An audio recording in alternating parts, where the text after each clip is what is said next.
The woman never could have imagined that the pulp novel she had casually made up would be taken by her junior disciple Evan Ye as a genuine, peerless cultivation manual. With a single moment of enlightenment, he awakened the legendary divine demon physique. He had once been just another burned-out office drone back on Earth. After crossing over, he spent 18 years buried in books, only to discover, the day before his imperial exam, that this world had immortal cultivators. But fate seemed to be playing a cruel joke on him. He turned out to be a complete dud, born without even a trace of a spiritual root. He collapsed flat on the ground, wallowing in despair. He had thought he was the chosen protagonist of some grand story. Turns out he was nobody. Young friend, do you wish to cultivate? Evan's eyes lit up instantly, and he scrambled to find where the voice was coming from. Cut 2, inside the Azure Cloud sect. Sect Master Taihua sat with a grave expression. Sterling, your master has an important mission to entrust to you. My dear disciple, you simply must help me. What kind of big deal could possibly happen in a backwater sect like ours? Sterling shook his head with a quiet laugh. Not long ago, the higher-ups issued a new policy. Sects like ours are to be dissolved, unless we gather 8 stable disciples within a year and rank up to a tier 3 sect. So we just need one more person, right? If only it were that simple. Every sect out there is scrambling for disciples right now, and the competition has driven the costs sky high. Some have even stooped so low as to use honeypot schemes. Even so, I managed to find one. He has no spiritual root whatsoever, a complete washout, but he seems like a decent kid. Most importantly, he's willing to work for free. A naive boy like that, well, a fine disciple like that, is hard to come by these days. My only worry is that he'll leave once he figures things out. But your master has devised a brilliant plan. Have your fellow disciples each make up some impossibly profound techniques in their own fields and teach them to him. As long as we can stall for a year, the sect is saved, then we let him decide whether to stay or go. And here I thought this was going to be something earth-shattering. So it's just about putting on a show. Master, do you happen to know what nickname my fellow disciples gave me? What? Master Taihua frowned, unable to help himself from asking. Your humble disciple is known as the Bluff King of Greenreach Province. When it comes to putting on airs, no one in all of Greenreach Province dares claim the top spot. I hold it unchallenged. Master, you've come to exactly the right person. Master Taihua cringed so hard he nearly curled his toes into the floor. When did this kid become such a self-important fool, and since when was that something to be proud of? Whatever, I don't care how you do it, just keep him from leaving for 1 year. Since I'm the one handling this, 1 year is far too modest a goal. When dealing with a greenhorn, like him, I'll make sure that for the rest of his life he'd choose Azure Cloud over any immortal paradise, and wish to be reborn into this sect in his next life too. Impressive, impressive, the Bluff King truly lives up to his name? Master Taihua found himself genuinely convinced and broke into applause. If I fail, I'll dip this sword in sauce and swallow it whole. Sterling thumped his chest as he made the pledge. If there's nothing else, your disciple will take his leave. Of course. Let me send you back on my sword. No need, Master. A lot can change in a few days. Your disciple is no longer the one who needed you. Could it be? Master Taihua couldn't help but widen his eyes in disbelief, murmuring in stunned silence. Sterling raised one hand toward the sky and uttered a low command. Sword, come. Impossible. This guy couldn't even get past the basics of a single sword technique after 10 years.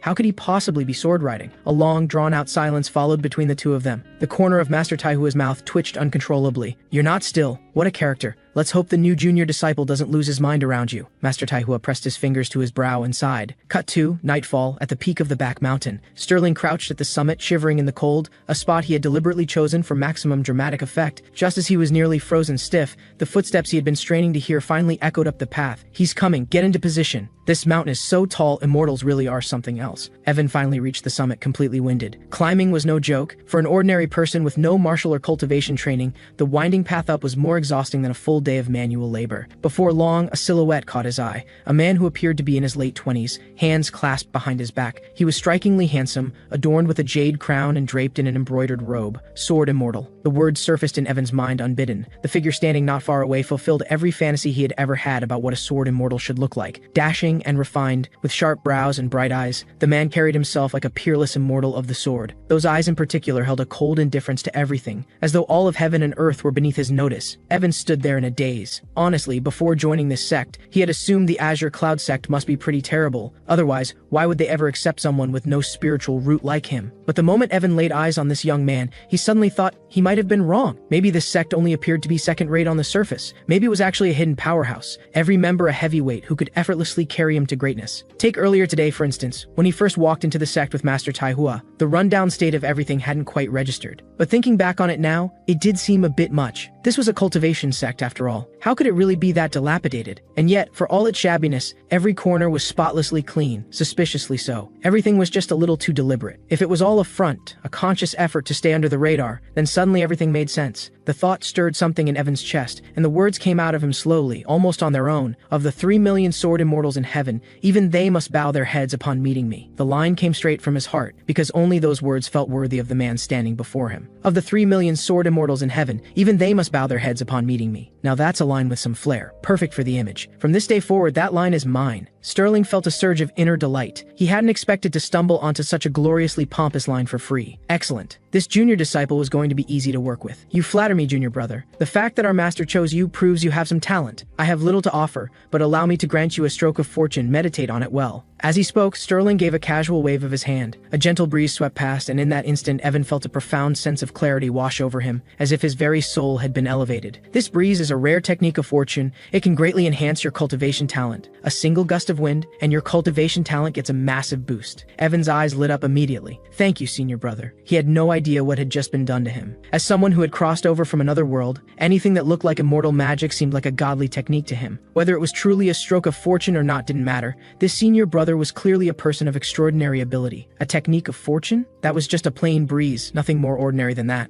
Sterling was laughing his head off on the inside. He hadn't expected his junior brother to be this easy to fool. Junior brother, do you know what the way of the sword truly means? Sterling asked, affecting an air of profound mystery. Evan's eyes lit up at once. He had seen this scene play out before. Whenever a legendary master was about to pass on some secret art, they never just handed it over. They always started with a question, and the question was always one of those deceptively simple ones that carried layers of deeper meaning. What do you think is the ultimate pinnacle of the sword? He had guessed exactly right, just as he expected. One of those questions that sounded simple but held boundless depth within it. An ordinary person might answer something like, the sword that kills enemies, or the sword that reflects a noble character. But clearly this question was asking for something far beyond the shallow. What is the ultimate pinnacle of the sword? Evan sank into deep thought for a full hour. Sterling, standing on the boulder in his poised posture, was starting to suffer. Come on, man, I've been standing here for an entire hour. Can't you just throw out any answer? My legs are killing me, my arms are going numb. Can you please just say something? Sterling was starting to regret the whole posturing act. Since Evan wasn't answering, he didn't dare break his pose either. Sure, he was a cultivator, but even a cultivator couldn't stand at attention for an hour without consequences. In your disciple's view, the ultimate pinnacle of the sword would be a single blade of grass that cuts down the sun, moon, and stars. After saying it, Evan felt a flicker of anxiety. This was his first time cultivating, his first time with a sword, and the man before him was a peerless master. What if the answer wasn't good enough and he blew his chance? Sterling froze. His mind was in complete turmoil. He had walked the path of the sword for 20 years, picked up his first blade at age 8, and the most powerful swordsman he had ever witnessed could only split a boulder with a single strike. A blade of grass that cuts down the sun, moon, and stars. Now that was peak swagger. To slash out the very lights of heaven with a single piece of grass, he hadn't even dared imagine such an image. That line was incredible. It now belonged to Sterling. That was said without thinking. Please don't hold it against me, senior brother. Your disciple won't speak so recklessly again. Evan was a little panicked inside and quickly waved a hand to signal he hadn't meant to sound so over the top. It was a bit much, yes. Cultivation values keeping one's feet on the ground don't reach beyond your grasp, junior brother. Your senior brother has seen enough of your talent. I will now pass on the sword technique to you. Sterling, without another word, took his 3-foot blade in hand. A crisp ring of steel rang out as he silently drew the blade and brought it sweeping down, leaving a perfectly straight sword mark cut into the ground. Evan, I have inscribed a peerless sword intent into this earth. Do not underestimate this mark. Within it is branded your senior brother's most powerful technique. Study it carefully now. See how many sword forms you can find within this mark. For the next 7 days, aside from your daily necessities, you are to remain here and observe it. Don't just try to grasp the individual moves, more importantly, absorb the sword forms and ultimately comprehend the sword intent itself. After 7 days, your senior brother will return to test you and see whether you have any real talent with the sword. With that, he turned and walked away, light as the wind, not a trace left behind, leaving Evan standing there, his face full of awe. Sterling walked away with a grin he couldn't quite suppress. He was in a great mood. Not only had he completely bluffed his junior brother, but he had also scored 2 incredibly pompous lines completely for free. Life was good. Senior brother! A bright, clear voice rang out like a songbird's call. Sterling immediately wiped the grin off his face. Hey, senior brother! So how's the new junior disciple doing?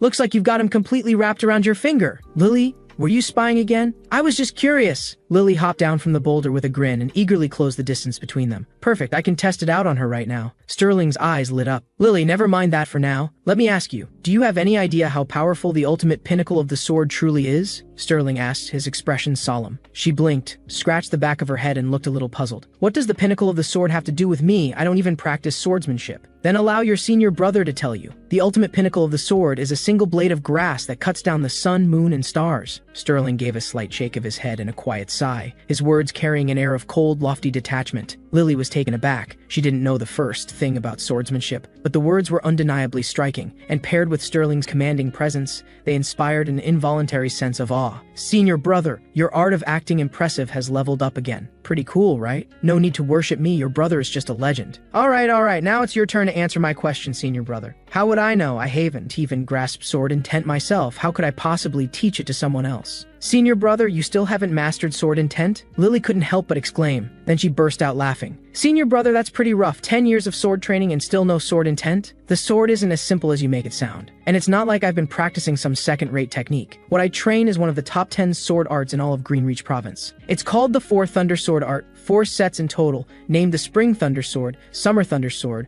Autumn Thunder Sword, and Winter Thunder Sword. It is a technique of pure yang strength and power. Master all 4 sets and you can summon the thunder of all 4 seasons, devastatingly effective against demons and dark cultivators. The great 4 Seasons Taoist once rose to fame throughout Greenreach Province through this very art and founded the 4 Thunder Sword sect. Did you know that? Lily didn't know much about sword arts, but it certainly sounded impressive. So which set are you on now, senior brother? Your senior brother has brought the Spring Thunder Sword to the level of consummate mastery, Sterling said with unmistakable pride. Still on the Spring Thunder Sword? Lily gave him zero room to posture, her expression dripping with disdain. What do you mean still? Don't let the name fool you. This progress is considered outstanding anywhere in Greenreach Province. It only took your senior brother 10 years to reach consummate mastery, and I'm confident that within another 10 years I'll reach the realm of grand perfection. Within a century I will absolutely reach the apex realm, and then you'll see just how powerful your senior brother truly is. Senior brother, hypothetically, if the new junior disciple were to comprehend sword intent on his own, what level of talent would that be? Sterling couldn't hold back at that. Let me put it to you plainly, Lily, in the way of the sword, the techniques are secondary. The real core is sword intent. The more sword intent you possess, the more any technique, even the simplest thrust, becomes something terrifying and extraordinary. And the 3 great thresholds of sword intent are nearly impossible to cross. Even the first infinite sword intent has only one person in all of the 10 kingdoms who has so much as half a foot past the threshold. He is known as the Void Sword Sovereign, and every one of the 10 kingdoms treats him as an honored guest. But hypothetically, if someone did comprehend it, what level would that put the junior disciple at? Absolutely impossible. Not even the greatest prodigy in all of Greenreach Province could comprehend infinite sword intent, let alone our junior disciple. The following morning, the rising sun swept its warmth across every inch of the earth, bringing light to all things in the world. Evan had been staring at the sword mark on the ground for an entire night and hadn't made out a single thing from it. By the end, he was growing restless and agitated. Yet through it all, he never once doubted Sterling. Everything he had seen before proved the man was extraordinary. It must be that I'm simply not trying hard enough. But just then, a gentle breeze swept past, and without warning, Evan felt a sudden rush of clarity. A figure appeared abruptly in his mind, blade in hand, beginning to demonstrate a sequence of sword moves. Like a clap of thunder, like the deep resonance of an ancient bronze bell ringing beside his ears, the figure in his mind grew sharper and sharper. With every move the figure performed, Evan felt a jolt of profound understanding, as if the fog had been lifted from his mind. It was as if he himself were the one practicing. The moves were swift and fierce as a raging storm. The full sequence contained 12 strikes. Every 3 felt distinctly different, as if drawn from 4 separate sword arts, yet woven into a single unified whole. The 12 moves played out in his mind with breathtaking clarity, and not just once. They kept repeating, once, 5 times, 10, 50, 100 times. The sequence grew faster and faster with each pass. What had once taken 12 breaths to complete one cycle was down to 6, then 3. After a full hour, a single breath was enough to run through the entire sequence. Every repetition was the equivalent of Evan physically practicing the sword himself. The depth of understanding he was gaining went beyond anything he could have imagined, and the moves in his mind kept multiplying. 12 forms, then 15, then 20, as he felt new sword techniques branching and unfolding endlessly within him. Evan was completely staggered. Senior brother truly is a peerless master of the sword. Coming out of the trance, Evan's heart was pounding with excitement. In just 3 hours of observing the sword mark, he had absorbed an entire sword art. Evan, don't get carried away. This is only the beginning. There could be far more techniques to come, he told himself, forcing calm. Stay focused. This is just the start. This sword mark definitely still has more to teach me. Keep going. In the blink of an eye, 7 days had passed. What a fine day this is. Time to go check on the junior disciple. I wonder how he's holding up, whether he's still at it. I'll need to throw him a bone when I get there. What the hell? What happened here? Those dark circles under his eyes look like a panda's. Has this kid not slept in 7 days straight? Don't tell me he actually went all in on that sword mark. That thing was just a bluff. This makes me look like a real piece of work. The guilt is hitting harder than expected. It's all for the sake of the sect's future. I'll make it up to you later. At that moment, Evan finally noticed Sterling's arrival and quickly bowed. Senior brother, you're here. Evan, were you able to comprehend any sword techniques from the mark? I did manage to comprehend some, though your disciple's talent is dull and I failed to grasp the deeper essence. I only managed 400 sword forms. Evan gave a small nod, looking a little embarrassed. Sterling laughed. A scratch mark in the dirt, and he actually comprehended sword techniques from it? And taking advantage of the fact that I know nothing, he says he only got 400 forms. Sterling himself had spent 10 years and worked out all of 18 forms. Why is senior brother laughing like that? Did I comprehend too little? Does he think I'm hopeless? Could it be that senior brother himself has mastered thousands upon tens of thousands of forms? He carved that mark into the ground, and theoretically, Anyone with even a shred of talent should be able to work it up to perfection within a day. I really am just not good enough, Evan thought, his mood sinking. There's no need to lie to me. This sword art is profound. Your senior brother won't think any less of you for not being able to grasp it. I'm not lying, it really was 400 forms. My talent may be lacking, but didn't senior brother bless me with a stroke of fortune earlier? 400 forms is still within the realm of what that could achieve, I suppose. Evan's heart sank even further. Is my talent really that poor? A mere 400 forms. Yet another person dismissing the sword. Sterling was genuinely a little irritated.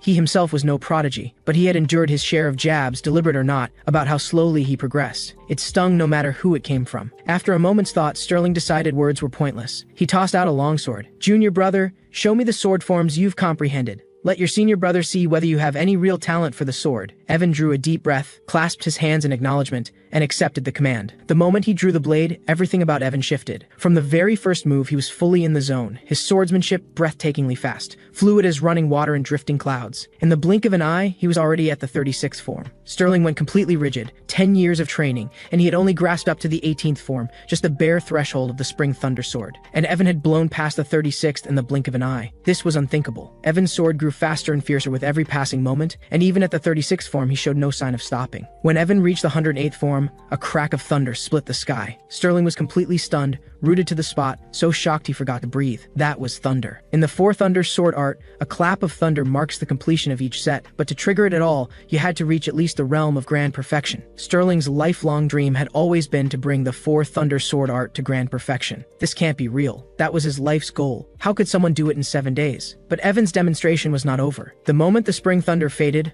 a new roar shook heaven and earth. A dragon's cry formed entirely of jade-green lightning, heralding the grand perfection of the Summer Thunder Sword. Before it could dissipate, the Autumn Thunder Dragon followed right behind, the two manifestations blazing in the sky simultaneously, summer and autumn reaching grand perfection at the same time. And Evan's blade showed not a trace of fatigue. If anything, it was still accelerating, faster and faster, until his figure began to blur. The mightiest of the 4, the Winter Thunder Sword, finally reached grand perfection as well. This sword carried a feeling entirely unlike the previous 3. Sterling felt as though the dead of winter had descended, his body frozen through, his life seemingly suspended, all things withering and falling away. At the 432nd form, Evan finally came to a stop. All 4 sets of the 4 Thunder sword art had reached grand perfection. Yet Evan did not move. The formless Tao gives birth to all formed things. The void is itself substance. To observe what lies beyond the visible, to contemplate what exists behind the self, I've been constrained by the sword itself. Evan's pupils contracted sharply as a realization hit him. Could it be that what senior brother truly meant to show me is this? That when the sword lives in the heart, everything in the world becomes a sword? The sword of a commoner strikes at the neck and severs the gut, no different from a fighting cock. But the sword of a sovereign is forged through the 5 elements, unlocked through yin and yang. Its blade is all things under heaven. The moment those words left his mouth, the formless sword intent surrounding him took shape, and he held it in his hand. Holy, Sterling's eyes went wide. He couldn't stop the outburst in his head. Don't tell me he just had another breakthrough in the middle of a sword demonstration. If the Winter Thunder Sword had felt like the absolute obliteration of death, then what filled the air now was its polar opposite, nothing but renewal and rebirth. In just an instant, it felt as though 10,000 years had passed. Sterling stared at the tangible sword before him, transfixed. In that moment he felt as if he himself were the entire world, as if a single casual swing could cut down 1,000 armies. No way, is this actually sword intent? Sterling couldn't believe what he was witnessing, but before he could even recover from the shock, the world-shaking sword intent slowly dissolved, and the dim, heavy sky gave way once more to gentle sunlight. No, it's gone, I can't feel it at all anymore. That power just now was terrifying. It felt like the whole world was in my hands, like I could cut through anything in existence. But it only lasted a moment. My talent really is too poor, Evan murmured, his voice trembling, his heart full of regret. Talent too poor? Sterling completely lost it on the inside. A stampede of expletives thundering through his mind. In his childhood, he had once had the rare fortune of witnessing the Void Sword Sovereign perform his sword dance, and it was that very sight that had set him on the path of the sword. The Sovereign had not drawn on any spiritual power during that performance, and the aura and phenomena it had produced were identical to what Evan had just shown. This was undeniably infinite sword intent. This was beyond being the #1 prodigy of any single kingdom. Calling him the greatest talent across all 10 kingdoms would itself be an insult. With this level of sword comprehension, even without a shred of spiritual power, he could make up the difference through magical artifacts and talismans and still reach the very summit of the sword world. Senior brother, your disciple knows his comprehension of the sword forms is mediocre, but I will work twice as hard. Evan's voice carried a faint tremor, afraid that his senior brother was disappointed and about to send him away. Mediocre? Sterling's composure shattered again,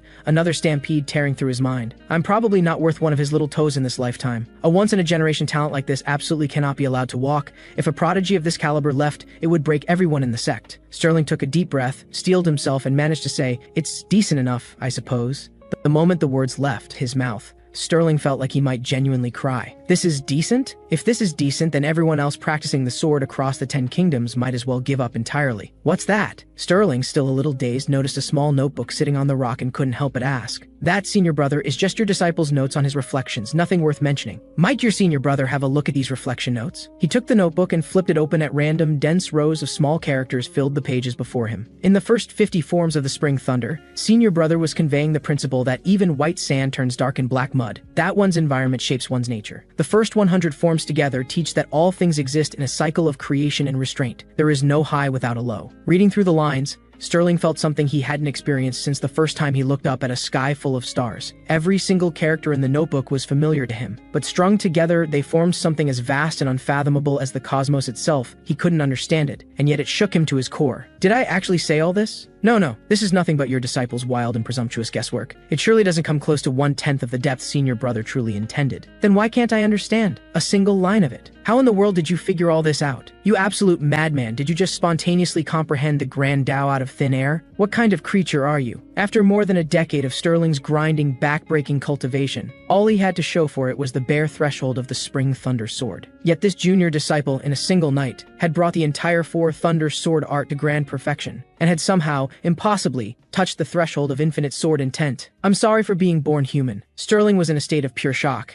and what was left after the shock was pure envy. Why did he, with his dashing looks, end up with such middling sword talent? And why did this kid, with his merely pleasant features, end up with talent this terrifying? Did I just end up in the wrong world? Junior brother, keep reflecting on the sword mark. Don't overthink things. Your senior brother won't abandon you. I'll come back in a few days. Sterling turned and left the moment the words were out of his mouth. He needed to find the sect master immediately. This was far too big for him to weigh alone. Left behind, Evan stood there in anxious bewilderment. Senior brother's expression was clearly off. He wasn't going to be turned away for having too little talent, was he? No, please, it took so long to finally find a sect willing to take me in. A full 6 months, over 50 cultivation recruitment gatherings, and not a single sect had been willing to take him. Surely he couldn't just stand here alone staring at the sky and expect to comprehend the grand Tao out of nowhere. Evan felt a hollow emptiness in his chest, as though all hope had drained out of his life. No, I can't let go of this. It must be that I haven't worked hard enough. No matter what, I have to hold on to this opportunity. And besides, every single person in this sect is an extraordinary master. Meanwhile, in the sect master's quarters, Master Taihua sat in pleasant contentment, savoring his tea. The weather had been lovely lately, sipping tea, admiring the flowers, life was good. Master, something's happened. This is bad. A frantic howl cut through the air without warning,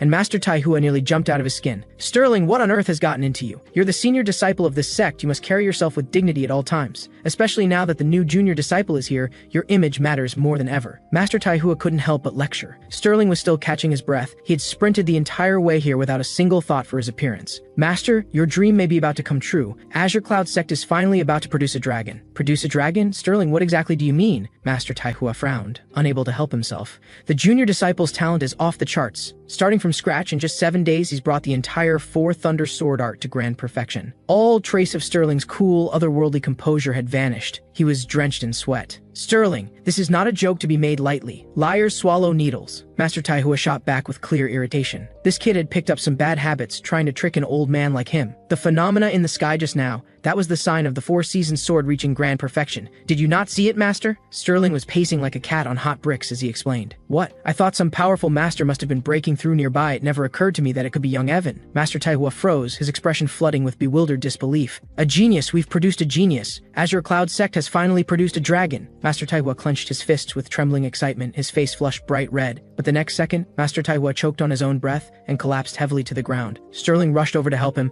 Master, please calm down. Don't let the joy turn to disaster. Master Taihua grabbed the teapot and upended it over his own head. Calm down, nearly took myself out just now, he murmured, still trembling from the close call. Master, the junior disciple is clearly a genius, but wouldn't keeping him in a small sect like ours hold him back? Sterling, you're overthinking. Your junior disciple attended over 50 cultivation recruitment gatherings, and not a single sect was willing to take him. I found him in that sea of people. That was a blessing for him, and a fortune for Azure Cloud. What's the problem? Besides, we cultivators believe in fate. So many sects passed him over, we were the ones who chose him. That is fate. And do you really think that if he went to some great sect, everything would just be handed to him? Setting aside the jealousy among core disciples and large sects, the political scheming between major factions alone, assassinating talented rivals to suppress a competing sect's growth, these things happen all the time. Sterling, as long as we hold to these principles, our conscience is clear. Teach him cultivation in good faith, give him every resource this sect owes him, and Azure Cloud has nothing to be ashamed of. And one more thing, keep up the appearance chance of being extraordinary masters, and make sure he stays. Your master isn't greedy. Once the sect advances to Tier 3, no, Tier 2,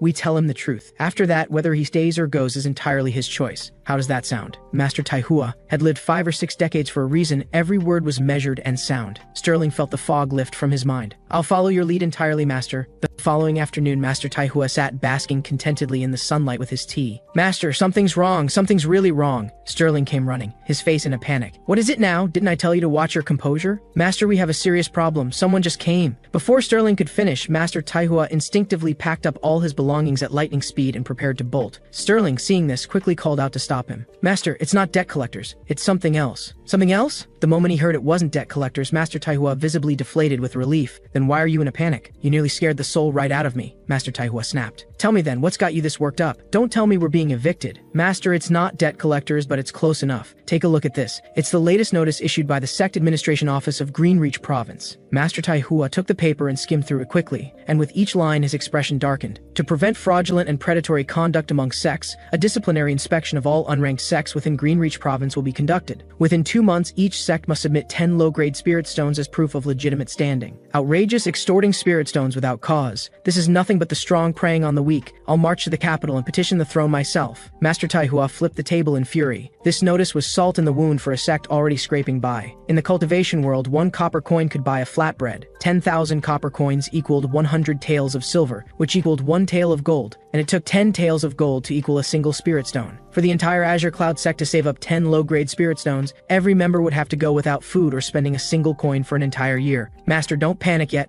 How many spirit stones does the sect currently have left? Sterling's expression was steady, carrying the composure befitting a senior disciple. Well, it's Master Taihua drew a deep breath and held up 7 fingers. 70 spirit stones? That's more than enough. Losing 10 is painful, but with 60 left, it's fine. Consider it buying peace of mind. Not quite. Master Taihua shook his head with an awkward grimace. 70 taels of gold? That's a bit tight, but if we pool together. Before Sterling could finish, Master Taihua was already shaking his head again. 70 taels of silver? Sterling's eyes went wide, a look of disbelief spreading across his face. But just as he had resigned himself to 70 taels of silver, Master Taihua gave another pain shake of his head. 70 copper coins. You're joking. 70 copper coins? No matter how bad off we are, we're still a sect. Sterling had assumed 70 taels of silver was already rock bottom for Azure Cloud, but Master Taihua, as always, had a talent for exceeding expectations. The sect did have some savings, but I got to thinking, letting silver sit idle is such a waste. Last time I went down the mountain, I came across this new thing called the Cultivation Fund. They said if you put your money in, you get monthly returns, and quite generous ones at that. I figured someone else handles the money and we still earn from it. That's pure profit. So I put all the sect savings into the fund.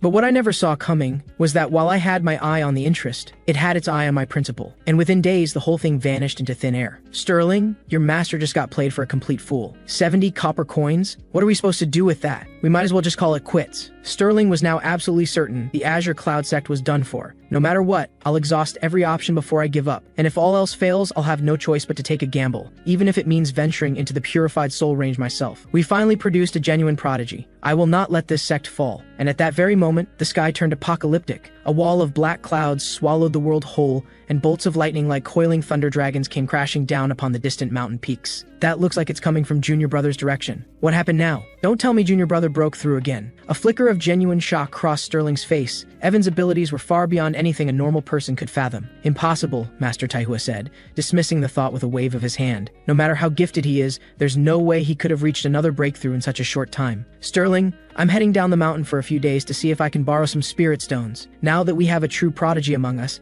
I won't disband the sect no matter the cost. I'm leaving things here in your hands. Take good care of Evan. Whatever happens, keep him grounded, teach him properly, and none of your usual nonsense. Sterling nodded to show he understood. In the blink of an eye, another 7 days had passed. Evan had now fully mastered the Four Thunder sword art, all 1,460 sword techniques completely understood. How long has it even been? And Junior Brother has already mastered new techniques again. At this rate, he'll reach perfection in just a few more days. Sterling felt a chill settle deep in his chest. Did he even deserve to walk the path of the sword? How could the gap between two people be this enormous? Greetings, Senior Brother, Evan said, quickly rising and bowing as he spotted Sterling approaching. Come on, none of that, Sterling replied hurriedly. We're brothers under the same sect, no need for such formality. He couldn't handle the bowing, it made him feel terrible. So, Junior Brother, how's the training going? Evan's eyes lit up as he replied respectfully, "I've finished mastering all 1,460 sword techniques. It took a bit longer than expected, and the road was bumpy, but I got there in the end." Those words hit Sterling like a punch to an already bruised stomach. The jealousy was almost unbearable, but all he could do was swallow it in silence. The worst part was that Evan was clearly extraordinary, yet acted as though he were barely average. Meanwhile, Sterling was hopelessly mediocre and had to keep pretending otherwise. Even with a face as thick as a fortress wall, that was a tough act to maintain. Don't let pride get to your head, junior brother. Reaching peak mastery of the 4th Thunder Sword art is only the beginning. To go further, you'll need to forge your own sword force and sword intent. Techniques are complex and numerous, but sword force condenses the power of an entire sword art into a single strike. Only after manifesting one's own sword force can a cultivator truly be called a proper swordsman. Evan's heart sank. After all those days studying the sword marks, he hadn't even reached the entry level. His talent really was too lacking after all. By the way, senior brother, what realm have you reached? The thought struck Evan, and he couldn't help but ask. This senior brother is far from exceptional. In my earlier years, I only managed to step into the first tier of the legendary Supreme Sword Tao, Infinite Sword Intent. Sterling kept his expression lofty and aloof. He took a deep breath, gritted his teeth, and decided to just commit to the act. He'd been keeping it up for days now anyway, no point stopping. Infinite Sword Intent? Evan was stunned. He didn't fully grasp what it meant, but it sounded incredibly powerful. Techniques, then sword force, and finally sword intent. Even manifesting a single strand of sword intent was said to be extraordinarily difficult. Infinite Sword Intent was on an entirely different level. Senior brother truly lives up to his legend.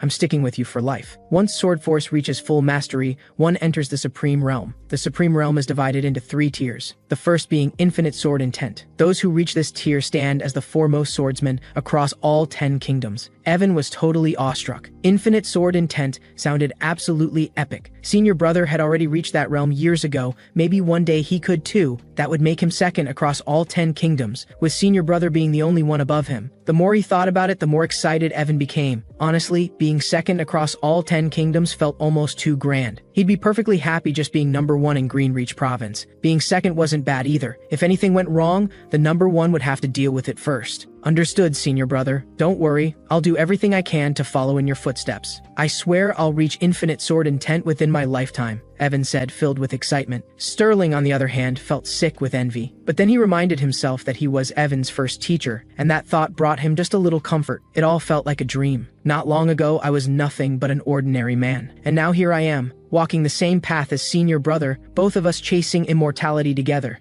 The evening glow swept across the horizon, casting the azure cloud mountain range in hues of soft crimson. Everything was still, and yet alive with a kind of quiet poetry. The sunset veils the azure cloud peaks, the mountains glow in brilliant crimson bands. I wish to master Greenreach's ancient arts, and ride the morning wind to distant lands. Evan recited the lines without thinking, the words rising naturally from within. Sterling's eyes flickered, and he found himself turning to look at Evan. Sterling was no scholar by any means, but even he could tell that poem was something special. Junior brother, Master Taihua mentioned you were a scholar before you came up the mountain. Evan replied, well, half a scholar I'd say. I never sat for the exams, I was just genuinely interested in books and painting. Then paint something for your senior brother, Sterling said. It wasn't an idle request. He figured that if Evan really could paint, and if Evan one day rose to great fame, he'd have something to brag about. See that? The greatest swordsman in the kingdom painted a portrait just for me. Sterling didn't have many hobbies. His one true passion was showing off. Of course, though please don't judge it too harshly if it falls short. Evan nodded. Painting was something he was skilled at, though not exactly out of passion. In his past life, he had joined a painting club to impress a girl he had a crush on, and spent 3 grueling years mastering the craft. But the girl ended up running off with a rich kid, and Evan learned a hard truth that day. Being able to paint will not save you from dying alone. Sterling didn't overthink it. He simply stood still, gazing out at the sunset, striking what he hoped was a dashingly elegant pose. Sterling, utterly bored, glanced back at his junior brother, and his heart skipped a beat at the sight of Evan's focused expression. The kid actually looks pretty decent when he's serious. Almost as handsome as me, Sterling thought. The idea that he might have the edge over Evan in the looks department lifted his spirits for no particular reason. Senior brother, it's done,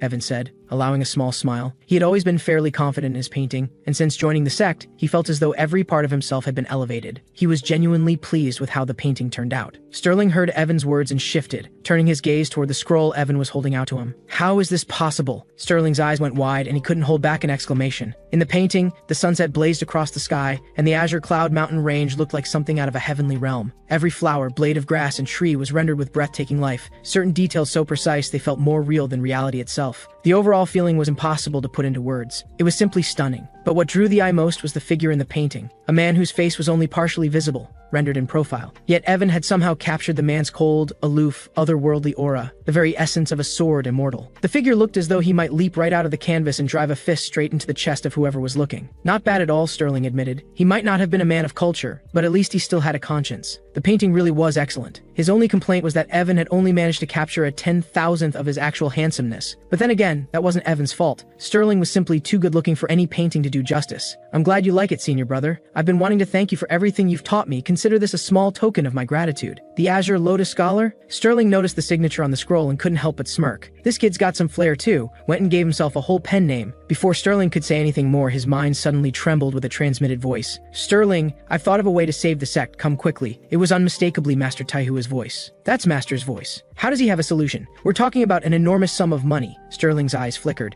He couldn't begin to figure out how Master Taihua had pulled this off. Sterling shook his head and let it go. No point in overthinking it. He told Evan to get some rest, reminding him that cultivation required balance, and then left to find Master Taihua. Meanwhile, at the base of Sword Revelation Cliff, a sacred site of the Four Moon Sword Sect, one of Greenreach Province's three great sects, countless disciples sat in meditation, studying the ancient sword marks carved into the stone. In the midst of total silence, a thunderous roar suddenly split the sky, and a great thunder dragon materialized in its wake. I've finally done it. Spring Thunder Sword, peak mastery, and it wasn't even that hard. The white-robed young man laughed toward the sky. Incredible, senior brother Rex truly deserves his reputation as one of Greenreach Province's greatest sword prodigies. In just 1 year studying a single set of sword marks, he mastered the Spring Thunder Sword all the way to peak completion. When the great Four Seasons Taoist left these sword marks, he said that even the most gifted swordsman would need a full decade to master any single technique of the Four Thunder Sword art to its peak. Senior brother Rex did it in 1 year. Senior brother Rex is already counted among Greenreach Province's top 10 sword talents. All we can do is look up at someone like him. Up on Sword Revelation Cliff, 7 or 8 elders stood watching, and among them,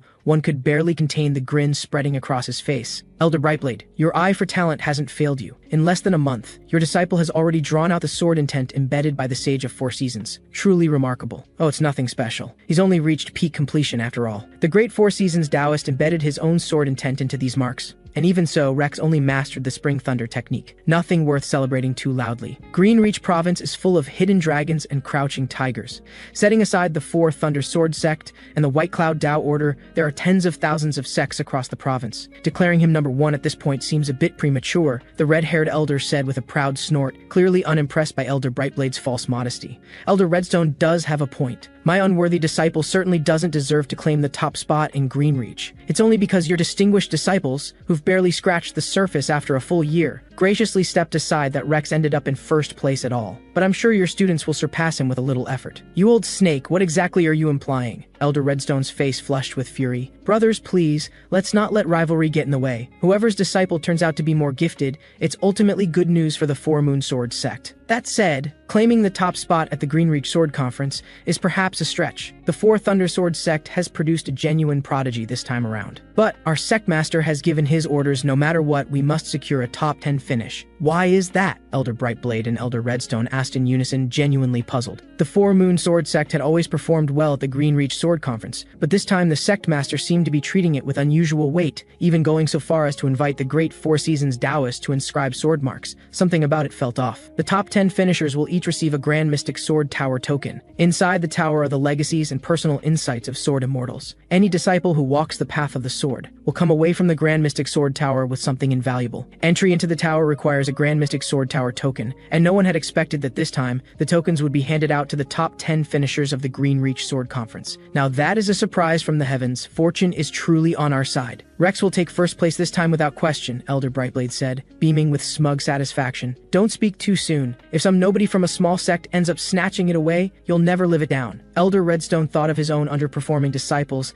and let out a resentful snort. The other elders burst out laughing. The reason a major sect is a major sect isn't just because of its lineage, it's the sheer wealth of resources behind it. Even if some small sect happened to stumble upon an exceptional talent, what could they really do? Casually study one set of sword marks and comprehend hundreds of sword techniques? If that actually happened, I'll scrub the latrines for a year. standing on my head. Inside Master Taihua's quarters at the Azure Cloud Sect, Sterling stared blankly at the pile of junk spread across the table. Master, this is your plan? How are we supposed to make money off this trash? Sterling, I came back empty-handed, couldn't borrow a single coin. But on the way, I passed a pawn shop. Our sect has accumulated all kinds of odds and ends passed down through the generations. We pawn all of it. It won't amount to much, but at least it's something. Great idea, Master. You've got this. The moment Sterling finished speaking, he bolted for the door. But Master Taihua was faster, catching him in a full embrace. Sterling, come along with your master, won't you? Just this once, my good disciple. What's that you're holding? It's a painting Evan did for me, and don't even think about it. The sect is on the verge of collapse and you're worried about art? Throw it in with the rest. Every coin counts. That thing's worthless. Don't pawn it, give it back. In the end, fighting to protect the painting, Sterling ended up following Master Taihua down the mountain. They arrived at Fortune's Gate Pawn Shop, the largest in town. The shopkeeper greeted them with a wide smile and ushered them inside. And what might you two cultivators be looking to pawn today? A final sale or a redeemable pledge? He asked pleasantly. Here's everything. Give us a fair price and we'll be back, Master Taihua said,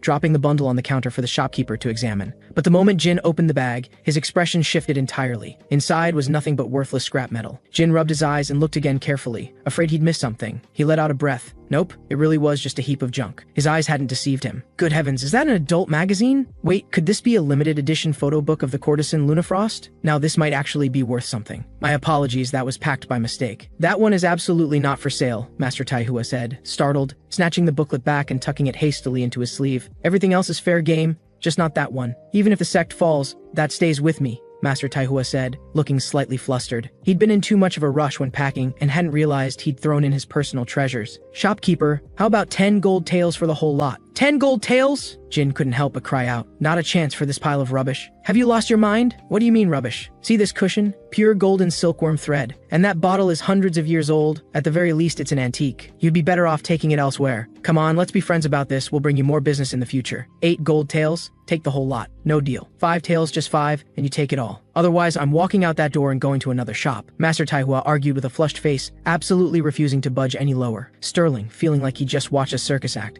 scratched his head awkwardly and sighed, which was enough to catch the shopkeeper's attention and draw his eyes to the scroll in Sterling's hands. Excuse me, sir, might I have a look at that painting? What? Oh, sure. Sterling didn't quite follow, but nodded and handed it over. To be honest with you both, the combined value of everything in that bundle doesn't even match the price of the paper this painting is done on. If you can afford Shuyang paper, why haggle over a few taels of silver? That thing is worth money. Master Taihua was genuinely caught off guard. And Sterling was just as surprised. Could this painting in his hands really be worth more than the entire Azure Cloud Sect's assets combined? Was this real? You two don't know what this is? This is Zhuyang paper, 1 tael of gold per foot. This scroll looks to be around 8 feet long, so conservatively speaking, the paper alone is worth at least 8 gold taels, Jin said, going quiet for a moment. These two clearly had no idea what they were holding. But when he saw the signature at the bottom, he froze completely. He never could have imagined this painting belonged to the legendary Azure Lotus Scholar. How was this possible? How could two completely unremarkable people like these be in possession of something by the Azure Lotus Scholar? Pardon me? Would you two mind waiting a moment? This painting is of considerable value. I need to bring in the head shopkeeper to take a look. Master Taihua and Sterling both stood there stunned. Neither had imagined that the one overlooked scroll would turn out to be the real treasure. And if even the shopkeeper couldn't assess its value at a glance, it was clearly not going to come cheap. Jin returned shortly, beaming as he spoke. This is the genuine article. If you two are truly looking to pawn it, please name your honest price. Looks like you misjudged it.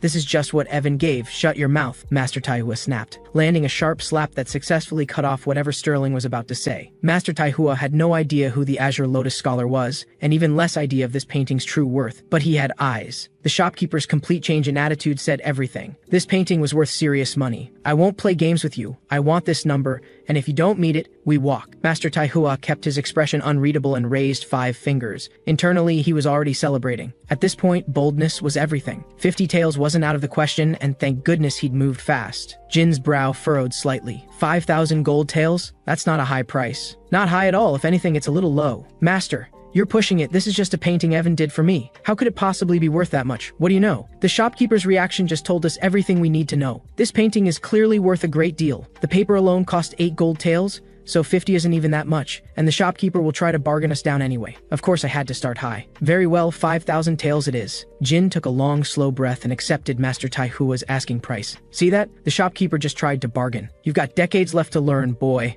Master Taihua transmitted smugly. But he hadn't even finished the thought before he went completely still. 5,000 gold taels. The Azure Cloud Sect's entire annual income was 20 taels. 5,000 would take them 250 years to earn. He's joking with us, right? Probably. Sterling nodded in agreement. A simple painting like this, how could it possibly be worth that much? With respect, what makes you say that? Our shop does not joke about these things. This painting truly is worth 5,000 taels. You're serious? You're not pulling our leg? The two of them were completely floored, more shocked than they'd been when they discovered Evan was a sword prodigy. Evan being a genius swordsman was one thing, but his paintings being worth this much? Was there any limit to this? In that moment, both of them forgot how to breathe. After a long silence, Master Taihua took a deep breath and turned to Jin. I meant 50,000 gold taels, he said with complete seriousness. Sterling stood frozen beside him. Master, have some decency. 5,000 is already more than enough. Please don't be so greedy. But after that number was said aloud, Jin didn't explode in anger. Instead, he gave a helpless, resigned smile. 50,000 gold taels, I'm afraid, is not possible. No painting alone could fetch that price, unless it also carried a poem personally inscribed by the Azure Lotus Scholar himself, and with no figure in it. Under those conditions, 50,000 gold taels would not be out of reach. Sterling and Master Taihua fell into complete silence, both of them questioning everything they thought they knew. Neither had imagined the painting could genuinely sell for tens of thousands of gold taels. Sure, there were conditions, but the way Jin talked about it, it didn't sound all that impossible. Easy. Something's off here. Stay calm, play along, and keep drawing out information. Master Taihua arranged his expression into something that looked like he'd expected as much, the corners of his mouth curling into a slight smile. I'll be straight with you. We already had this appraised elsewhere. Your shop isn't the only one that knows the Azure Lotus Scholar's work. That was true enough. The Azure Lotus Scholar was hardly a secret in the mortal world. Any ordinary person with even a passing awareness of current affairs would know the name. The Azure Lotus Scholar was known as the kingdom's greatest literary genius, a master of poetry, music, and the arts. Countless women across the kingdom were captivated by a single verse of his poetry, and just as many scholars and literati devoted themselves to following everything he produced. Even the king himself was an admirer of his calligraphy, and rulers of neighboring kingdoms had offered him the position of prime minister. His painting style, like nothing seen before, had sparked a full-blown renaissance across the arts world. But the Azure Lotus Scholar cared nothing for fame or fortune. He refused to sit the imperial examinations, and this year had vanished entirely. No one knew where he'd gone, and it was precisely this that made the literary world worship him even more. After all, what scholars hunger for most is exactly what he seemed to despise. What scholar doesn't dream of leaving their mark on literary history, earning a place among the great sages, and cultivating a spirit of righteous dignity? Yet the Azure Lotus Scholar treated wealth and fame as worthless. How could he not be idolized? His decision not to sit the exams this year only elevated his standing further, and everything he had ever written or painted was now being traded for astronomical sums. Master Taihua and Sterling were speechless. Was this really their oblivious little junior brother they were talking about? Then you also must know that this painting has a significant flaw. The atmosphere it captures is beautiful. It's genuinely one of the Azure Lotus Scholar's finer works. The problem lies with the figure. It does look impressive, and there's a certain sword immortal quality to it, but ultimately, the presence of a human likeness significantly lowers the painting's value. Easily tens of thousands of taels, gone just like that. Hearing this, Sterling felt the bottom fall out of his world. His heart was bleeding. Why did he ever have to show off? If he just asked Evan to paint a plain landscape, none of this would have happened. What was I even thinking? Sterling felt like crying, but Master Taihua was in an even worse state. He had recognized immediately that the figure in the painting was Sterling. He'd known from the moment the scroll arrived that it was a painting Evan had done for Sterling, and because Sterling had to be in it, they'd just lost tens of thousands of gold taels. Master Taihua had gone beyond heartbreak. He wanted to eat someone alive. Sensing the waves of fury radiating from Master Taihua, Sterling went quiet and stood off to the side in silence. He knew that if he opened his mouth right now, he'd be consumed, slowly and very painfully. Name your honest price, Master Taihua said, setting aside all other thoughts and taking a calm sip of tea. 10,000 taels, that's the highest we can offer. If it were a pure landscape with an inscribed poem alongside it, the value could multiply several times over. Deal. Hand over the money, I need it quickly, Master Taihua replied without missing a beat. Can't be too greedy. 10,000 is good enough. Shortly after, the two of them walked out with a banknote in hand. Master, that's not like you at all. Shouldn't you be dragging us to a second shop? How did you settle so fast? Holding a treasure when you lack the strength to protect it is the real crime. Weaklings like us, did you really think we could outrun the consequences if word got out? And by the way, this is your fault. Who told you to put your face in the painting? We just lost tens of thousands of taels. That's 1,000 years worth of income for the Azure Cloud sect. Just who is young Evan really? And how much is he still hiding from us? Master Taihua gazed at the banknote in his hand and sank into thought. If something were to happen, would the sect truly be able to protect him? He probably has his reasons, things he can't easily talk about. After half a month together, I genuinely don't think he's a bad person. You're right, I can sense that boy's sincerity. He's no villain. Given that, let's take this to our graves and stop prying. When he's ready, he'll tell us himself. Come on, let's go. Evan has done so much for this sect. It's time we did something for him in return. Before long, the two of them stood before a towering building that seemed to reach into the clouds. The Arcane Treasury? Sterling was genuinely surprised. The Arcane Treasury was one of the most renowned establishments in Whitefruit City, specializing in rare manuals and magical artifacts. Even third-rank sects rarely set foot inside. This money was earned through Evan's efforts. For our sect, I intend to buy him some cultivation manuals and a few things to strengthen his body. Since he's a genuine prodigy, we're going to invest everything we can in nurturing him. He is the Azure Cloud sect's hope. Our future, whether we rise to a third rank, second rank, or even a first rank sect, may very well rest on his shoulders. Sterling couldn't help but admire Master Taihua's foresight. Welcome, honored cultivators. Two elegant attendants greeted Master Taihua and Sterling with warm smiles. Not a trace of snobbery, genuinely excellent service. Is this your first visit to the Arcane Treasury? They asked pleasantly. Yes, first time, Master Taihua replied. He was a shrewd man who had seen all kinds of situations. His composure was unshakable. Sterling, though a little anxious inside, kept his outward expression perfectly calm. And are you looking for magical artifacts or cultivation manuals? The attendant continued. Manuals, Master Taihua said without hesitation. Weapons and artifacts could wait, manuals were the priority. After all, given how little Sterling actually knew, it wouldn't be long before Evan saw through the act. What type of manual are you after? Sword arts? The best you have?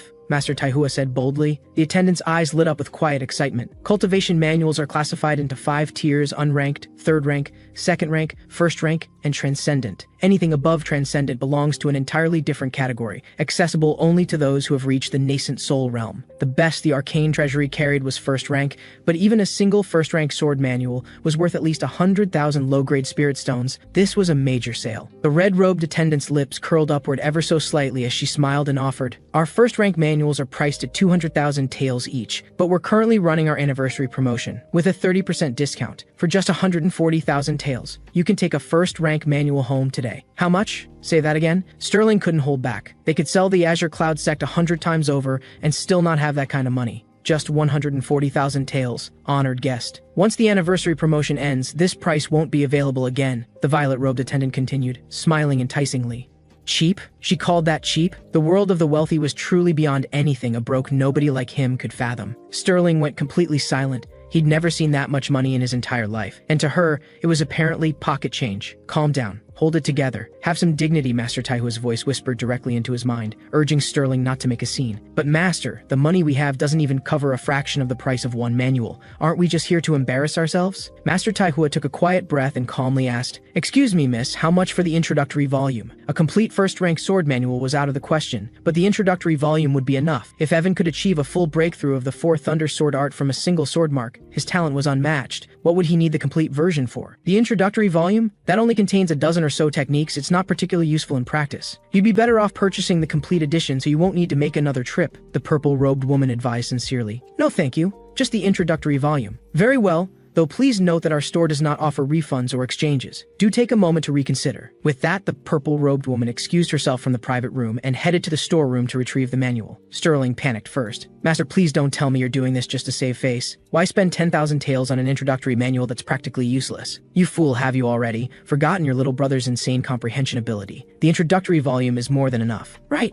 how did I forget that? The realization hit Sterling all at once. That freak of a junior brother had mastered the entire 4 Thunder Sword art to its peak just from a single casual sword mark. With a proper introductory manual in hand, he'd probably figure it out even faster. Master's right, if it's that prodigy we're talking about, the introductory volume is absolutely enough. The purple-robed woman returned shortly. We don't carry many first-rank sword manuals. The Arcane Treasury has only 3, the Triple Sun Sword Art, the Riverflow Sword Art, and the 7-Star Sword Art. Of the 3, the Riverflow Sword Art is the most powerful, its sword force mirroring the momentum of a great river. Truly formidable. If your disciple is exceptionally gifted, he may even achieve a breakthrough to the higher art, the Spirit Sea Sword Art. However, this is also the most expensive at 9,000 taels of gold. The other 2 are 5,000 taels each. Master Taihua's heart sank a little. He privately hoped to sweep up all 3 just to look impressive, but he hadn't expected them all to cost this much. Wait, breakthrough to the Spirit Sea Sword Art? That's correct. The Riverflow Sword Art is actually a simplified version of the transcendent rank Spirit Sea Sword Art. With exceptional talent, a disciple may reach the higher form, one of the 3 great sword arts of the Jin Kingdom's Spirit Sword School. Master Taihua's eyes widened in an instant. In that case, we'll take this one. Also give me 50 premium chi refining pills and 200 premium chi nourishing pills. Master Taihua didn't hesitate. Now that he had the funds, he saw no reason to settle for inferior pills for Evan. As the saying goes, all medicine has its side effects, but the higher the quality, the milder they are. Premium-grade pills would have minimal side effects and could help Evan step onto the cultivation path sooner. His talent for the sword was extraordinary, but his cultivation aptitude was poor. Master Taihua understood this all too well, but just as they stepped out of the arcane treasury, Master Taihua suddenly remembered something. "Sterling, don't your second and third junior brothers have their alchemist and formation master examinations at the end of the year?" "I believe so. And the fourth one has the talisman master examination too." "That's right, I should pick up some manuals for them as well," Master Taihua said, his mind now turning to his other disciples. "Should we go back in?" "But Master, you're out of money." Sterling was a little confused. If Master had no money left, how was he going to buy anything? "We're not coming back here for their sake. No matter how much money you have, you can't spend it all like this." Master Taihua shook his head and led Sterling out toward the street. Out in the Whitefruit City Cultivators Market, stalls stretched in a long, winding row alongside the storefronts, packed with all manner of strange and curious wares. "This is the great place you were talking about, Master. What could possibly be worth finding here? Half the manuals are probably fakes. Don't underestimate it. There are plenty of genuine finds here. It just takes a good eye. Your fourth Thunder Sword art came from a stall just like this," Master Taihua said with a grin. At one stall, Master Taihua looked over the scattered manuals spread across the ground. "How much for these?" he asked, pointing at the disorganized pile. The manuals all looked worn and aged. 10 taels of gold per caddy, sold by weight," the middle-aged stallkeeper replied with an eager smile. 10 taels per caddy? Are you robbing me?" Master Taihua's expression changed immediately. He knew this type of merchandise well, half genuine, half forgeries, and most of them mere copies. In other words, they weren't real cultivation methods at all, just theoretical writings. Sterling took one look at the titles and realized the stall was full of absolute nonsense. Perfect Awakening of the Supreme Celestial Phenomenon, 10 Dragons, 10 Elephants Spirit Soul Technique, Immortal Tao Third Eye Activation Method, and even something called My Master's Wife Knocked on My Door at Midnight. This stuff was pure rubbish, impressive-sounding titles with nothing real behind them. If anyone could actually have a breakthrough from reading these, Sterling would eat every single one of them, cover to cover. After a spirited and rather heated round of bargaining with the stall-keeper, Master Taihua walked away perfectly satisfied, the entire bundle of manuals tucked under his arm, heading back to the sect beneath the warm glow of the setting sun. "Aren't you going to buy anything for yourself, Master? You've been wearing that robe for years. Now that you have some money, couldn't you at least get a new one?" "Buy what? That's a waste of money. I'm an old man, I don't need anything fancy. As long as all of you in the sect are doing well, that's all the happiness I need," Master Taihua said with a warm chuckle.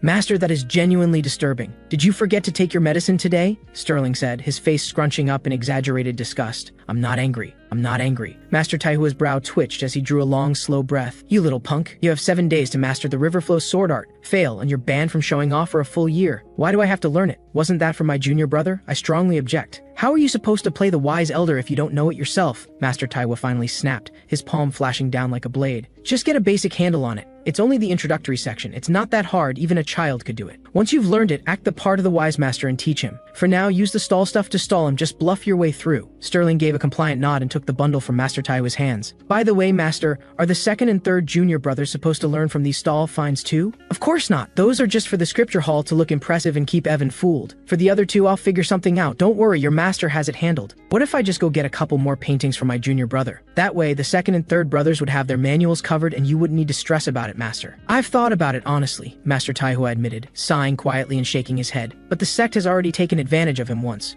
If we keep doing it, I'm afraid we'll lose sight of why we took him in and end up treating Evan like a cash cow. A single casual painting from him is worth centuries of the sect's income. And the sect needs money for everything. I'd better stop talking about it. The more I say, the more tempting it gets. There's also one more thing. For the next 2 months, I want you to teach him the sword in earnest. I'm planning to enter him in the Greenreach Sword Tournament." "The Greenreach Sword Tournament?" This time Sterling was genuinely shocked. "Master, have you lost your mind? How could my junior brother enter the Greenreach Sword Tournament in the state he's in? Sure, his sword talent is remarkable, but he hasn't even started cultivating yet. He's all surface and no foundation. People die at that tournament." Sterling was genuinely alarmed. He himself had entered the Greenreach Sword Tournament once, and that was only to make up the numbers. He'd been lucky enough to get buys through most of his rounds and scraped into the top 500. Sending Evan up there was practically a death sentence. "You don't understand yet, I'll explain later. For now, just focus on teaching him properly, and don't say a word about any of this to your fellow disciples. Just tell them I got the swindled money back. Nothing more, understood?" Sterling gave a helpless nod. He understood that Master Taihua's deepest dream was to see the sect grow and thrive, but right now, he worried that Master was pushing too hard too fast. Meanwhile, on the rear cliffs of the Azure Cloud sect, Evan was still hard at work with his sword. Every casual swing carried the unmistakable weight of a developed sword force. Sterling watched him in silence, his proud and handsome face as still as calm water. But inside, he was drowning in shame. One day, it had been a single day, and Evan had already grasped sword force. Sterling was equal parts bitter and envious, and it hurt, but he kept his composure as he walked over. Hey, junior brother! A short distance away, Evan snapped out of his joy and turned to look. A flicker of surprise crossed his face. Senior brother Sterling? What brings you here? He hadn't expected Sterling to show up. Junior brother, has the sword training been feeling a bit dull lately? Not at all, senior brother. I'm making progress every day. There's nothing dull about it, Evan said, shaking his head. If he'd been stuck without any breakthroughs, he might have said otherwise. But when insights kept coming, it was actually quite exciting. He meant every word of it, but those words hit Sterling like a slap. Look at this guy. Sterling needed a moment to collect himself. Why do you ask, senior brother? Evan was curious. No particular reason. I just figured if you were getting bored, I could give you another manual to work through. Sterling said it flatly. He was in no mood for small talk. That comment had done real damage. A manual? The word set Evan's whole body buzzing with excitement. A legendary secret art for him? You should have led with that, senior brother. I'm incredibly bored. Absolutely bored out of my mind. Evan threw his dignity out the window entirely. If a single sword mark from senior brother had unlocked an entire sword art for him, what would a full cultivation manual do? He'd probably transcend on the spot. Sterling skipped the theatrics and handed the manual over directly. The moment Evan took it, he froze. It was a thick volume. Inscribed on the cover in ancient script were the words, Ancient God Demon Art. Just the name alone screamed legendary. What else could dare call itself primordial? What else could invoke God Demon? Evan's breathing quickened. This was truly a hidden sect. If this wasn't a hidden sect, then what was? Junior brother, I found this at an ancient ruin. I don't know much about its origins, but as cultivators, we can't limit ourselves to the sword alone. Both physical cultivation and spiritual cultivation are essential. You've already missed the ideal window for spiritual cultivation, and your spiritual roots are exceptionally poor. Focusing on physical cultivation first might actually be a blessing. Sterling was completely making this up as he went. Most physical cultivators chose that path precisely because their spiritual roots were too weak. After the foundation building realm, a physical cultivator's edge only diminished. A golden core expert could kill an enemy from 1,000 miles away without being seen. Could a physical powerhouse really throw a punch and shake someone to death across the same distance? I understand, senior brother. Thank you for gifting me this art. Good. Just read through it. If it doesn't click, don't force it. And if you do start training, make sure you finish developing your complete sword force from the 4 Thunder sword art first. Sterling gave a few more reminders, then turned to leave. Take care, senior brother. Evan watched respectfully until Sterling was out of sight. Evan suppressed his excitement and tucked the ancient god demon art inside his robe, then turned back to studying the sword marks. But his mind was completely preoccupied with the manual. The 4 Thunder sword art was fine, but it didn't hold a candle to this. The ancient god demon art was on a whole other level. God demon body forging. Even the name sounded impossibly cool. The 4 Thunder sword art, channeling lightning strikes, anyone could do that. Still, Evan knew an art like this wouldn't come easy. He'd have to give it everything he had, no distractions, no divided focus. Otherwise, he'd end up with neither the physical art nor the sword technique mastered, and have nothing to show for it. 2 days passed in the blink of an eye. Sterling stared at the sword manual in his hands, utterly silent. The manual was embedded with a Tao imprint. The first person to open it would receive an instant surge of enlightenment, rapidly grasping all the techniques within. Yet Sterling had been staring at it for 2 full days, and still hadn't grasped the essence of a single move. The silence weighed on him. His talent was average, sure, but the manual had a Tao imprint built in. The enlightenment boost should have carried him through. So why wasn't it working? They said it was so simple anyone could do it. He'd tried everything, even stuff that made no sense. Still nothing. On the rear cliffs of the Azure Cloud sect, Evan was still diligently training. Every swing seemed to release dozens of strikes in a single instant, yet also felt like just one clean cut. The sharp ring of his blade cracked through the air again and again. After half a day of effort, Evan had fully mastered all 4 forms of the 4 Thunder sword force. The 4 forces could merge into one, or be separated at will. When unified, they formed the complete 4 Thunder sword force at its maximum power, exactly what Evan had been demonstrating. When split apart, each individual force was weaker, but each carried its own distinct character and style. I've fully mastered the 4 Thunder sword form. What remains now is the sword intent. Senior brother never mentioned how difficult it would be to achieve a breakthrough into it. But I know that sword intent represents the very soul of a blade art. Rushing it would be a mistake. Failing to grasp it is one thing, but grasping it wrong would be far worse, Evan thought inwardly. Sterling hadn't given him a detailed explanation of sword intent, but Evan was perfectly capable of filling in the blanks himself. And the timing of the manual, not earlier, not later, but at exactly this point, was clearly deliberate. Senior brother must have been worried he'd rush ahead recklessly. To prevent him from developing the wrong sword intent, senior brother had handed him the ancient god demon art to ground his mind, focus him on the body, and build a second foundation, a backup in reserve. Senior brother truly thought ahead. Evan carefully drew the manual from inside his robe. I am the celestial ink sovereign, born before heaven and earth came into being. I have endured 360 million tribulations, and in the end, my cultivation reached the very fabric of creation. one with heaven and earth. This art was born from a chance moment of communion with the cosmos. All things under heaven know only spiritual cultivation, ignorant of what physical cultivation can truly become. They consider moving mountains to be its ultimate limit. But true physical cultivation means holding the sun and moon in your hands, crossing all heavens with your bare body, and with a single fist, annihilating everything that exists. The pinnacle of physical cultivation, as I see it, must follow the way of the god demon, the god hidden within a demon's frame. To possess the organs and lifeblood of a god within the body of a true demon, that is the god-demon body. Cultivating this art demands suffering beyond imagination. It is not for the ordinary. Only those of supreme will, supreme perseverance, and supreme wisdom can ever hope to master it. After reading the foreword, Evan forgot to breathe. The words were overwhelming in every sense. The god hidden in a demon's frame, holding the sun and moon, shattering space with your bare body. One fist, all things annihilated. Yes, this is absolutely a legendary art. No, not just legendary. This was a great Dao-level art. There was no cultivation without suffering. Suffering was the whole point. And his reputation as a relentless grinder back before he crossed over wasn't just for show. He turned to the second page to find a diagram of a figure striking a strange pose. It looked simple at first glance, but Evan's expression became immediately serious. Senior brother had explained this. The diagram was called the heaven-gazing god-demon diagram. Arms stretched wide, becoming one with heaven and earth. This was the foundational method of the ancient god-demon art. Once mastered, it would allow the practitioner to draw on the power of the heavens and earth, using the sky as a hammer and the ground as a forge, to temper the flesh and sculpt a god-demon's body. If you cannot comprehend this diagram, this art is not meant for you. The gifted will grasp it at a single glance. Those with lesser talent may never grasp it at all. But that pose, it was absolutely mortifying. Who in their right mind would be caught standing like that? As the morning sun rose, Evan cast aside all shame and struck the pose from the diagram. Being weak is the only real humiliation. His talent wasn't great. If he didn't seize every opportunity to grow stronger, in 100 years people would mock him over his grave. No, he might not even get the honor of being mocked. They'd just forget he existed. Stop overthinking.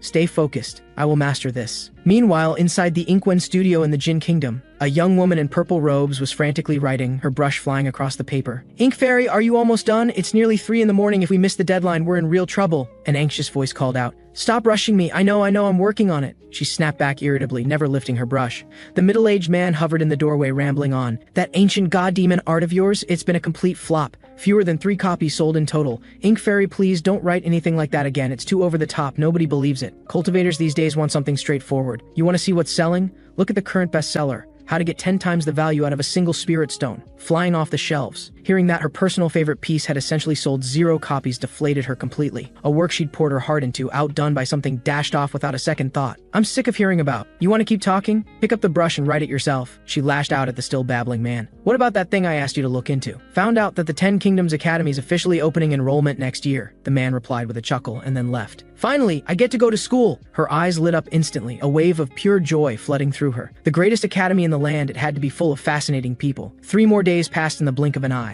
Evan coughed up a mouthful of blood, and still, nothing. Over those 3 days, he had coughed up blood 3 times. 3 days of holding the heaven-gazing pose, and not a single breakthrough into the ancient god-demon body. It stung. The manual was clear enough. The gifted will comprehend the heaven-gazing god-demon diagram in a single glance. Those without the aptitude may never comprehend it in their lifetime. But Evan refused to give up. Out of every 12 hours in a day, he spent nearly 11 of them training. The remaining hour was barely a rest at all. The ancient god-demon art demands extraordinary perseverance to comprehend. My aptitude may fall short, but I have a will that most people don't. I will succeed. Evan, believe in yourself. Beneath the blazing sun, Evan stood with both arms outstretched, reaching toward heaven and earth. Carrying that resolve, he pressed on until deep into the night. The azure cloud sect lay quiet and still around him. The gazing in the heaven-gazing diagram, it doesn't mean actually looking out at the sky. It means using the heart as the eye, to look inward at the infinite universe within. Ordinary people look up at the sky and see only its vastness, not realizing that heaven is the cosmos itself, boundless and without end. Even my own gaze has been constrained by that. The celestial ink sovereign existed before heaven and earth were born. The heaven in his eyes was the infinite cosmos, without borders or limits. The great world, it isn't the sky you see, it's the sky you feel. No, this is all still surface level. The great Tao in its simplest form is never actually simple. What is the true essence here? He recalled something he'd once read, the concept of the 3 eyes and 6 insights. The celestial eye is a form of perception beyond the senses, seeing through the surface of things to what ordinary eyes cannot. The Dharma eye seems to be a higher level still, perceiving the true nature and patterns behind all things. I can't keep limiting myself to the most literal interpretation. I have to think deeper. The true nature and patterns of things at a higher level. The true nature and patterns of things at a higher level. As the morning sun began to rise, a gentle breeze passed over his face,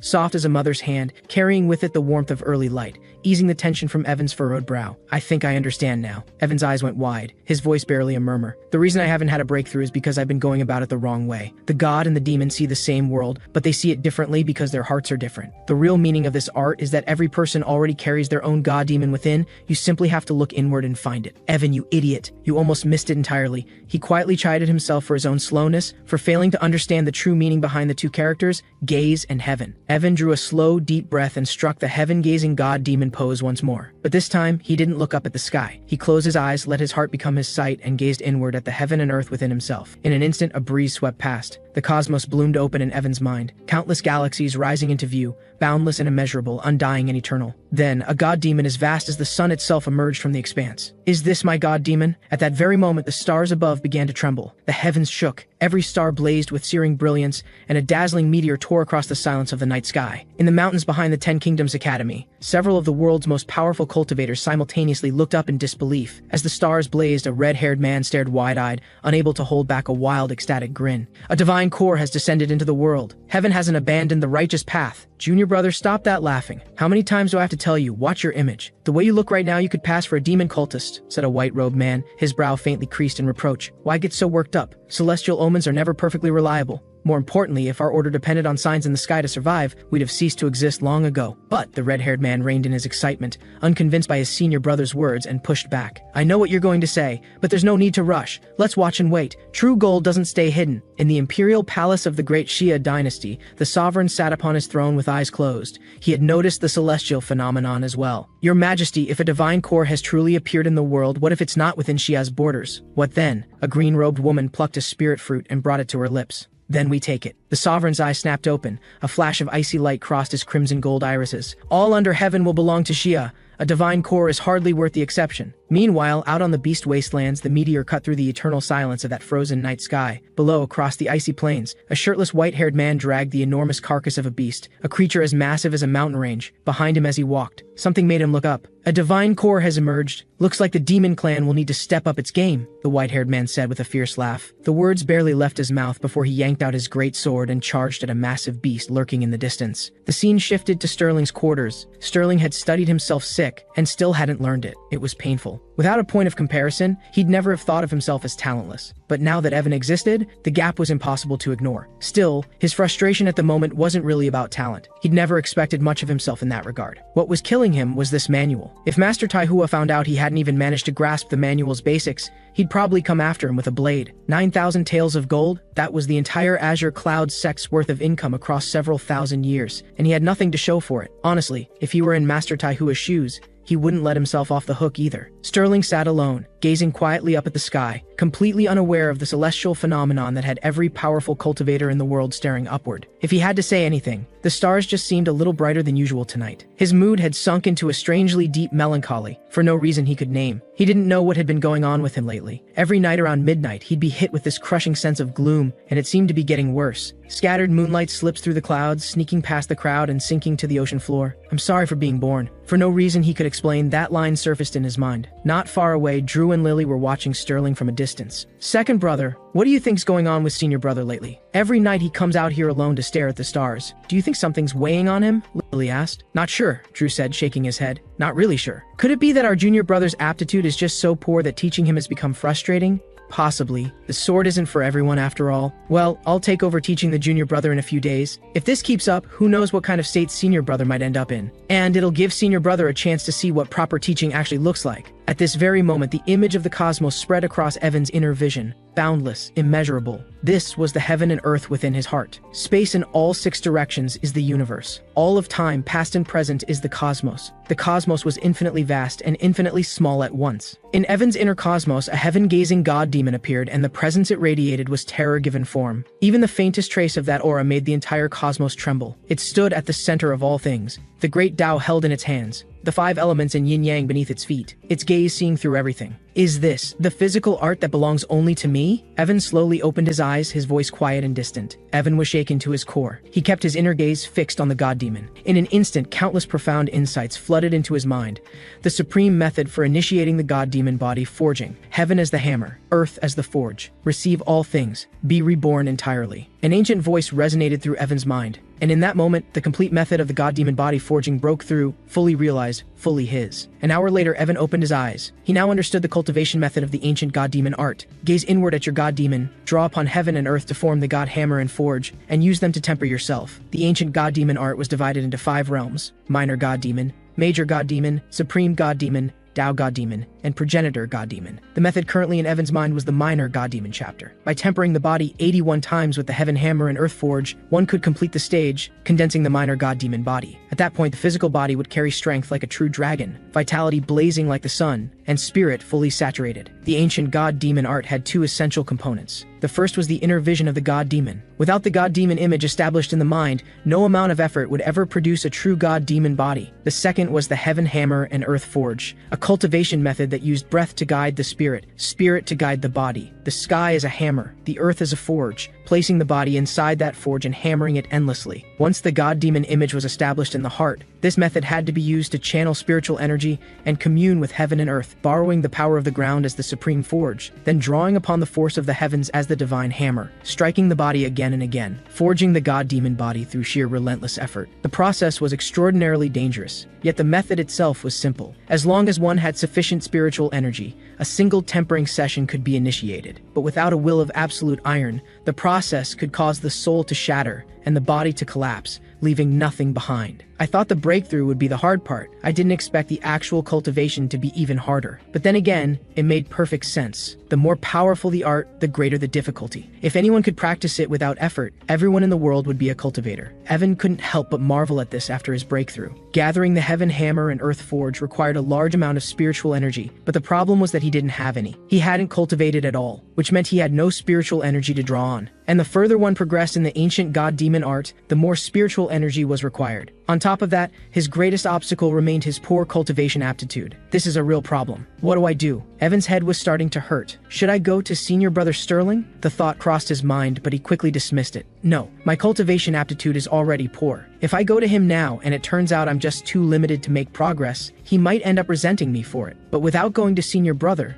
I can't cultivate. And if I can't cultivate, I can't train the ancient god-demon art. Evan frowned, deep in thought. Wait, senior brother gave me some chi refining pills before? Maybe those could work? All medicine has its side effects. These are chi refining pills, and I haven't stepped into the chi refinement realm yet. There's no telling what might happen. I can't just take them recklessly. He remembered that Master Taihua had mentioned the second senior brother was deep into the study of alchemy. Maybe he could learn something from him. Meanwhile, on the other side of the sect, in Drew's quarters, Drew held a single pill between his fingers. A massive crimson gold flame erupted from his hand, sweeping outward with ferocious force. The rolling heat was so intense it warped the very air around him. Another one complete. Stay composed. Don't let success lift you. Don't let failure drag you down. Tomorrow I'll show senior brother what it truly means to be a teacher. The scene shifted to Sterling's quarters. Since handing the ancient god-demon art over to Evan, Sterling had spent the past 3 days grinding through the Riverflow sword art. Unfortunately, effort alone wasn't enough. 3 days and 3 nights without sleep, and he still couldn't make sense of it. It was deeply demoralizing. The 4 Thunder sword art alone had taken him decades to grasp,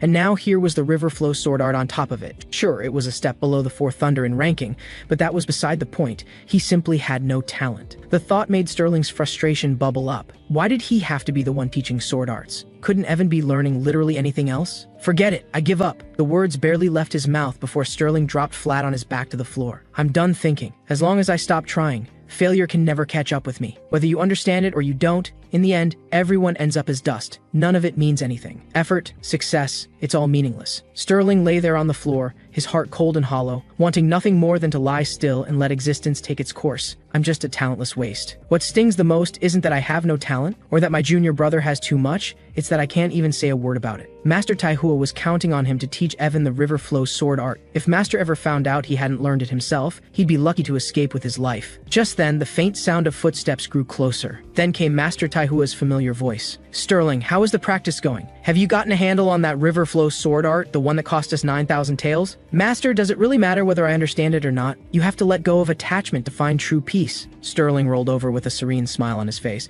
and the moment the words left his mouth, a blinding golden radiance burst from his entire body, as though he were on the verge of ascending to Buddhahood on the spot. What the hell? What on earth have you cultivated? Are you about to ascend right here? Master Taihua shielded his eyes, nearly blinded by the radiance. I haven't cultivated anything, Master. I simply no longer care about anything. Sterling had transcended. He was beyond desire, beyond want. Master Taihua went quiet for a moment, then let out a laugh despite himself, shaking his head. I had a feeling it would come to this. Come on, we're heading to the Purified Soul Range. Real life and death training might be what finally gets you to break through, and it'll do you good regardless. Don't worry, I'll be going with you. Sterling's heart lurched. His eyes went wide and he swallowed hard. You can't be serious, Master. That's the Purified Soul Range. The Purified Soul Range was the most dangerous region in all of Greenreach Province. Rich with spiritual energy, it was home to countless powerful monster beasts. Even the most talented disciples from Greenreach's strongest sects lost their lives there on a regular basis. Master Taihua ignored Sterling's alarm and continued calmly, "While you train, I can hunt some lower-tier beasts on the side. Earn some money for the other disciples' cultivation manuals. I'm absolutely not going to the Purified Soul Range. My life comes first." Without a moment's hesitation, Sterling spun around and bolted. Training might hurt the spirit, but dying would end everything. Stop running, you little punk. Weren't you just saying you didn't care about anything anymore? Master Taihua couldn't hold back as he cursed and charged after Sterling at full speed. The skies over Greenreach Province were clear as far as the eye could see. Three major sects ruled the province. The Four Thunder Sword sect, founded by the Great Four Seasons Taoist, stood at the top, followed by the White Cloud Tao Order and the Four Moon Sword sect. And at that very moment, inside the Four Thunder Sword sect, a sword trial had just concluded. The top 10 participants stood before the crowd, 7 men and 3 women. Good, very good. The sect's trial had seen 7 disciples bring the Spring Thunder sword art to a state of full mastery, and 2 had pushed it all the way to its absolute peak. However, the upcoming Greenreach Sword Tournament is no ordinary event. 2 months remain. None of you can afford to let your guard down. To help you compete for the top 10, the sect master himself will personally oversee your training. Is that understood? The moment those words rang out, thousands of disciples erupted in an uproar. The Great Four Seasons Taoist was not only the creator of the Four Thunder sword art, but also the undisputed greatest swordmaster in Greenreach Province. His name had been legend for centuries. In recent years, though he still held the title of sect master, he had been a complete recluse, appearing only in legend, never in person. No one expected him to show up now to instruct the inner disciples. You don't need to know the reason. All you need to know is to do everything in your power to claim a top 10 finish. We have confirmed intelligence that several hidden recluse sects within Greenreach Province are also sending disciples to the tournament. Do you understand what that means? As the elder's voice rang out, the uproar this time was even louder than before. The words hidden recluse sects weighed on these disciples like a mountain. Most of them had never even left Greenreach Province, but they all knew what those words meant. Above Greenreach Province sat Jin Kingdom, and above Jin Kingdom sat the 10 Kingdoms. Legend had it that a great upheaval had once shaken the 10 Kingdoms, and several mighty sects had fallen. Yet though they fell, the most core remnants of their power had gone into hiding in remote corners of the world. As the years passed and the world forgot these sects ever existed, they became what were known as recluse sects. Of course, there was an even more extreme kind, lineages passed down through a single line, carrying transcendent inheritances. To even compare the Four Thunder Sword sect to a true recluse sect would be considered the greatest insult to such a lineage. Scene shift, the Grand Hall of the Four Thunder Sword sect. We greet the sect master. Dozens of elders bowed in unison, and a solemn tension hung throughout the hall. "Rise," said the old man with a wave of his hand. "I have called you all here today because of a matter of great importance. May we ask what has happened, master? Does it concern the Grand Mystic Sword Tower token?" The Great Four Seasons Taoist shook his head. "If it were merely the Grand Mystic Sword Tower token, that would hardly be cause for alarm," the Great Four Seasons Taoist said gravely. "Do you know of the 10 Kingdoms Academy? The 10 Kingdoms Academy? Is the 10 Kingdoms Academy reopening?" All at once, the elder's eyes went wide with understanding. The 10 Kingdoms Academy was among the most renowned institutions across all 10 kingdoms. It accepted only the finest talents in the land, and by finest, that meant a standard no mere top in Greenreach Province could ever hope to meet. It was said that any single disciple of the 10 Kingdoms Academy would be considered a top genius within their own kingdom. The Great Four Seasons Taoist looked around the room calmly. "That's right. And I already know who the special envoy is." At that, the hall erupted in gasps. Who? Jin Kingdom had always dispatched skilled agents throughout its territory to scout and recruit exceptional talents for the academy. But these agents were proud and solitary by nature, cared nothing for fame or wealth, and were masters of disguise. How on earth did you identify the inspector master? The elders were genuinely stunned. On this continent of cultivation and martial arts, the imperial court held a higher standing than most cultivation sects. Even the top sect of Jin Kingdom could expect some courtesy from the royal court. The top sect in Greenreach Province carried some weight, but not nearly enough to stand above the court. And yet, the Great Four Seasons Taoist had somehow uncovered the inspector's identity. How could that not set the elders' hearts racing? The Great Four Seasons Taoist said nothing. He calmly produced a scroll and unrolled it, revealing a painting of mountain peaks bathed in the colors of dusk. The scenery was breathtaking, but the figure depicted in the painting was even more striking, like an immortal cast down from the heavens. The The longer one looked, the more unsettling it became. His face was only partially shown in profile, yet the posture and presence of a supreme sword immortal came through with absolute clarity. "Master, what is the meaning of this? What does this painting tell us?" The elders buzzed with curiosity. "The one who painted this is the Azure Lotus Scholar. He vanished without a trace 6 months ago. Think carefully, where do you suppose he went?" The great Four Seasons Taoist laid it out piece by piece. Could he have joined some minor sect to cultivate? Impossible. With his reputation, even if he wanted to join the Four Thundersword sect, the sect master himself would have made an exception to accept him. A talent like that would never waste himself on a minor sect. The great Four Seasons Taoist nodded. "The Azure Lotus Scholar is a man of extraordinary talent. He was indeed summoned and secured by the king himself. Now, within Jin Kingdom there is an exceptional swordsman, once a prodigy of the Ten Kingdoms Academy, but expelled under circumstances that remain unknown. He now serves as the commander of Jin Kingdom's Inspector Corps. This man is deeply trusted by the king. After the Azure Lotus Scholar was brought into service, he evidently met this commander at some point. The scholar was clearly so struck by the man's presence that he painted his portrait, or perhaps the king himself commissioned it. Either way, the great Four Seasons Taoist laid out each point with precision. Master, all of this is still speculation. Surely we can't take it as fact?" A skeptical voice cut in. A white-haired elder could no longer hold his tongue, a nagging sense that something didn't quite add up. The great Four Seasons Taoist let out a cold laugh, then struck the painting with his palm. In the next instant, a terrifying sword intent erupted, surging through the entire hall. But it was not the Four Thunder Sword intent, it was the sword intent within the painting itself. The pressure it exuded was something no one present could find words to describe. A moment later, the great Four Seasons Taoist withdrew his power, and the sword intent vanished without a trace. "Still think I'm wrong?" he asked calmly. The hall fell dead silent. You could have heard a pin drop. No one dared question him again. For sword intent to be sealed within a painting, one of two things had to be true. The first was that the painter himself had reached the highest realm of sword intent, but the Azure Lotus Scholar was not a cultivator, so that was clearly out of the question. The second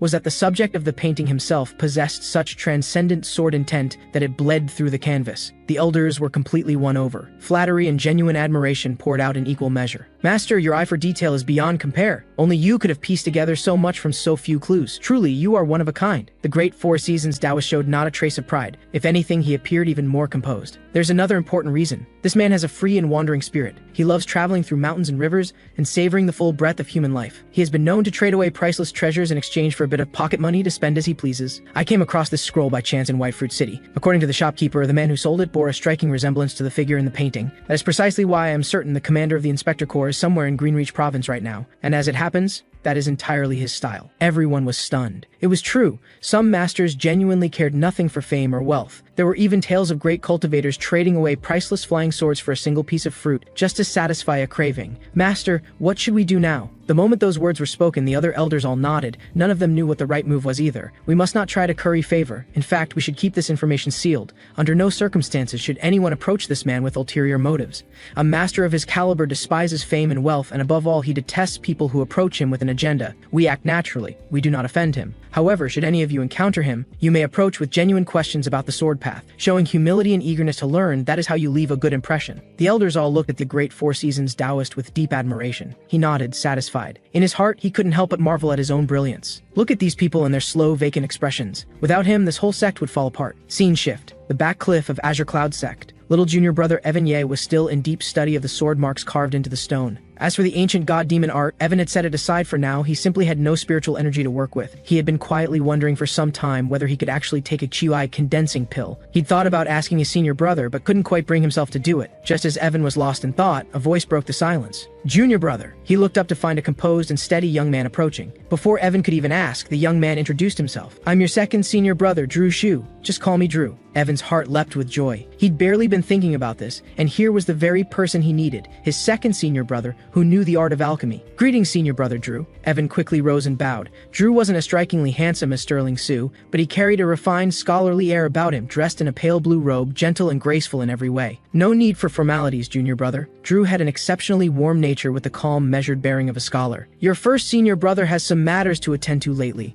so he's asked me to teach you the art of alchemy." "Senior brother Drew, does senior brother Sterling think my talent is too poor, and that's why he's not teaching me himself?" Evan couldn't hold the question back. Sterling had suddenly mentioned being busy, and Evan couldn't help but overthink it. Drew was quiet for a moment, then offered a warm smile. Junior brother, your aptitude for the sword path is admittedly not great, but senior brother Sterling isn't that kind of person. This is his first time taking on a student, so naturally he has his own way of going about things. Don't take it to heart. Today, I'll be teaching you alchemy. No one is perfect at everything. Who knows, perhaps your talent in the sword path is ordinary, but you may turn out to have a real gift for alchemy. I understand. Thank you for the kind words, senior brother. I'll work hard at my sword training and earn senior brother Sterling's recognition one day, rather than being discouraged. Evan felt his resolve to practice the sword only grow stronger. Enough talk. Let's begin your alchemy lessons. Seeing that Evan hadn't been broken by the words, Drew felt at ease. He produced a large four-legged green cauldron, and the moment it appeared, a deep rumbling resonated through heaven and earth. Of the 10,000 paths of the great Tao, none is higher or lower than another. Yet the path of alchemy holds within it the very mysteries of heaven and earth. Junior brother, in your eyes, what does it mean to be a truly powerful alchemist? Evan paused. That question sounded oddly familiar. Could senior brother Drew also be a hidden master? Evan had always felt the Azure Cloud sect had the air of a recluse sect, but he didn't know much about his fellow disciples. All he knew for certain was that Sterling was an extraordinary master. But now, looking at Drew, there was a similar otherworldly quality about him. Evan answered thoughtfully, Senior brother Drew, I believe a truly powerful alchemist stands above all others. A single pill can drive the mightiest warriors to madness in pursuit of it. No matter how gifted or how unstoppable you are, there's always a limit to your strength. But an alchemist can defy that limit and rewrite fate itself. That was Evan's honest understanding. In countless fantasy novels, alchemists commanded the highest respect. No matter how powerful you were, you still had to bow your head to a skilled alchemist. The cultivation world was both desperately short of strong fighters and absolutely full of them. When death came knocking, raw strength meant nothing.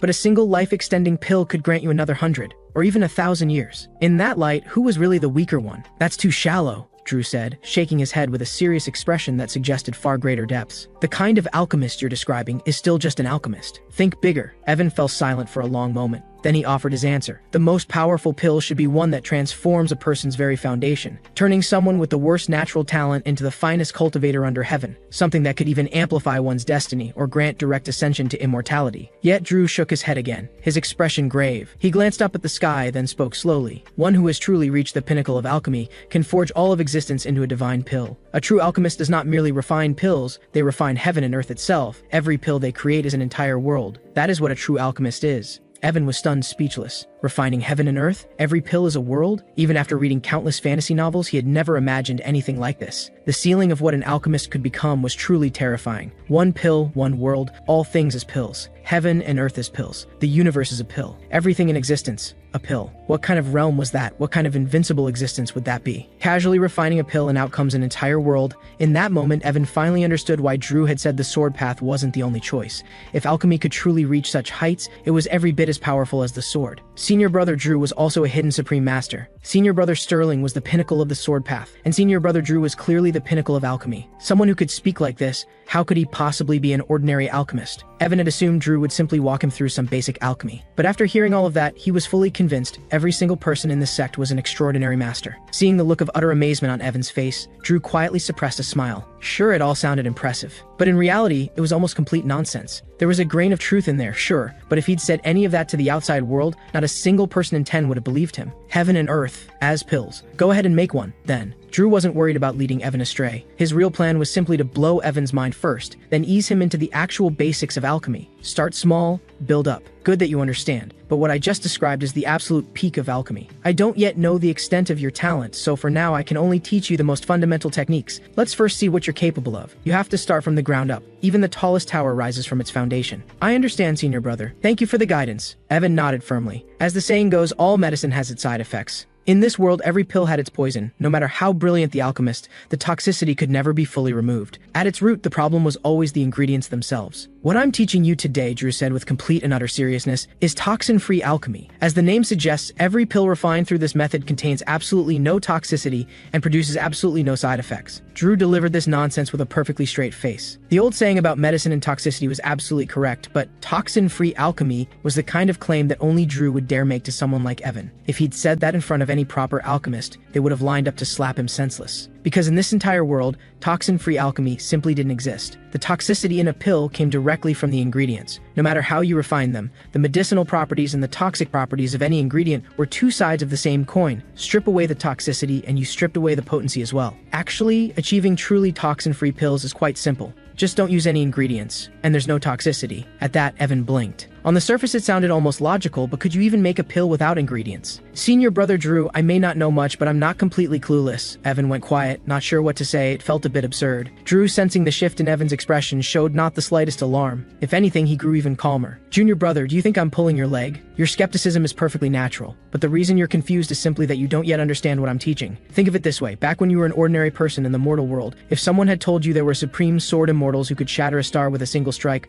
would you have believed them? That landed. Evan understood immediately. So many things weren't truly impossible. They only seemed impossible because he couldn't do them himself. But his own limits were not the world's limits. He felt a twinge of embarrassment. He never thought the day would come when he'd be the one with a small world perspective. Don't be too hard on yourself, Drew said with a gentle smile, then continued. The essence of any medicinal ingredient is spiritual energy. Every natural treasure in this world grows in places rich with spiritual energy. Ingredients are simply spiritual energy condensed into another form. So why do ingredients carry toxicity? Because spiritual energy in its purest state is untainted. It is the most pristine substance in all of heaven and earth. But as they grow, they are tainted by the 5 elemental forces of the physical world, and that contamination naturally gives rise to impurities and thus toxicity. So, toxin-free alchemy means bypassing the ingredients entirely, drawing spiritual energy directly from heaven and earth, and condensing it into a supreme-grade pill through transcendent Tao techniques. Do you understand? Every word Drew spoke carried weight. That final line in particular struck Evan like a great bell rung inside his mind. I understand, senior brother. Evan was completely convinced. Every last trace of doubt dissolved in an instant. Senior brother, if someone hasn't begun cultivating yet, can they still take a Chiwai condensing pill? Evan asked, full of curiosity. Without cultivation, could a person take a Chiwai condensing pill? Drew answered almost without a second thought. Yes. Giving a Chiwai condensing pill to a mortal who hasn't yet entered the Chi condensing stage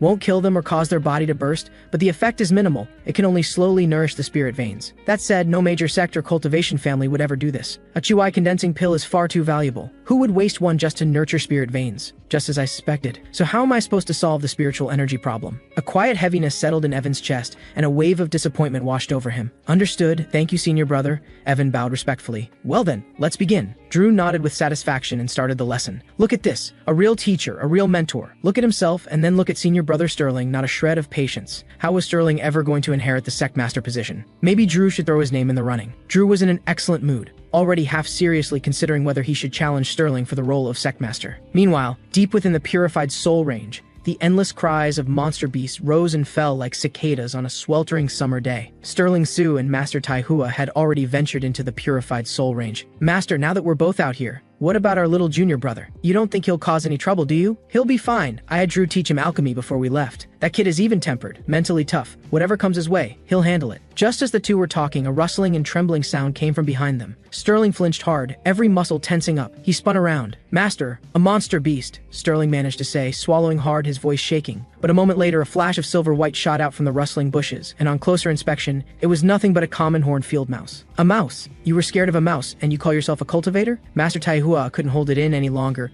and doubled over laughing. Sterling turned away in embarrassment, wanting to disappear into the ground. I told you already, the outer perimeter of the purified soul range doesn't have large. Master Taihua never got to finish. Both of them were suddenly engulfed by a monstrous, oppressive aura. A bone-deep chill crept up from nowhere. Then came a deafening crack, like the sound of death itself tearing through the trees. A colossal saber-toothed tiger covered in bone spikes came barreling toward them, its massive jaws wide open. It moved like a bolt of golden lightning, closing the gap in an instant, one enormous claw crashing down. The next morning, Evan opened his eyes and let out a long, slow breath. His muscles tightened and he stretched instinctively, working out the stiffness in his body. A thin mist drifted through the mountain forest, making it look like something out of a dream. A gentle bell toll rang through the air, and with it came a deep sense of calm. Evan drew in a long breath of the cool morning air, fresh with the scent of dew. Evan stepped down the stone stairs toward the lower mountain. He was heading to the library hall to catch up on his knowledge of this world. He had been here for years, yet had never truly taken the time to understand it. Along the way, he hoped to find some solution to his lack of spiritual energy. Even if nothing turned up, broadening his understanding of cultivation would still be worthwhile. As for the Four Thunder Sword intent, that wasn't something he could rush. Before long, Evan arrived at the Azure Cloud Sect's library hall,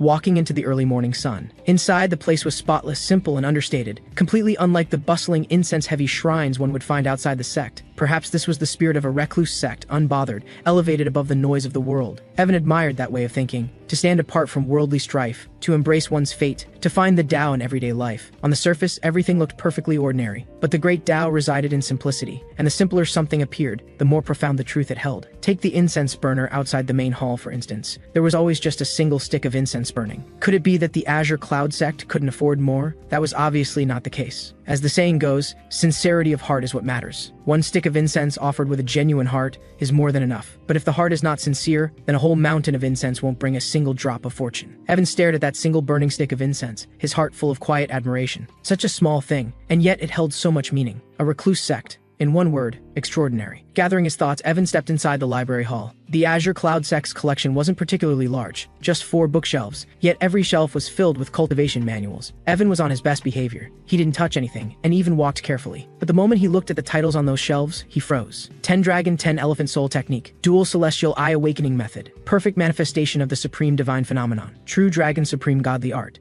Heaven and Earth Sword Art, the wondrous method of 30,600 immortal apertures, the 36 divine arts of the heavenly fiend, the 72 Tao techniques of the earth demon. Evan just stood there, completely dumbstruck. He already knew Azure Cloud Sect was a recluse sect, but he hadn't expected it to be this absurd. He didn't even need to open any of those manuals to know they were extraordinary. But what stunned him even more was that they were all just sitting there on the shelves, out in the open, with no formation array protecting them, no seals, no security of any kind. So this is what a recluse sect looks like. Evan was genuinely thrilled, heart-poundingly, breathlessly thrilled. If anyone dared to say this wasn't a recluse sect, he'd go after them with his sword. Evan took a deep breath and forced himself to calm down. Sure, there were manuals everywhere, but whether he was actually allowed to study them was a whole other matter. And what if something went wrong from practicing the wrong thing? What if the master and his senior brothers blamed him? Evan held himself back and instead picked up some general texts about the cultivation world, things like the Chronicles of Greenreach and the Strange Records of Jin Kingdom. These volumes were thick and heavy. Evan sat alone in the library hall for a full day and night, working through all 45 volumes of the Strange Records until he finished every last one. By the end, he had a solid general understanding of Jin Kingdom and the cultivation sects of the 10 kingdoms, including the major sect powers,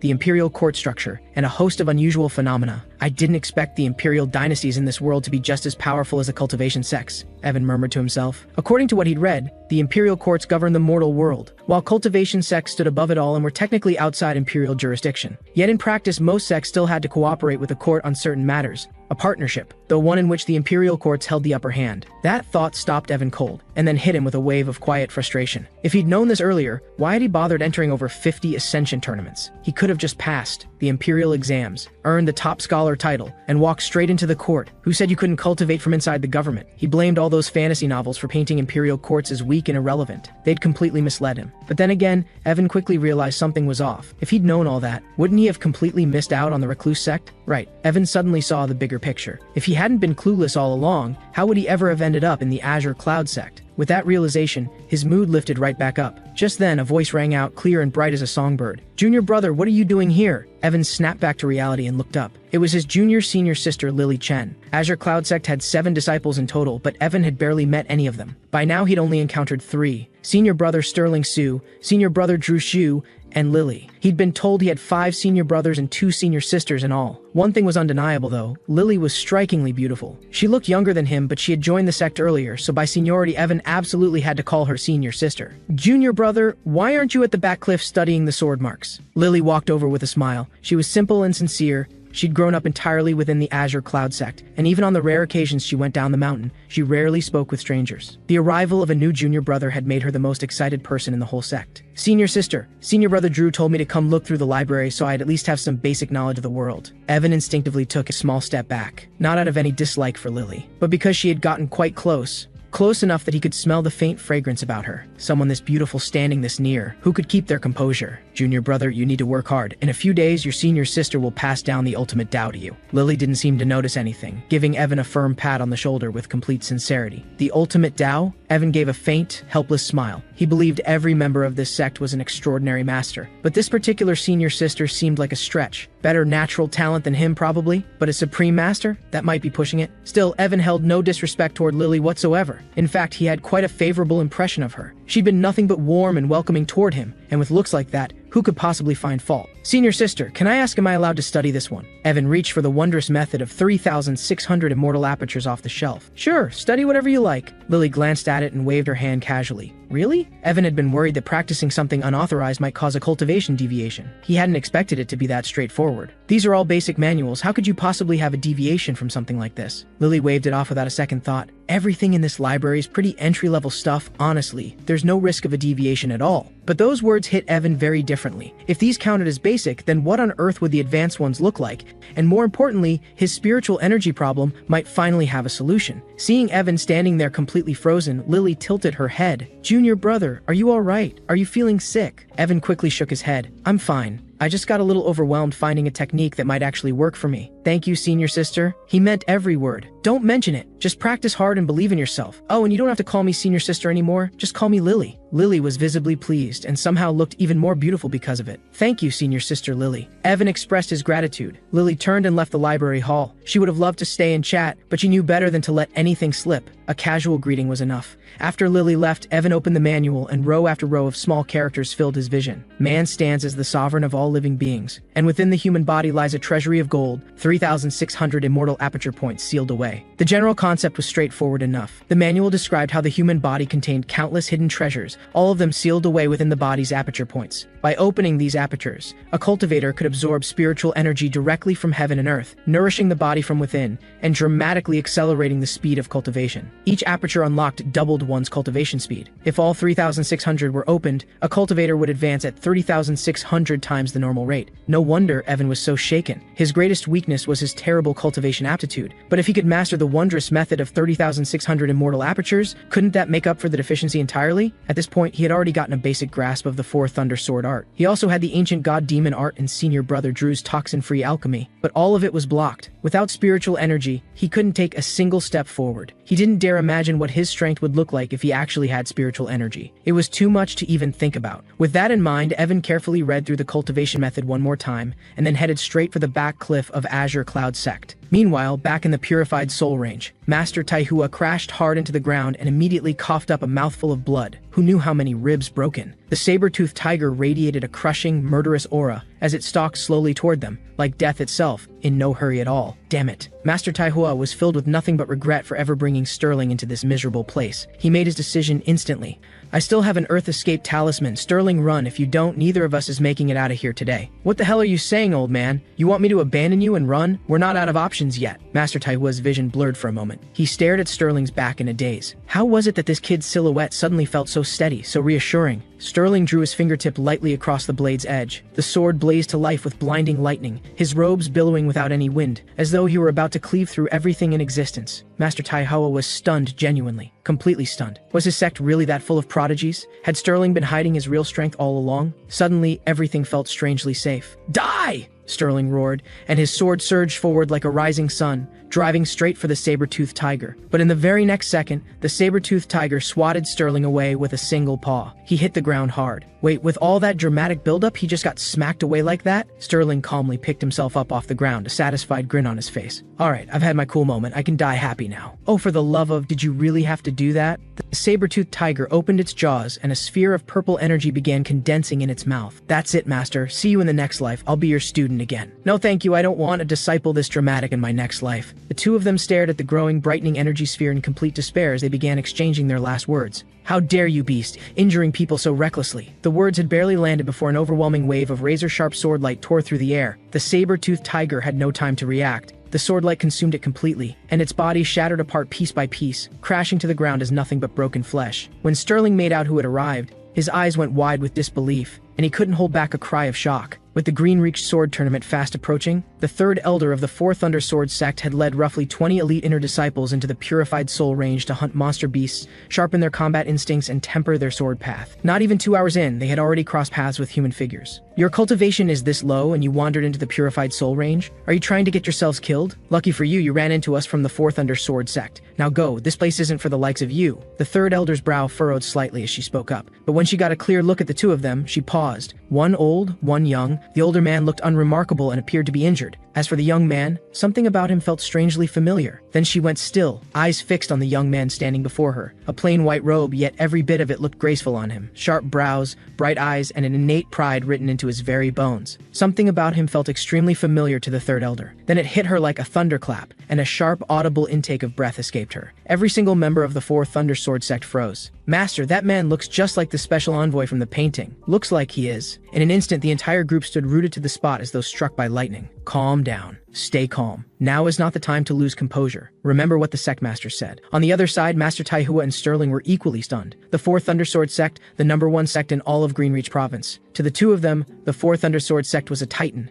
and the gap between it and the Azure Cloud sect was like heaven and earth. The Azure Cloud sect wasn't even in a position to kneel before them. Still, something felt off to Sterling. Why were all the male disciples staring at him? Had none of them ever seen a good-looking man before? Surely they weren't into men, were they? Sterling started to feel genuinely uneasy. But the more nervous Sterling got, the colder and more composed his expression became. He'd been like that his whole life, and he had no idea why. Both sides stood in silence, the awkwardness hanging thick in the air. The third elder kept telling herself, "Stay calm, stay composed. Whatever you do, don't let him realize that you've figured out who he is." But what do I even say? Think, this is so awkward. The third elder's nerves were getting the better of her, cold sweat already forming on her brow. "Greetings, fellow Taoists. May I ask what brings the two of you out this way?" She forced herself to speak. Master Taihua was confused. What kind of an opener was that? How was he supposed to answer that? Was he supposed to say he came here to get beaten half to death? Why the sudden formality, and why ask what they were doing here? He couldn't very well say nothing, so he forced an awkward laugh and answered, "Oh, nothing much, just taking a stroll." Master Taihua looked noticeably on edge. The whole scene fell quiet again. 3 pairs of eyes met, and the awkwardness spoke for itself. Sterling said nothing. He was nervous, but his expression made him look proud and remote. He didn't trust himself to speak. The third elder's sharp eyes caught it immediately. The old man was injured. She spoke up without thinking. "Fellow Taoist, are you wounded? I happen to have a high-grade spirit medicine on me, a white dew muscle restoration pill, which should be able to heal your injuries." A white dew muscle restoration pill. Both Master Taihua and Sterling silently cursed in disbelief. That was a high-grade pill. A single one was worth 50 low-grade spirit stones. They could sell their entire sect and still not come up with that much. Master Taihua was genuinely thrown off. Why was this person being so generous? Sterling was equally baffled. Then Master Taihua thought about it more carefully, and something clicked. This must be what the great sects were like, strong enough to be magnanimous, the kind of people who look out for the weak and step in when they see injustice. Something's not right here. When things don't add up, something's always off. Master, let's get out of here. We are deeply grateful, fellow Taoists. Until we meet again. Master Taihua and Sterling bowed quickly and turned to leave in a hurry. "Please wait!" They hadn't gotten far before one of the Fourth Thundersword sect disciples called out. A figure stepped forward from among the group and approached, bowing with deep respect. Sterling was getting nervous, and not without reason. He wasn't dense. He could tell these people seemed somewhat restrained around him, especially the third elder, who kept glancing his way. It made him genuinely uneasy on the inside. Could they really be drawn to his looks? And now this young disciple walking up to him? What for? To play matchmaker? Sterling grew even more tense, but the more tense he felt, the colder and more aloof he appeared on the surface. "Senior," the young disciple began, "I can see that you walk the sword path as well. I've been struggling with a question about sword cultivation for some time now and cannot find my way through it. Would you be willing to offer some guidance? I would like to ask, what is the sword path?" The young man spoke, and the question he posed was one Sterling knew all too well. Sterling froze internally. He knew this question. It was the very one he had asked his little junior brother, and just like that, his instinct for striking a pose kicked in. He clasped his hands behind his back, turned his head slightly, and let out a quiet, effortless laugh, his solitary silhouette the very image of a transcendent sword immortal, standing apart from the world. At that moment, even Master Taihua couldn't help but look over at Sterling. He knew exactly what his disciple was worth. A creeping sense of second-hand embarrassment came over him, so he closed his eyes and pretended to be recovering from his injuries. Sterling gazed into the vast, boundless sky, then slowly spoke. "A blade of grass is the sword path." The words landed and everyone paused. They didn't understand. Not a single person could make sense of it. Not the disciples. Not even the third elder herself. When Master Taihua heard this, he was hit with an inexplicable wave of second-hand embarrassment so intense, he wished the ground would open up and swallow him whole. "Could you be more specific, Senior? I'm afraid my understanding is rather slow," the young disciple said earnestly, pressing on with his question. Sterling Su let out a quiet, resigned sigh. Without answering, Sterling intoned slowly, "The way of the sword lies within the heart. Where the heart points, so too does the blade."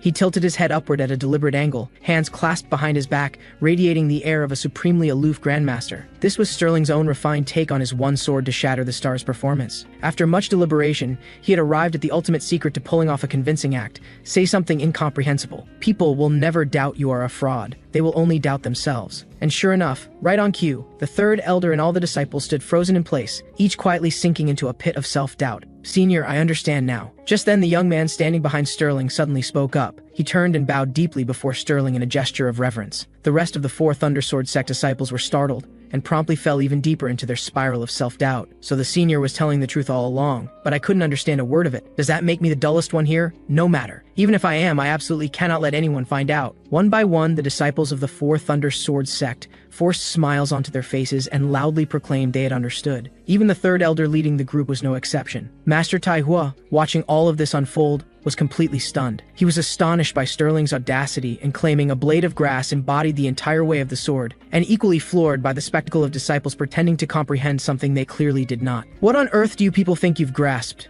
Have you all lost your minds?" Sterling's expression remained perfectly calm. His eyes were still and unreadable, like the surface of an undisturbed well. To everyone watching, he embodied every quality of a true master. "I have said all I intend to say. How much you take from it depends on your own perception." Sterling remained composed and unhurried, his gaze drifting off into the distance. Everyone present couldn't help but marvel, truly worthy of the title of a supreme grandmaster. The sect leader had been right. The Jin Kingdom's Inspector General cared nothing for fame or fortune, living by his own will, devoted entirely to the way of the sword. Meanwhile, at the rear cliffs of Azure Cloud Sect, the youngest disciple Evan Ye was still deep in rigorous training. He slowly opened his eyes and exhaled a long, heavy breath. He gazed up at the vast glittering stars above, but his heavy mood found no relief. If anything, he felt worse. He had already worked through the secret manual thoroughly and located the aperture points within his own body. Yet he had stumbled upon something even more disheartening. He had no idea how to draw spiritual energy into his body, let alone use it in surging waves to strike his apertures and open his inner core. On top of that, Evan had begun to sense that breathing techniques, which seemed like the simplest of foundational methods, were actually the most complex. "I need to put myself in the shoes of the very first cultivator," he thought. "The first person in all of existence to understand chi refinement. How did they do it? I need to think like them. That's the only way I'll find the answer," Evan thought to himself, then continued to wrestle with the question. Absorbing spiritual energy into the body seemed straightforward enough, but every cultivator who did it was simply following a path someone else had already walked. It was like math from his past life. A 3-year-old child could tell you that 1 + 1 = 2, but had no idea why it equaled 2, or why it couldn't equal 3. If he could figure out the 1 + 1 of spiritual energy in the cultivation world, he would have earned the right to forge a path that was entirely his own. Whether he succeeded or failed, it would be unlike anything that had come before. "I'm already so far behind. I can't afford to waste time. If one approach doesn't work, I'll try another. I know I can figure this out." Time slipped by swiftly,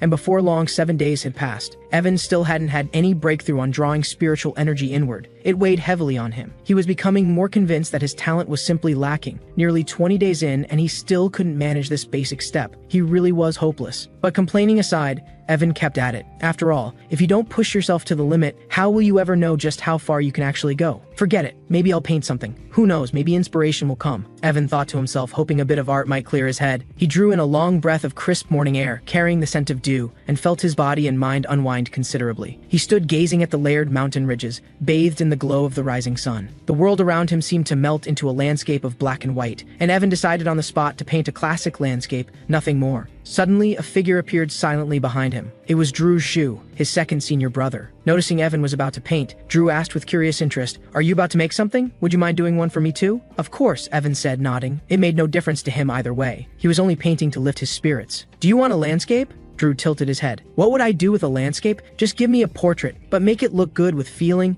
You can take some artistic liberties. I can handle it." "Understood," Evan said with a nod. This was also a good opportunity to repay his senior brother for teaching him alchemy. An hour later, Drew rolled his neck and walked over with an eager expression to collect the finished scroll. The portrait wasn't quite as handsome as he imagined himself to be, but it wasn't bad at all. "Very nice, really very nice. Little brother, you've got quite the hand for painting." "Impressive, truly," Drew said with satisfied admiration. "It's nothing special. Would you like to add a poem to it, Drew?" Evan asked. "No, the painting is fine as it is." Drew had no interest in adding a poem. What was the point? The whole thing was about showcasing himself. Adding a poem would just clutter the image. Drew rolled the scroll up without even stamping a seal on it. Drew offered Evan a few encouraging words before heading off on his own. On the way back, he thought, "I'll show it to the master and Sterling when they return. Not sure if they know anything about painting. Either way, they'll definitely praise how handsome I look. Actually, maybe I should add a poem after all. No matter, I'll write one myself when I get back." Evan watched as Drew's figure shrank into a small dark dot and finally vanished from sight. Evan pulled out a fresh, spotless sheet of zhiang paper and spread it out, brush in hand, ready to paint again. Something about the portrait he had just made for Drew had sparked an odd, almost electric sense of clarity in him. He wanted to chase that feeling. This time, he went with a pure landscape, the kind he knew best. With sweeping strokes and careful touches of ink, he poured the weight of his frustration directly into the painting. What appeared on the paper was a landscape of shadowed, brooding mountains and rivers, dark and profound, carrying an unspoken heaviness that pressed down on the viewer. This was the soul of the painting. Evan had reached the realm of painting soul, embedding everything within him into the work. Anyone who looked upon it would feel that same restless, brooding unease. Then, without warning, a soft breeze drifted in and brushed against his face. In that moment, the frustration and urgency coiled inside Evan quietly dissolved. He set down his brush and lifted his gaze to take in the mountains and sky before him. All was still. The world held its breath. Man follows the earth. Earth follows the sky. Sky follows the Tao. Tao follows nature. Without knowing why, these words rose unbidden in Evan's mind. And then, in that same moment, something shifted. Evan went very still. He stood there for a long while,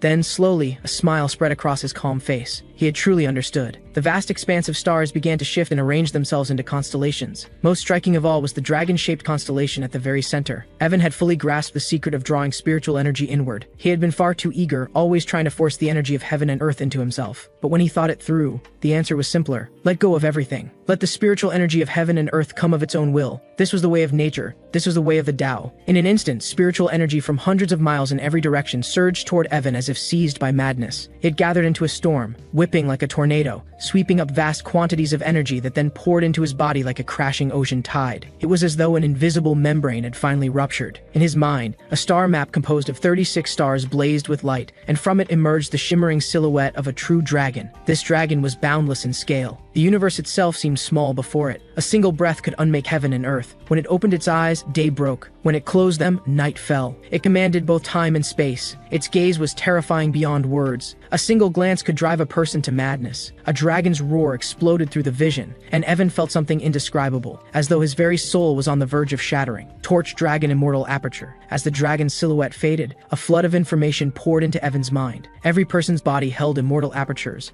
yet each person's apertures were unique. Through the knowledge now flowing through him, Evan understood that his own aperture was the Torch Dragon Immortal Aperture, and that as he continued to unlock it, he would gradually inherit the legacy bound to it. The Torch Dragon? Could this be Torch Serpent? Learning what his aperture was left Evan shaken and full of questions. He wasn't certain whether this Torch Dragon was the same Torch Serpent he knew from his memories, but if it was, the implications were frightening. Torch Serpent was the most fearsome divine beast recorded in the classic of mountains and seas. In authentic Taoist texts, it was written as the originator of all things in existence. It held dominion over time and space, capable of reaching into the past or stepping into the future. It knew all things and understood all things. When it opened its eyes, there was daylight. When it closed them, there was night. It was omnipotent, formless, and without limit. Whether or not it was truly Torch Serpent no longer mattered. The aperture was open, and now he could begin cultivating the ancient god-to-demon art. That was what needed his attention right now. But before any of that, Evan glanced at the sun rising once more over the horizon, then turned back to the Shuyang paper spread before him. He added just a few rays of light piercing through the dark clouds and falling upon the earth below. Such a small addition,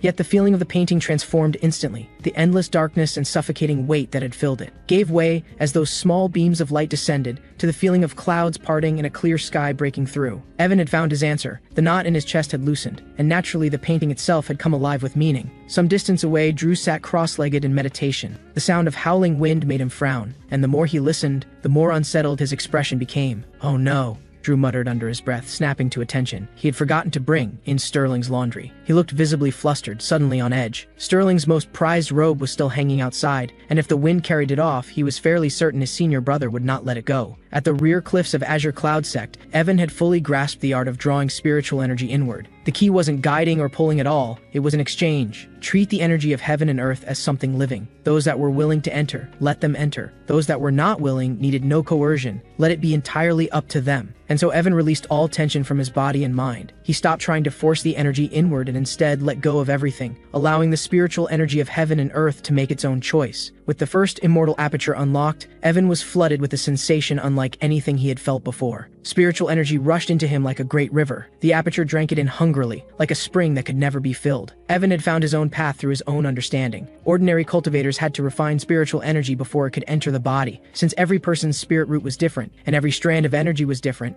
it had to be processed first. That was the very essence of the Qi refinement realm. But Evan's version of refinement was simply to let the energy of heaven and earth choose for itself. What was willing to enter would come, what wasn't would stay away. This removed the refinement step entirely, and it granted him an ability that cultivators normally didn't unlock until the nascent soul realm, autonomous cultivation. On top of that, for reasons he couldn't explain, his rate of absorption was staggering. In just 2 hours, Evan absorbed more spiritual energy than Sterling had accumulated through years of seeded cultivation. This marked the moment Evan truly stepped onto a cultivation path that belonged to him alone. But there was one frustrating catch. Unlocking immortal apertures consumed an absurd amount of spiritual energy. He had already drained the energy from hundreds of miles around him, and still couldn't unlock the second aperture. He was basically a bottomless pit. Evan was someone who knew how to count his blessings. If the second aperture wasn't ready, so be it. This was the perfect moment to turn his attention to the ancient god-demon art. He exhaled slowly and let go of the fixation. Evan closed his eyes, cleared his mind, and meditated on the ancient god-demon within. He raised one hand toward the sky. An intense, blazing solar energy began to gather and concentrate in his palm. He then drove it down hard into the earth. Channeling the power of the ground beneath him, the heaven hammer and earth forge manifested. Drawing upon the might of heaven and earth, and taking the form of a world-shattering divine hammer. Before him appeared a massive, ancient cauldron wrapped in golden dragons. Beneath it, crimson gold flames spread instantly to the edges of his vision. The heat was absolute, as if the entire world was being fed into a furnace. High in the sky, the world-ending divine hammer crackled with endless lightning. The deafening roar it produced was relentless, as though the end of the world had come. Evan's heart surged with wild joy. A grin spread across his face. It worked. With spiritual energy as the catalyst, it actually worked. But the moment those words left his mouth, the divine hammer released a world-destroying wave of energy that filled heaven and earth. The ground shook violently. Lightning tore through the sky, and the heavens themselves dimmed as though the end had truly arrived. Evan's pupils contracted sharply. He swallowed without thinking. Something's off. This is way too powerful. This is beyond anything I should be able to. Before he could finish the thought, the hammer hanging in the sky came crashing down with breathtaking speed, slamming directly toward him like a comet striking the earth. The ground shook without pause. Everywhere he could see, the air itself was torn and warped by lightning. Evan coughed up a mouthful of blood. The moment the hammer struck, half of his body was pulverized and scattered into nothing. Tiny arcs of electricity still flickered across what remained of him. Ancient god-demon art. Forge the body through destruction and rebirth. Those without an iron will who attempt it will not survive. Evan's body had taken a catastrophic blow. Half of it had been reduced to dust and scattered into the air. What was shocking was that not a single drop of blood flowed from the wound. Instead, dark impurities seeped out like thick black syrup, giving off a foul stench. The pain was beyond extreme. It was so intense it had looped back around into numbness. Evan felt a single violent shudder run through his body, and then nothing at all. He clenched his jaw,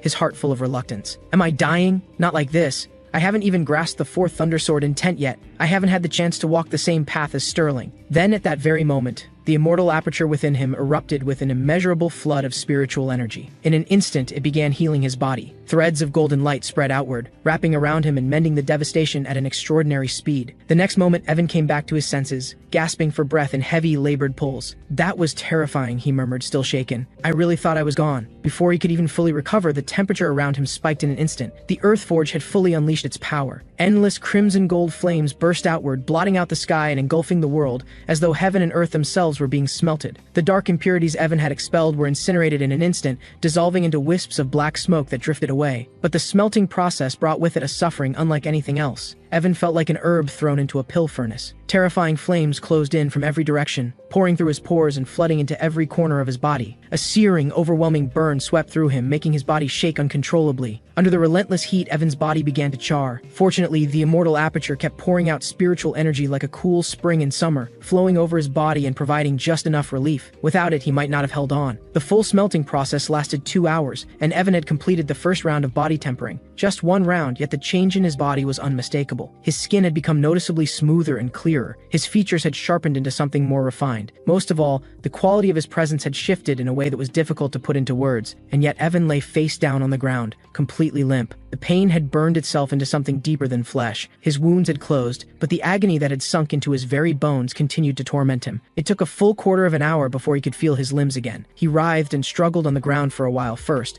before finally managing to bring his uncooperative body under enough control to slowly push himself up. Evan stood there, eyes vacant and glazed. After one round of tempering, the only thing he felt was fullness, a deep physical sense of power filling his body. He felt like he could drop a wild ox with a single punch. Unfortunately, Azure Cloud's sect had no wild oxen to test that on. So this is what real strength feels like. With that thought, Evan moved to begin the second round without hesitation. The process had been brutal, but the feeling of power it produced was something he had already become hooked on. Once Sterling and Master Taihua had departed, a disciple finally couldn't hold it in any longer. Third Elder, was that Senior Su really the Inspector General of the Jin Kingdom? Are you questioning my judgment? The Third Elder's demeanor shifted abruptly. The fawning, eager image vanished entirely, replaced by something sharp and authoritative. Her tone toward the disciple turned noticeably cold. The disciple shook his head rapidly. I wouldn't dare, but he still couldn't stop himself. It's just that the Inspector General's cultivation seemed very ordinary. Maybe third or fourth level of chi refinement at most. The Third Elder shot him an impatient glance. How utterly foolish. Can't you even see through something this obvious? The Jin Kingdom's Inspector General is the foremost sword cultivator in the entire kingdom, a nascent soul realm existence. Do you think disguising himself as a lowly chi refinement cultivator is beyond him? Powerful cultivators can suppress their own realm. The Inspector General's duty is to monitor the sects and officials of Jin Kingdom on behalf of the crown. He cannot afford to reveal his identity. The moment he does, his position is finished. Senior Su is no fool. Not only did he suppress his cultivation to appear as a Qi refinement cultivator, he even had one of his subordinates play the role of his master. He may have gone even further than that. I wouldn't be surprised if he built an entire obscure sect from scratch just to make the cover story airtight. We cultivators should strive to improve ourselves through hard work, not remain narrow-minded like frogs at the bottom of a well. You can question me, but bring evidence when you do. I know what else you're thinking. How could someone truly powerful get injured? Let me tell you plainly, that was a performance. An injury that a single healing pill fixes on the spot is not a real injury. It was all a show for your benefit. A single blade of grass to cut down the sun, the moon, and all the stars. You think a mere chi refinement cultivator could say something like that? Honestly, use your heads. The third elder grew more agitated with every word, his tone rising toward outright anger. If you go out into the world with that kind of thinking, the day you face the cunning disciples of a demon sect, you'll finally understand what it means to not believe everything you see. She looked at them with deep disappointment. We were rash and foolish, elder. Please forgive us. The disciples were fully won over. They bowed together and admitted their fault without hesitation. Meanwhile, at the outer edge of the purified soul range, Master Taihua and Sterling Su stood looking back at the dense, lightless forest they had just come through. Without a word, the two fell into each other's arms and wept. After parting ways with the 4th Thunder Sword sect group, the master and student had run into wave after wave of danger, escaping each one by the narrowest of margins. Had it not been for the high-grade healing pills gifted by the 4th Thunder Sword sect elder, Master Taihua would have died at least once. Master Taihua collapsed onto the ground like a heap of mud. Exhaustion rose in waves, washing over every sense he had. With no will left to live, he groaned. This little purified soul range, I thought we'd stroll right through it. Instead, I nearly left half my life behind in there. Sterling felt utterly deflated. Master Taihua had at least come out with some valuable demon beast materials. Sterling, on the other hand, had made zero progress on his cultivation insights. Wasn't there supposed to be some good luck after cheating death? Where was his good luck? Master Taihua shook his head with resignation. The small comfort he had felt over the money they had made quietly faded. The demon beast materials they had risked their lives to obtain weren't worth a fraction of what little Evan made from a single painting. Sometimes when you start comparing yourself to others, it just makes you want to give up, Master Taihua said, sounding deflated. But he had come to terms with it. Pride, dignity, all of it meant nothing. Money was genuinely hard to earn. From now on, he'd just go to Evan and shamelessly ask for paintings. Sterling nodded in agreement. Money doesn't come easy. There are really only 2 ways to earn it, the effortless way and the humbling way. Evan likes to paint on his own anyway. I wouldn't be surprised if he already did something for Drew. That guy has always wanted a portrait of himself. At those words, Master Taihua's eyes lit up. He grabbed Sterling without another moment's hesitation and started off in the direction of the sect. A portrait wasn't worth as much, sure, but it was still worth more than the sect brought in over 1,000 years. If he hasn't done one yet, even better. Tell Evan to skip Drew and just do a landscape with a poem. That's all we need. The scene shifted to Drew's quarters. Drew stepped out into the morning light of the rising sun, moving slowly with a puzzled look on his face. His right eyelid had been twitching without stop for an entire day, for no reason he could identify. It was starting to worry him. Something bad might be coming. On the whole, though, Drew was in good spirits. For one, he had finally memorized all the basic pill formulas. For another, he had successfully delayed Evan's cultivation progress. Thinking about how Sterling must have looked lately only made his grin wider. He couldn't help mentally lecturing Sterling, a senior brother who throws a fit just because his junior has poor talent, and then goes off to sulk alone at the rear cliffs. Embarrassing. Where was the sense of responsibility a senior brother was supposed to have? Drew soon arrived at the rear cliffs, ready to teach Evan some real alchemy, and not to get ahead of himself, but if Evan actually managed to produce a pill with no toxic impurities, he would eat the only pill furnace Azure Cloud sect owned, right in front of every single senior and junior member of the sect. He'd swallow it whole. Spotting Drew approaching, Evan rose immediately and greeted him with a respectful bow. Good to see you, Drew. No need for formalities, Drew said with a light chuckle, turning to look at him. How have things been, Evan? Not bad. I've made a little progress with alchemy, Evan said with a nod, though he felt a bit sheepish. He had succeeded, yes, but not quite in producing a complete pill. It was slightly awkward. Still, a success was a success. A little progress? Drew paused slightly. What does that mean exactly? He asked, genuinely puzzled, eyes full of curiosity. The pill came together, Drew, but it wasn't quite finished. Drew went quiet instantly. He looked at Evan, and the warm smile on his face slowly faded. Evan, your talent may be average, but the sect leader and Sterling have both said your character is solid, honest, and good-natured. Even if the pill didn't work out, you cannot lie about it. Do you understand? Drew said with complete seriousness. I'm not lying, Evan replied, just as serious. Not lying? Really? I don't believe it. Drew genuinely could not believe it. Not because he doubted Evan lacked talent, but because the alchemy he had taught him was completely made up. The creation alchemy art.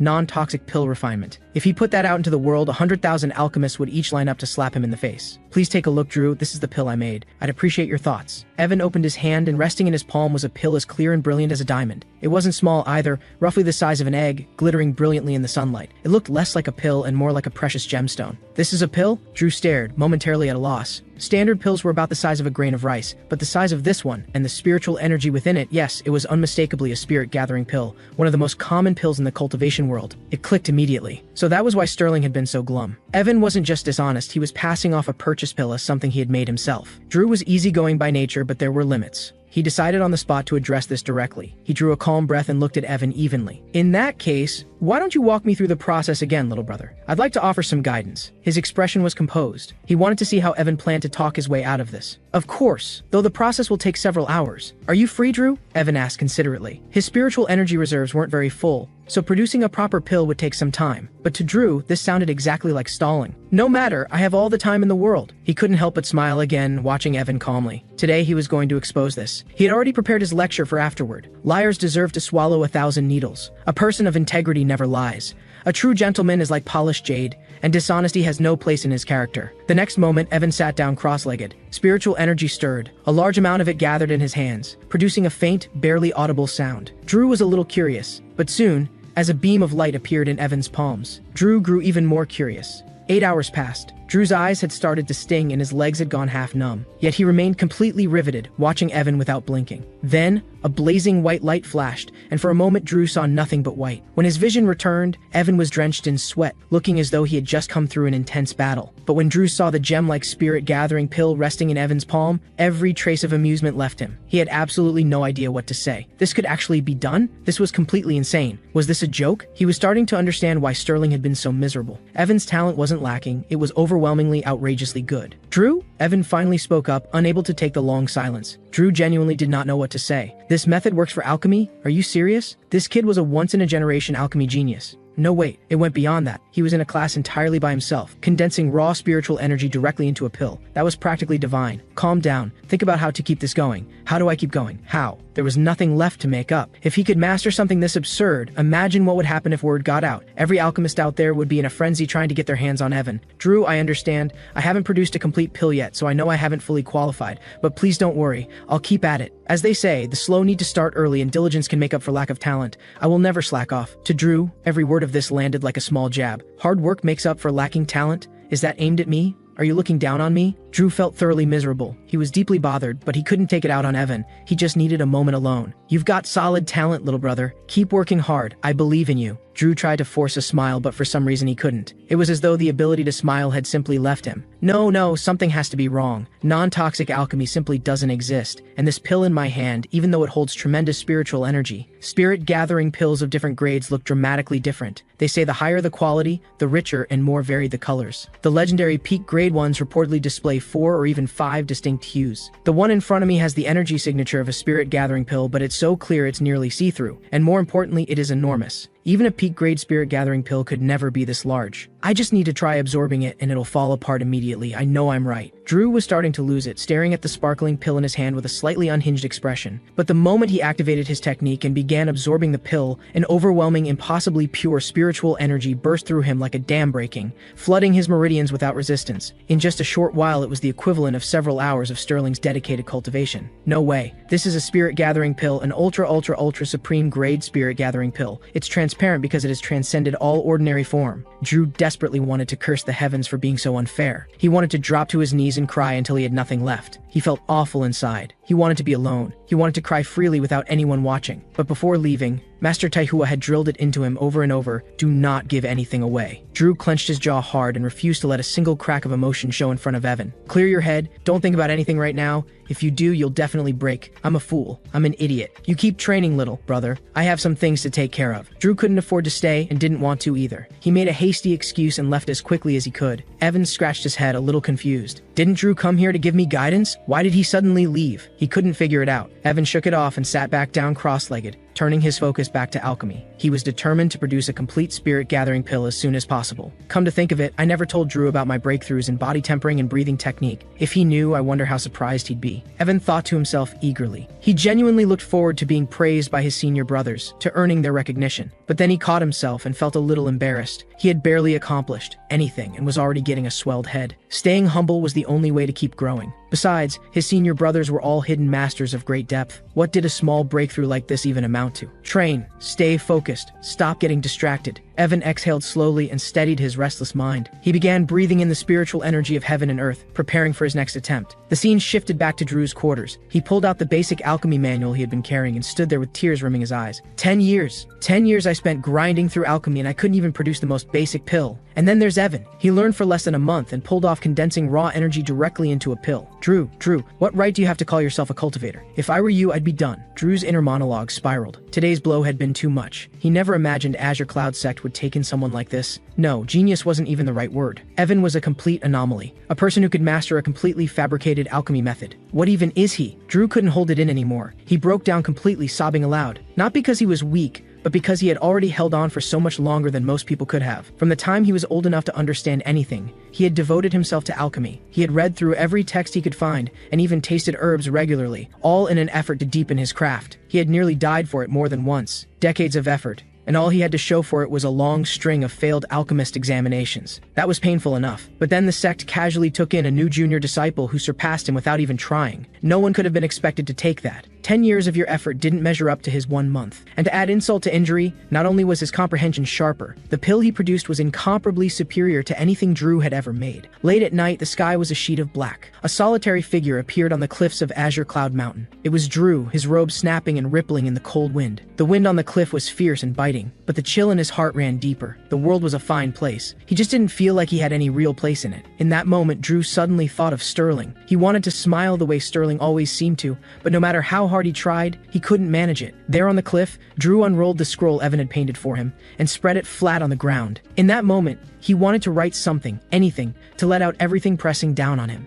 It was still April, nowhere near autumn, yet for Drew Shu it felt like the dead of winter was closing in. His heart was heavy with grief and sorrow, and in that moment, all of it transformed into an overwhelming urge to write poetry. Snowflakes drifted down, the north wind howled, and Drew picked up his brush and wrote 8 characters on the scroll. It was a decent opening line, not without its charm, but Drew quickly fell silent. After a moment, the feeling only grew worse. He simply could not figure out what to write next. Soon though, carried along by his sorrow, he just let the words flow freely. On this 3rd day of the 4th month, a warm wind blows, yet my heart grows cold. Alone, I climb the cliff and gaze at the bright moon. This ache in my heart, who could ever understand? No. Drew looked at it carefully and felt the last line still didn't flow quite right. He crossed it out, then wrote beside it, "This ache in my heart, only my senior brother understands." Now that was something. It captured the weight in his heart and brought Sterling into it at the same time, fitting both the moment and the painting perfectly. Sterling would surely be moved to tears when he saw it. That thought lifted his spirits just a little. When he was done, Drew wiped away the tears that had been threatening to fall. He tucked the scroll into his robe. He would show it to Sterling once his brother returned. But as midnight arrived, an inexplicable wave of melancholy and sadness washed over him, heavier than anything he had felt before. "This bitterness in my chest only my elder brother knows," Drew murmured softly to himself. Then he stood alone, gazing up at the sky. He just needed some quiet. "Third brother? Why does second brother like standing alone on the cliff too? Just like first brother." Lily Chen crunched on a cucumber, her bright eyes full of puzzlement. "No idea. Your second brother has always copied first brother's habits. He doesn't actually think he looks cool doing that, does he?" Marcus Wang shook his head from where he stood nearby. "Probably not. When I saw Drew today, it looked like he had been crying. It might have something to do with our little junior," Lily said. "Something to do with our little junior? That is strange. Is his aptitude really that bad? Drew has the most patient temperament of all of us. If even he cannot handle it, what does that say?" Marcus grew even more curious. "I'm not sure, but probably at least a little. Third brother, how about you go teach our junior formation technique sometime?" Lily suggested. "Not me. I have my formation master examination coming up, so I cannot spare the time right now." "What about 4th or 5th? Marcus shook his head. He had been too busy lately to give Evan Yi any guidance. 4th and 5th have been away from the mountain for a long time now. They probably will not be back for a while. "If you will not go, then I will find first sister," Lily said with a pout. "First sister? That is a bad idea. Sure, she has the highest cultivation among us, but she always comes up with the strangest things. Why not just let Drew hold on a bit longer?" Marcus frowned and quickly shot down his youngest junior sister's suggestion. Lily took another bite of her cucumber. "I do not mean anything by it. It is just that Drew does not look like he can hold on much longer." "Do whatever you want then. If something goes wrong, that is your problem, not mine. All right, get some rest." Marcus stretched and walked away. Lily stood alone, watching Drew with a thoughtful look on her face, torn between listening to Marcus and letting Drew endure a little longer on his own. After midnight, Drew trudged down from the cliff with a gloomy expression and made his way back to his small cottage. He had no idea why his right eyelid had been twitching uncontrollably ever since he met young Evan earlier that day. They said a smiling face brings good luck while a gloomy one invites misfortune, but he had already hit rock bottom. He refused to believe things could possibly get any worse. What was he going to get randomly beaten up on top of everything else? Drew let out a wild, half-crazed laugh. He absolutely refused to believe anything unluckier could happen to him. Whatever. He would just go to sleep. The sun would still rise in the east tomorrow and life would go on. Life demanded resilience, and if you could not fight it, you might as well learn to enjoy it. As the first golden rays of sunlight pierced the darkness, two figures appeared at the foot of the Azure Cloud Sect's mountain. Master Taihua and Sterling Su walked toward the gate, both utterly exhausted. They had been traveling all night since leaving the Purified Soul Range, and had only just made it back. At the sight of familiar surroundings, both Master Taihua and Sterling could not help but break into long-missed smiles. "Master, please do not take me with you next time you go to the Purified Soul Range. I would like to live a few more years," Sterling said, tears streaming down his face. "Oh, knock it off," Master Taihua snapped. "Who would gamble their life like that if they had a choice? I am not an idiot. Only an idiot would go willingly." Master Taihua's tone shifted abruptly. "My dear disciple, were you not heading over to check on young Evan? While you are there, why not ask if he has painted anything lately? And if he has not, find a way to get him to." Sterling knew the sect was running low on funds, and he knew Master Taihua had his pride. But Sterling had his pride too. Scheming to squeeze money out of a junior every single day, when he was old and looked back on all of this, it would be nothing but one embarrassing stain after another. But the Azure Cloud Sect was in no position to manage without Evan's help right now. Forget buying good cultivation manuals for the others. At this rate, they might not even have enough to eat. Sterling silently nodded. "Fine. For the sake of my juniors, I will give it a try." "Exactly what I would expect from my most beloved disciple, such admirable devotion," Master Taihua said with a grin. "Get lost," Sterling shot back. The scene shifted to a thatched cottage within the Azure Cloud Sect's grounds where a young woman slowly stepped outside. She looked to be around 25 or 26, with a graceful figure and breathtaking beauty that carried a quietly dangerous allure. Not in a seductive way, she was simply stunning in the truest sense, with captivating eyes that had the kind of depth that could make any man's heart skip a beat with just a single glance. To call her devastatingly beautiful would not have been an exaggeration. This was Scarlet Xiao, the eldest senior sister of the Azure Cloud Sect. She had been in secluded cultivation for the past several months, appearing only once at the sect meeting, and no one quite knew what she had been up to. "First sister," Lily's voice called out just then. Scarlet turned, a smile spreading naturally across her stunning face. Lily came up to her beaming. "First sister, you have finally come out of seclusion." "Yes, little Lily, come here and let your sister take a look at you. Have you filled out at all?" Scarlet said with a light laugh, completely unabashed. The moment those words left her mouth, Lily immediately took a step back. "First sister, why do you always have to bring that up?" Lily groaned, helpless. Of everyone in the Azure Cloud Sect, Scarlet was by far the most unpredictable, and her mouth had absolutely no filter. "Oh, do not be shy. It is not like your sister does not have them. Look at you though. If you do not eat more, your future partner is going to have a rough time." Scarlet gave a soft laugh, then pulled out a gourd of wine and took a generous swig. "First sister, you are drinking again. Didn't Master say no more wine? If he catches you, you will be grounded for a whole year. Are you really not afraid of him?" Lily asked, partly curious, partly genuinely worried. After all, Master Taihua had warned Scarlet about her drinking more than once. "Why would I be afraid of him over a drink? Little sister, wine is medicine for the soul. Want a taste?" Scarlet laughed and moved to offer Lily a sip. "I am not drinking." Lily backed away another half step, visibly tense. She had no desire to get scolded by Master Taihua. If he found out she had been drinking, she doubted she would live to see her next birthday. Scarlet just laughed and took another long drink, sighing with satisfaction. "Lily, has anything interesting been happening in the sect lately? Has that useless first brother of yours managed to condense the Spring Thunder Sword Force yet?" she asked. "I am not sure, but from the looks of it, first brother is still the same as ever," Lily said, shaking her head. "But first sister, while you were in seclusion, first brother and second brother both seem to have been driven to their wits' end by our little junior." "Driven to their wits' end? Do tell." Scarlet immediately perked up with a gossip-hungry gleam in her eyes. "Come on, what happened? When our little junior first arrived, first brother started teaching him the sword arts, but it turned out his aptitude was shockingly low. No matter how hard they tried, he just could not get it. It completely broke them. For a while, first brother would stand alone on the cliff every midnight, looking like the weight of the world was on his shoulders. Then Drew took over, and just last night, he was doing the exact same thing, standing on that cliff at midnight, just like first brother." Lily explained earnestly. "First sister, even if our little junior really does have poor aptitude, should first and second brother really fall apart over something like this? If Master ever passes the leadership down to one of them someday, would the Azure Cloud Sect not be finished?" Lily finished with a genuinely worried look on her face. Scarlet, on the other hand, clearly had no such concerns. She burst out laughing without a care in the world. "That sounds absolutely hilarious. I have to see this for myself. Little Lily, make sure you study the techniques I taught you properly, and whatever you do, do not follow the example of those two useless brothers of yours." Scarlet patted Lily on the head and turned to leave. "Stop worrying. I will go check on our little junior myself." As the senior sister's figure disappeared into the distance, Lily whispered worriedly, "It's senior sister. She'll be fine probably, right?" The scene shifted. From a distance, Scarlet spotted Evan. He was deep in cultivation, eyes closed, completely focused. Scarlet's eyes lit up the instant she saw him. He was actually quite handsome. Evan looked completely different from before. If the old Evan could be described as plain and delicate, the Evan before her now was strikingly handsome, and beyond his appearance he radiated a refined, almost celestial air that made people instinctively warm up to him. Well, I did not expect Master to bring in such a good-looking junior. He is exactly my type. In that case, I am not about to let someone else have this opportunity," Scarlet murmured with a smile that reached her eyes. Then, all at once,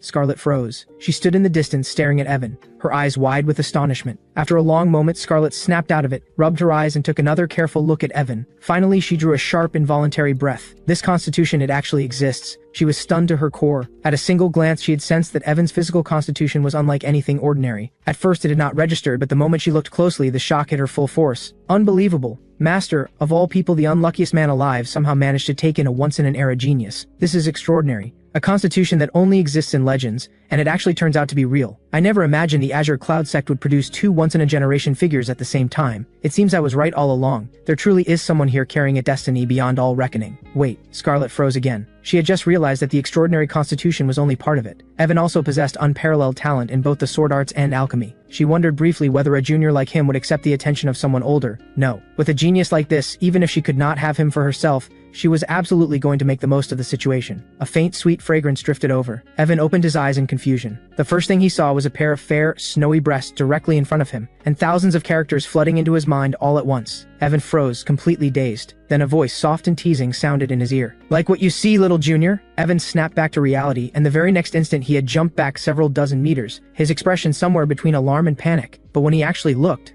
at the woman before him, he stopped. She had a figure that was nothing short of breathtaking. "Let your big sister give you a proper checkup," Scarlett said with a slight smile, stepping forward and beginning to examine Evan's body from head to toe. After a thorough examination, Scarlett was even more astonished. This is truly the constitution of legend. His meridians were not only wide and clear, they were completely unobstructed. His cultivation speed was likely dozens of times faster than an ordinary person's. But was this constitution not supposed to be exclusive to her father? Outside of him, it had completely vanished since ancient times. Evan could not help but step back twice. He was struggling to keep his composure. "What are you so afraid of, little junior?" Scarlett asked, feigning confusion. "First, sister, the sages teach that men and women should maintain proper distance. If you have something to say, please just say it and do not get so close. But sister says, now that you have joined the Azure Cloud sect, we are family. And since we are family, I am both your first sister and your elder sister. Where is the impropriety in that? Unless, of course, you are having improper thoughts about your sister?" Scarlett's expression turned mock serious. Evan was genuinely flustered. He had lived 2 lifetimes, yes, but he was still inexperienced with women, with a straightforward and awkward disposition around them that made him naturally nervous. And this particular woman was his own first sister. He could not guarantee his thoughts would stay appropriate, which went against everything the sages had taught. "Little junior is blushing, how adorable." Scarlett's mischievous streak took over completely. She grabbed Evan's head and ruffled it vigorously. In an instant, his whole body went rigid and he could barely struggle free. An indescribable fragrance filled his senses and sent his mind reeling. For Evan, it was pure torment. He genuinely could not handle it. "Little junior!" Scarlett's eyes went wide and she let out a startled cry. Scarlett pressed her fingers to several of Evan's acupoints. After a long moment, she carried out another careful examination of his constitution. After a long time, Scarlett finally withdrew her gaze and nodded with deep satisfaction. "Just as I thought. Who would have guessed that such an unremarkable little sect could stumble upon a talent of this magnitude?" She did not know the reason behind it, but with him on her side, the plan to stand against her father might actually have a real chance. She had to pour every resource she had into nurturing him. "It looks like that set of techniques can finally be brought back into the world," Scarlett thought quietly to herself. And while she was laying out her plans, Evan slowly stirred back to consciousness. He pulled himself up in a daze, his expression still blank and disoriented. "Little junior, you are finally awake. Your sister was worried sick. Please do not push yourself so hard next time. You had been cultivating for too long without rest, and then the surge of yang energy overwhelmed you all at once. That is why you passed out. Cultivation cannot be rushed. It is a long road, and you need to find a balance between effort and rest. Junior, your first and second brothers have taught you the sword arts and alchemy. Now it is your sister's turn to teach you the Tao arts. But I am quite strict. Do you think you can handle it?" Now that she understood Evan's constitution, Scarlett had returned to her composed demeanor, though the faint smile that lingered in her eyes gave off a quietly scheming air. "Probably," Evan told himself, but outwardly he answered with complete sincerity, "Please be as strict as you need to be, first sister. I can handle it." His eyes were full of resolve. Seeing Evan's confident expression, Scarlett could not suppress her mischievous streak. She adjusted her collar slightly and spoke in a suggestive tone. "Very well, then let your sister start by teaching you the joys of dual cultivation." The moment those words landed, Evan's mind went completely blank. "I am kidding. Still just a kid, aren't you? Too easy." Scarlett's voice came again just as Evan's mind was still spinning, snapping him back to reality. Evan let out a quiet internal sigh of relief, then replied earnestly, "Thank you, first sister, for being willing to pass on such rare and precious knowledge. I will study with every ounce of effort I have. I only hope you will not think less of me for my limited aptitude." Limited aptitude? For some reason, hearing Evan describe himself that way made Scarlett want to laugh. If this counted as limited aptitude, then what did that make Sterling? Drew, Marcus, they might as well all be starting from absolute zero. Since you understand, your sister will not say any more. Seeing Evan so earnest and responsive, Scarlett's expression softened considerably. Little Junior, your body has already been completely rebuilt dozens of times. Evan's heart jumped. He had not expected Scarlett to see through everything about him at their very first meeting, right down to how many times he had used the ancient god-demon art. It only deepened his conviction that this was a hidden sect of extraordinary power. At that moment, Scarlett's own heart was far from calm. She had once rebuilt her body several times herself, but the searing, hammering agony of that process was something she could never bring herself to revisit even in memory. Scarlett drew a steady breath, her expression turning grave. Little Junior, I have some understanding of the pain you have endured, and I have no doubts about your will, but I still need to tell you, you must strive to stand at the very top of this world. Most people in this world do not know that it is far less safe than they believe. Before long, the world will reveal a side of itself that has never been seen before, and it will be merciless. In this cultivation world, the human race has its kingdoms and its sects, but humans are not the strongest beings here. The demon clan cultivators have long had their eyes on human territory, and beyond them there are the beast clans, whose numbers actually surpass those of humans. Everything may appear peaceful, but that is only because most people have never seen the cruelty that lies beneath, or because they live at the bottom and cannot see beyond their own world. Evan was a once-in-an-age genius, and Scarlett knew it. Sooner or later, he would face the darkness of this world firsthand. With great power comes great responsibility. Scarlett fell silent for a moment, uncertain whether she should pass on that particular set of techniques to Evan at all. Evan had already been struck speechless. Stand at the very top of the world. What a line. It sounded like something out of a legend, but he meant every word of his reply. I understand. I will work as hard as I can. I will not let you down, first sister. A fierce fire burned in his eyes. Just then, a lifelike paper butterfly drifted down and landed on Scarlett's shoulder. A low, cryptic voice began to emanate from its motionless wings. As the message played on, Scarlett's expression turned ice cold in an instant, a sharp, frosty light rising in her eyes. The demon god palace again, she said with a cold snort. They really know how to pick their moment. This time I will make sure none of them walk away in one piece. The words were barely out of her mouth before a strangely shaped weapon materialized in her hand. Even so, Scarlett had not forgotten why she had come in the first place. Little Junior, your sister has some unruly troublemakers to deal with unexpectedly. I will not be able to teach you in person today. Try to begin on your own following what I pass to you now. When I return, I will guide you properly. Scarlett extended her slender hand and lightly touched a finger to Evan's forehead,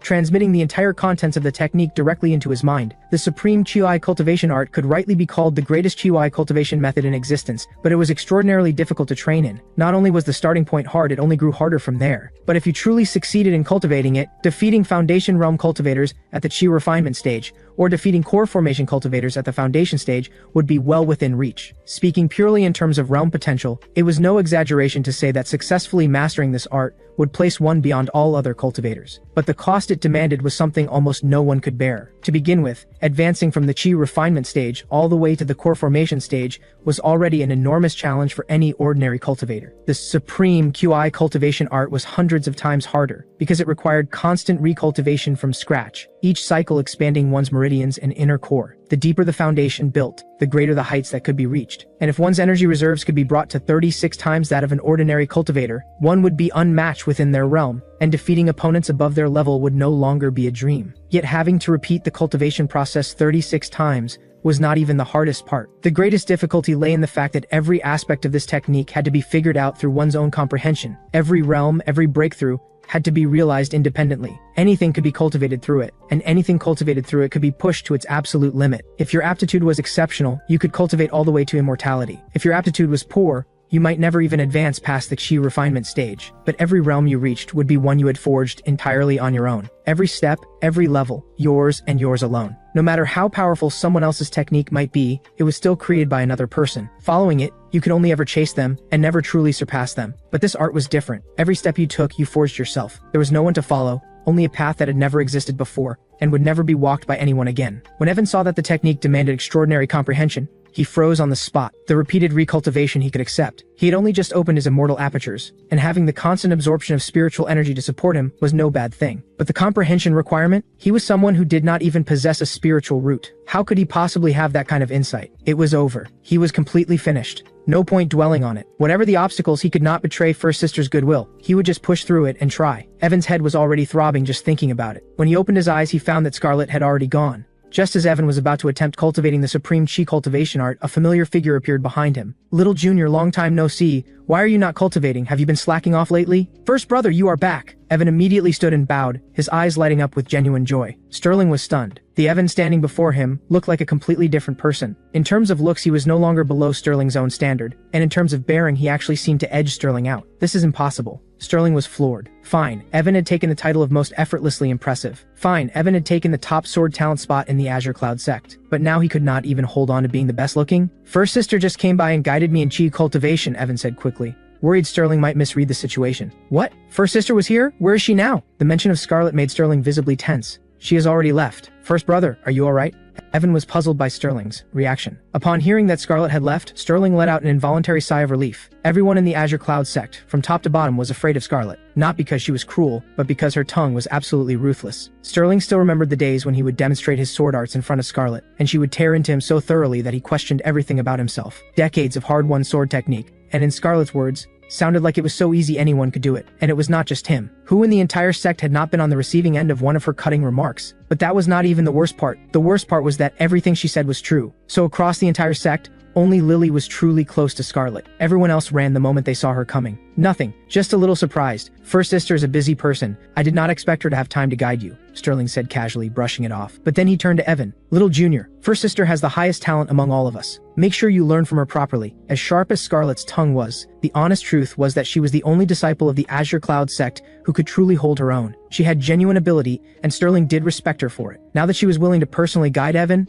that was a good thing. It would keep him from picking up bad habits from lesser teachings. Understood. Thank you for the guidance, first brother, Evan said. Quickly, an awkward silence fell between them. Sterling did not know what to say, and Evan just looked at him calmly. The two of them stared at each other without a word. Sterling shifted his gaze up toward the sky. He desperately wanted to say, Little Junior, what a beautiful view. How about we get it painted? But the word stayed stuck in his throat. Sterling felt genuinely pained. As the first brother of the Azure Cloud sect, having to go beg a painting from his own junior, if word got out, it would be humiliating. Outside cultivators would think the Azure Cloud sect was broke, which, come to think of it, was not wrong. Sterling felt a weight settle over him. Why did coming back to the Azure Cloud sect always make him feel this way? He had not even reached the usual low point of his day, and the gloom was already setting in. Then the memory of everything that had happened in the purified soul range came flooding back, and Sterling clenched his jaw. Shameless as it was, he had no choice. He swallowed his pride and asked, Little Junior, while your brother was away, did you happen to do any painting or writing? Evan was a bit puzzled. He could not see what that had to do with cultivation. But he answered honestly anyway. Cultivation has not been going smoothly lately. I ended up making 2 paintings. Sterling's eyes lit up in an instant. All the awkwardness was swept away by a surge of excitement. The sect wouldn't have to live hand to mouth anymore. You actually did paint, Sterling said, a little surprised. He had not quite expected it to be true. Pushing onward shamelessly, he continued, So where are the paintings? I would like to take a look. Evan, unsuspecting as ever, answered straightforwardly. One is at my place. The other one, second brother asked me to paint it for him. Do you want to see? I can go get it. No, I was just asking. I would never ask a junior for something. Sterling could not quite bring himself to go through with it. He declined with an embarrassed expression, resolving instead to get the other one from Drew. I came mainly to check whether you were applying yourself to your cultivation. Seeing you like this puts my mind at ease. By the way, how has your skin suddenly gotten so good? Sterling patted Evan on the shoulder and asked, It is all thanks to the advanced technique you gave me, first brother. After each session, my skin feels as smooth and firm as a newborn's. Evan did not particularly care about the change in his appearance. He just knew it had something to do with the ancient god-demon art. Sterling's face went completely blank. A technique? What technique? When did I ever give you an advanced technique? The ancient god-demon art, first brother, have you forgotten? Evan was confused, but more than that, he was stunned. A technique that powerful.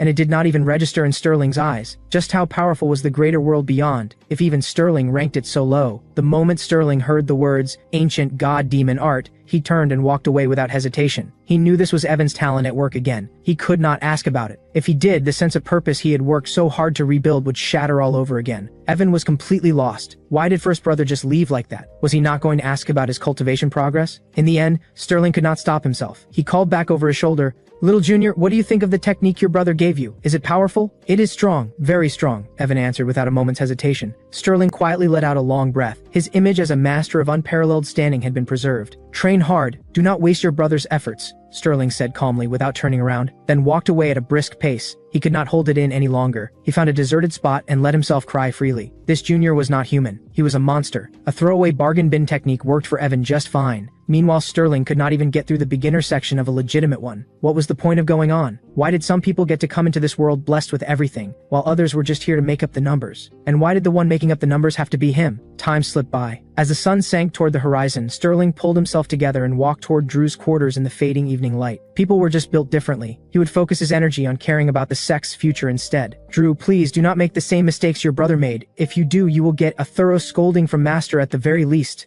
Sterling repeated to himself, silently hoping Drew had not been as foolish as him. Though even if Drew had painted a portrait of himself, Sterling figured it could not be too bad. It should still fetch at least 6,000 gold taels. Probably not, he reassured himself. Drew was far more level-headed than him. He would definitely respect the original intent of the commission. Sterling shook his head and let the thought go. Soon Sterling knocked on Drew's door. No answer. Drew, Sterling kept knocking, growing curious. It was already mid-afternoon. Why was he still in bed? Had he been out causing trouble the night before? Just then the door opened, revealing Drew's haggard face with the faint glimmer of dried tears at the corners of his eyes. "First brother, you are finally back." Before Sterling could even ask what was wrong, Drew threw himself into Sterling's arms and held on tight, his nose red and still sniffling. "Do not say anything, first brother. I understand you and only you understand me." Tears streamed down Drew's face like a river that had broken its banks. Sterling had no idea what had gotten into him, but a chill ran up his spine all the same. "Drew, what do you think you are doing? I've always thought of you as a brother." As he spoke, Sterling wrestled free from Drew's embrace and backed away quickly. "Stay back, keep your distance. You are scaring me right now." "Brother, I get it now. I finally understand why you sit on that cliff every night staring into nothing. Our little junior is not the useless one, we are. His talent is just devastating. I still cannot bring myself to cultivate.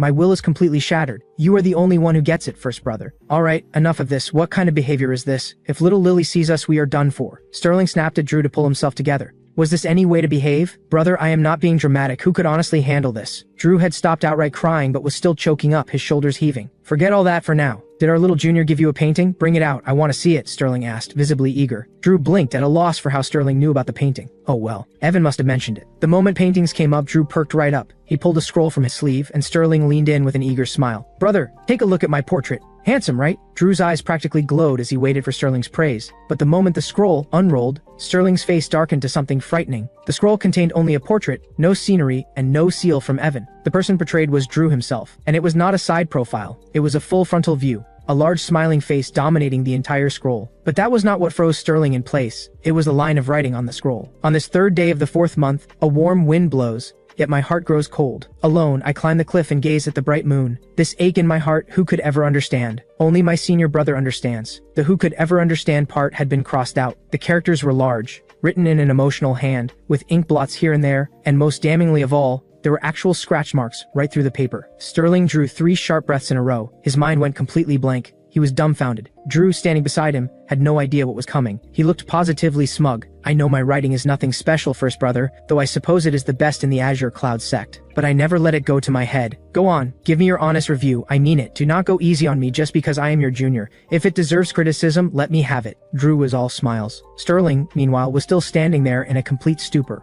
"Why so quiet, Sterling? Fine, you caught me. I was just showing off a little. But don't look so stunned by my literary genius. I haven't even hit my peak yet. But in all seriousness, Sterling, I wrote this poem at my lowest point, so of course it would move you. Look at that last line, only my brother truly understands. That's you right there." Drew said all this with a shameless grin, singing his own praises without a hint of embarrassment. What Drew failed to notice, however, was that Sterling had already drawn his sword and was pointing it straight at him. His eyes were bloodshot, both hands gripping the blade tight, and then he brought it down with a thunderous crash. Fortunately, Drew caught on at the very last second and managed to dodge out of the way. But Sterling's eyes were still burning red as he glared at Drew, looking like he wanted to cut him clean in half. Drew had absolutely no idea what was going on. Why did his senior brother want to kill him? "Sterling, what's wrong with you?" he stammered, still shaken. "Wait, what are you doing?" "What am I doing? I'm going to kill you!" Sterling looked like a demon had possessed him. His hair rose without any wind, and the killing intent radiating off him was so dense it seemed to solidify in the air. "What is your problem? You can't get all worked up just because my writing is better than yours." Drew still had no clue what he'd done wrong. He jabbed a finger at Sterling and kept yelling, "Worked up? I'll work you up, you little waste." The insult snapped Sterling back to his senses. He dropped his sword, charged forward, and launched a vicious kick that sent Drew flying. Before Drew could even react, Sterling was on top of him like a madman, throwing punch after solid punch. Each hit landed so hard it made Drew question whether life was worth living. "I'm sorry. I'm so sorry. Please stop. You're going to kill me. Someone stop him. Help. Sterling's lost his mind. He's gone completely insane." Sterling's eyes were practically bleeding. That painting worth tens of thousands in gold, and Drew had reduced it to that. Not even tens of thousands. Even just 10,000 in gold, 1,000 low-grade spirit stones, he could have bought a second-hand high-grade flying sword. That was enough to keep the Azure Cloud sect well-fed and comfortable for 10 generations. And it had all been destroyed by this idiot Drew, who had the audacity to think his writing was good. "Are you even human? Don't you fear divine punishment? Drawing a portrait on it, fine, Sterling could live with that. Writing a poem, okay, he could swallow that too. But crossing out a line? You made a mistake so you just scratched it out? And you signed it? Who do you think you are? Do you think you're the Azure Lotus Scholar? Look at yourself. Do you honestly think you deserve to leave your name on something like that?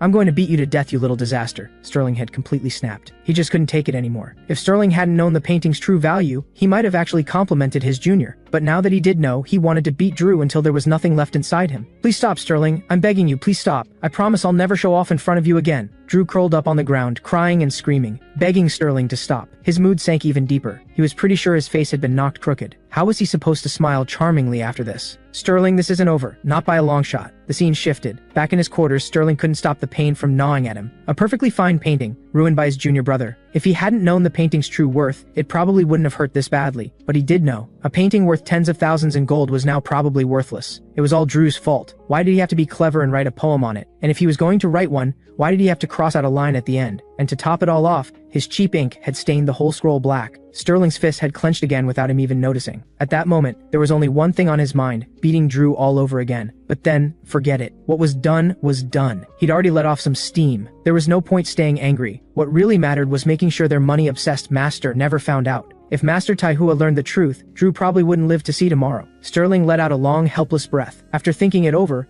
Sterling decided to bury the whole thing. He'd stick to the story that Evan never gave Drew any painting. After all, Drew was still his junior brother. He wasn't ready to bury someone younger than himself. Just as Sterling was plotting how to get another painting out of Evan, his youngest junior sister's voice rang out bright and clear as birdsong. He looked up to see Lily peeking her head through the open doorway, her eyes bright as stars fixed on him. Sterling, what happened between you and Drew? I just ran into him and he was covered in bruises, sobbing his heart out with his whole body shaking. He was wiping his tears with his soaked sleeve while sprinting straight toward Master's place. He kept muttering something about telling on you. Lily's bright eyes were full of confusion as she looked up at Sterling. Sterling looked like he'd just heard the unthinkable. His mouth fell open and he turned his head slowly, like a rusted machine grinding to life. You're saying Drew went to Master's quarters? Lily's wide eyes were full of confusion. She didn't understand why he'd suddenly asked that, but she answered honestly. Yeah, Sterling. Is something wrong? Sterling was silent for a very long time. Finally, he let out a helpless sigh. You brought this on yourself. The beating Drew took from him was painful, sure, but he would have gotten over it. Now though, Drew was probably going to be bedridden for months. Don't blame me for this one, Drew. The scene shifted to Master Taihua's quarters. Drew started wailing from a good distance away, his voice carrying all the way to the door. Master, your disciple is being beaten to death. Come out, please come out. Master Taihua opened the door with a puzzled look, only to find Drew hobbling toward him, bruised and battered from head to toe. None of his usual easy elegance anywhere to be seen. It was like he'd been through a disaster. Drew, what happened to you? Who did this? Master, you have to stand up for me. Drew couldn't hold it in any longer. Tears flooded his eyes like a river breaking through a dam, streaming down his cheeks. He threw his arms around Master Taihua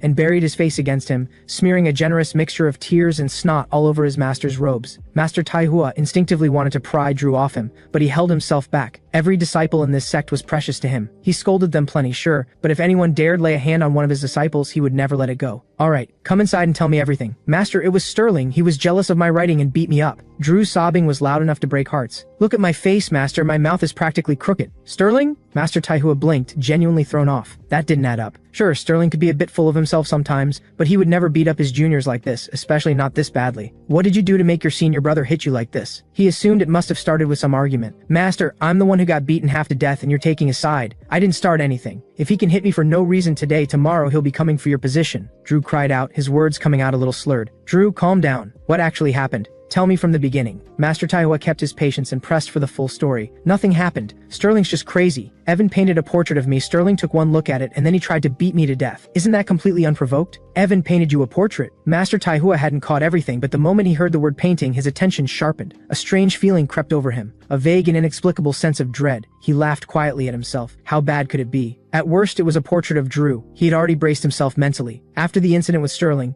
nothing should have surprised him anymore. He knew his disciples well enough. He kept his voice calm. Do you have the painting with you? Let me see it. Thinking his complaint had landed, Drew happily pulled the scroll from his sleeve. This is it! I grabbed it back from Sterling on purpose to use as evidence. The moment Master Taihua saw the scroll, his entire face went dark. It was late spring, the weather should have felt warm and mild, but Drew suddenly felt like he'd been dropped into the dead of winter, shivering uncontrollably. You were the one who wrote that poem on it? Master Taihua said quietly. That's right. Drew was puzzled by the question, but nodded earnestly to confirm it was his own work. And you scratched out that line? And signed your name? Master Taihua's voice was low and steady. Well done, Drew. Very well done. The veins in his temples were bulging, and his eyes had gone cold and hollow. Something felt very wrong. Master Taihua's reaction was identical to Sterling's. Drew swallowed instinctively, and cold sweat began pouring down his body. In a matter of seconds, he was completely soaked, as if someone had pulled him out of a river. Master Taihua stood in the center of the hall, eyes burning as he stared at the ruined painting. He examined every stain again and again, his trembling fingers brushing over the scroll. After confirming for the third time that Drew was responsible, the air was thick with suppressed fury, like a string wound so tight it could snap at any moment. Without a word, Master Taihua turned and walked slowly toward the hall doors. The heavy wooden doors slammed shut with a boom. The hall fell completely silent, broken only by the sound of two people breathing. Drew's heart sank. He sensed something terrible coming and opened his mouth to explain. Master Taihua reached into his sleeve and yanked out a massive spiked club. The cold glint of it cut through the air, and his eyes blazed with a fury that seemed ready to devour everything in the room. "Master, what are you doing? I'm scared. Help! My master is trying to kill me. Master, please stop. I am going to die. Help!" He's lost his mind too. A full quarter of an hour later, Drew lay face down on the stone floor of the hall, like a body from which all spirit had been drained. A mixture of blood, tears, and snot trickled from the corner of his mouth, spreading into a dark red stain across the cold stone. If not for the occasional twitch of his body, one might have mistaken him for a corpse. Drew's mind was barely holding together, drifting at the edge of collapse. Master Taihua's thunderous roar still echoed in his ears. "You little wretch, do you have any idea how close your senior brother and I came to being captured and violated by a male bear demon, all to gather a few dozen silver worth of herbs? Violated! Do you understand what that means? And you sat here in comfort and ruined something worth over 10,000 in gold with a few careless strokes." Master Taihua's voice exploded like a clap of thunder. His eyes were bloodshot, his mouth stretched wide, teeth bared like a beast ready to tear someone apart. He grinned savagely and closed in. "No, I'm not done. I need one more round to feel better. Master, please, I was wrong." Drew, who had been lying motionless like a corpse, jolted awake and scrambled frantically into the corner of the hall. It was at that moment that Sterling finally arrived. One look at the scene inside the hall told him everything. Drew was propped up on both hands, covered in blood, limp as a snake with a broken spine. Master Taihua stood over him with bloodshot eyes, the spiked club raised high above his head, as if he intended to smash Drew and the hall together into rubble. "Master, you have to stop, you're going to kill him." But Master Taihua had already gone somewhere beyond reason. "Sterling, don't stop me. He has no idea what we went through." "Master, Evan painted another one," Sterling said quickly, unrolling the scroll as he spoke. "A landscape. A very valuable one." The scroll unfurled slowly in the glow of the evening light, revealing a painting of a night scene empty of any human figure. An overcast sky cast pale moonlight across distant mountains and nearby pine trees, as if the entire nighttime world of the Azure Cloud sect had been captured and sealed within the paper. At the mention of another painting, Master Taihua froze. The spiked club slipped from his grip and clattered onto the floor. "That's my Evan, always dependable. This is going to make me cry." Master Taihua's hands were shaking beyond his control, trembling like two leaves caught in the autumn wind. His eyes filled with hot tears that looked ready to spill at any moment. He slowly reached out, and the moment his fingertips made contact with the scroll Sterling held toward him, he flinched as if he'd touched a live wire. Then he carefully reached out again, handling it not like a piece of paper, but like a priceless and fragile treasure. Wonderful. The other disciples will be taken care of now. Indeed, high-grade cultivation arts too. Nearby, Drew had barely survived, but he just couldn't make sense of it. It was just a painting. Was it really worth all of this? Was one painting really worth more to them than his life? Drew stared at them with deep, wounded eyes. He felt absolutely awful. But then, when Drew heard them talking about trading the painting for high-grade cultivation arts, he was convinced they had both lost their minds. Evan's painting was perfectly ordinary. How could it possibly be worth that much? The whole thing was absurd. Catching Drew's bewildered look, Master Taihua let out a cold snort. "For Evan's sake, we'll consider this matter closed, but remember, never tamper with someone else's work again. Your junior brother's paintings are worth a fortune." Drew forced himself to his feet. Despite being battered all over, he looked like a cornered animal, eyes blazing with anger and defiance. "If you want to beat me, just beat me. Don't pin some made-up crime on me. I know what this is really about. You're both jealous because my writing is better than yours. What painting in the world is worth tens of thousands in gold? If you're going to make something up, at least put in some effort." Drew's shaking finger stabbed toward the scroll Master Taihua had been cradling like a relic. "Master, I know you've always favored Sterling, but this level of bias, I won't accept it." Drew's voice carried a tremor of real sorrow. By the time he finished, he abandoned all dignity and broke into full heaving sobs, tears rolling down uncontrollably, mixing with the blood and grime already on his face, a truly pitiful sight. "All right, Drew, Master already said we're moving on." Sterling let out a helpless sigh, his eyes drifting between Drew and Master Taihua. He knew Drew well. Once pushed past a certain point, he was impossible to rein in. But Sterling was the senior brother. He couldn't just stand there and watch Drew get beaten to death. "No, I'm not moving on, and don't you dare act like the good guy here, Sterling." Drew's eyes burned with contempt, his voice sharp and cutting. "We're not done talking about you hitting me either." Drew suddenly threw his fist towards Sterling to get some payback. "Drew, calm down please," Sterling urged patiently, though inwardly he was groaning. "Evan's paintings really are worth that much." "Nonsense. No painting in the world is worth tens of thousands in gold. Do you think I'm some backwater fool who's never seen anything? If you're both so sure, then let's make a bet. If that painting really is worth that much, I'll slap my own face crooked myself. But if it's not, you both have to let me hit you back." "Are you sure about this?" Sterling asked in disbelief. his brow furrowed, eyes filled with concern and resignation. Master Taihua slowly shook his head, a trace of pity in his voice. Some people you just can't help. Absolutely, completely, and without a doubt. Drew's voice rang out hard and certain, pouring out every last drop of his rage and wounded pride. Then, to top it all off, he raised his middle finger. The veins on his forehead stood out clearly, a sure sign that he had completely lost his composure. Drew, you truly won't learn until you've seen it with your own eyes. Let's go down the mountain right now. Master Taihua had been itching to hit him again but couldn't find an excuse. Now Drew had handed him one on a silver platter. The setting sun washed the stone steps of the azure cloud set in deep gold. Drew dragged his battered body step by step toward the mountain gate, his shadow stretching long behind him. And somewhere beyond that dying light, a steady face seemed to linger, frozen forever in the past. 7 days passed in the blink of an eye. Deep in the mountains, Master Taihua walked along a winding trail with a light step, clutching a bulging storage sack. Inside it were resources enough to completely transform the Azure Cloud sect. A single painting from Evan had been traded for high-grade cultivation art manuals for every member of the sect, along with a full supply of training resources. Sterling, however, moved like a man expecting an ambush. He stayed 3 steps behind Master Taihua, his eyes sweeping the surrounding forest like a hawk. Every birdsong and falling leaf sent a chill down his spine. Master, I'm a little scared. There aren't any demon beasts in these woods, are there? Master Taihua spun around, his face full of disdain. What is there to be afraid of?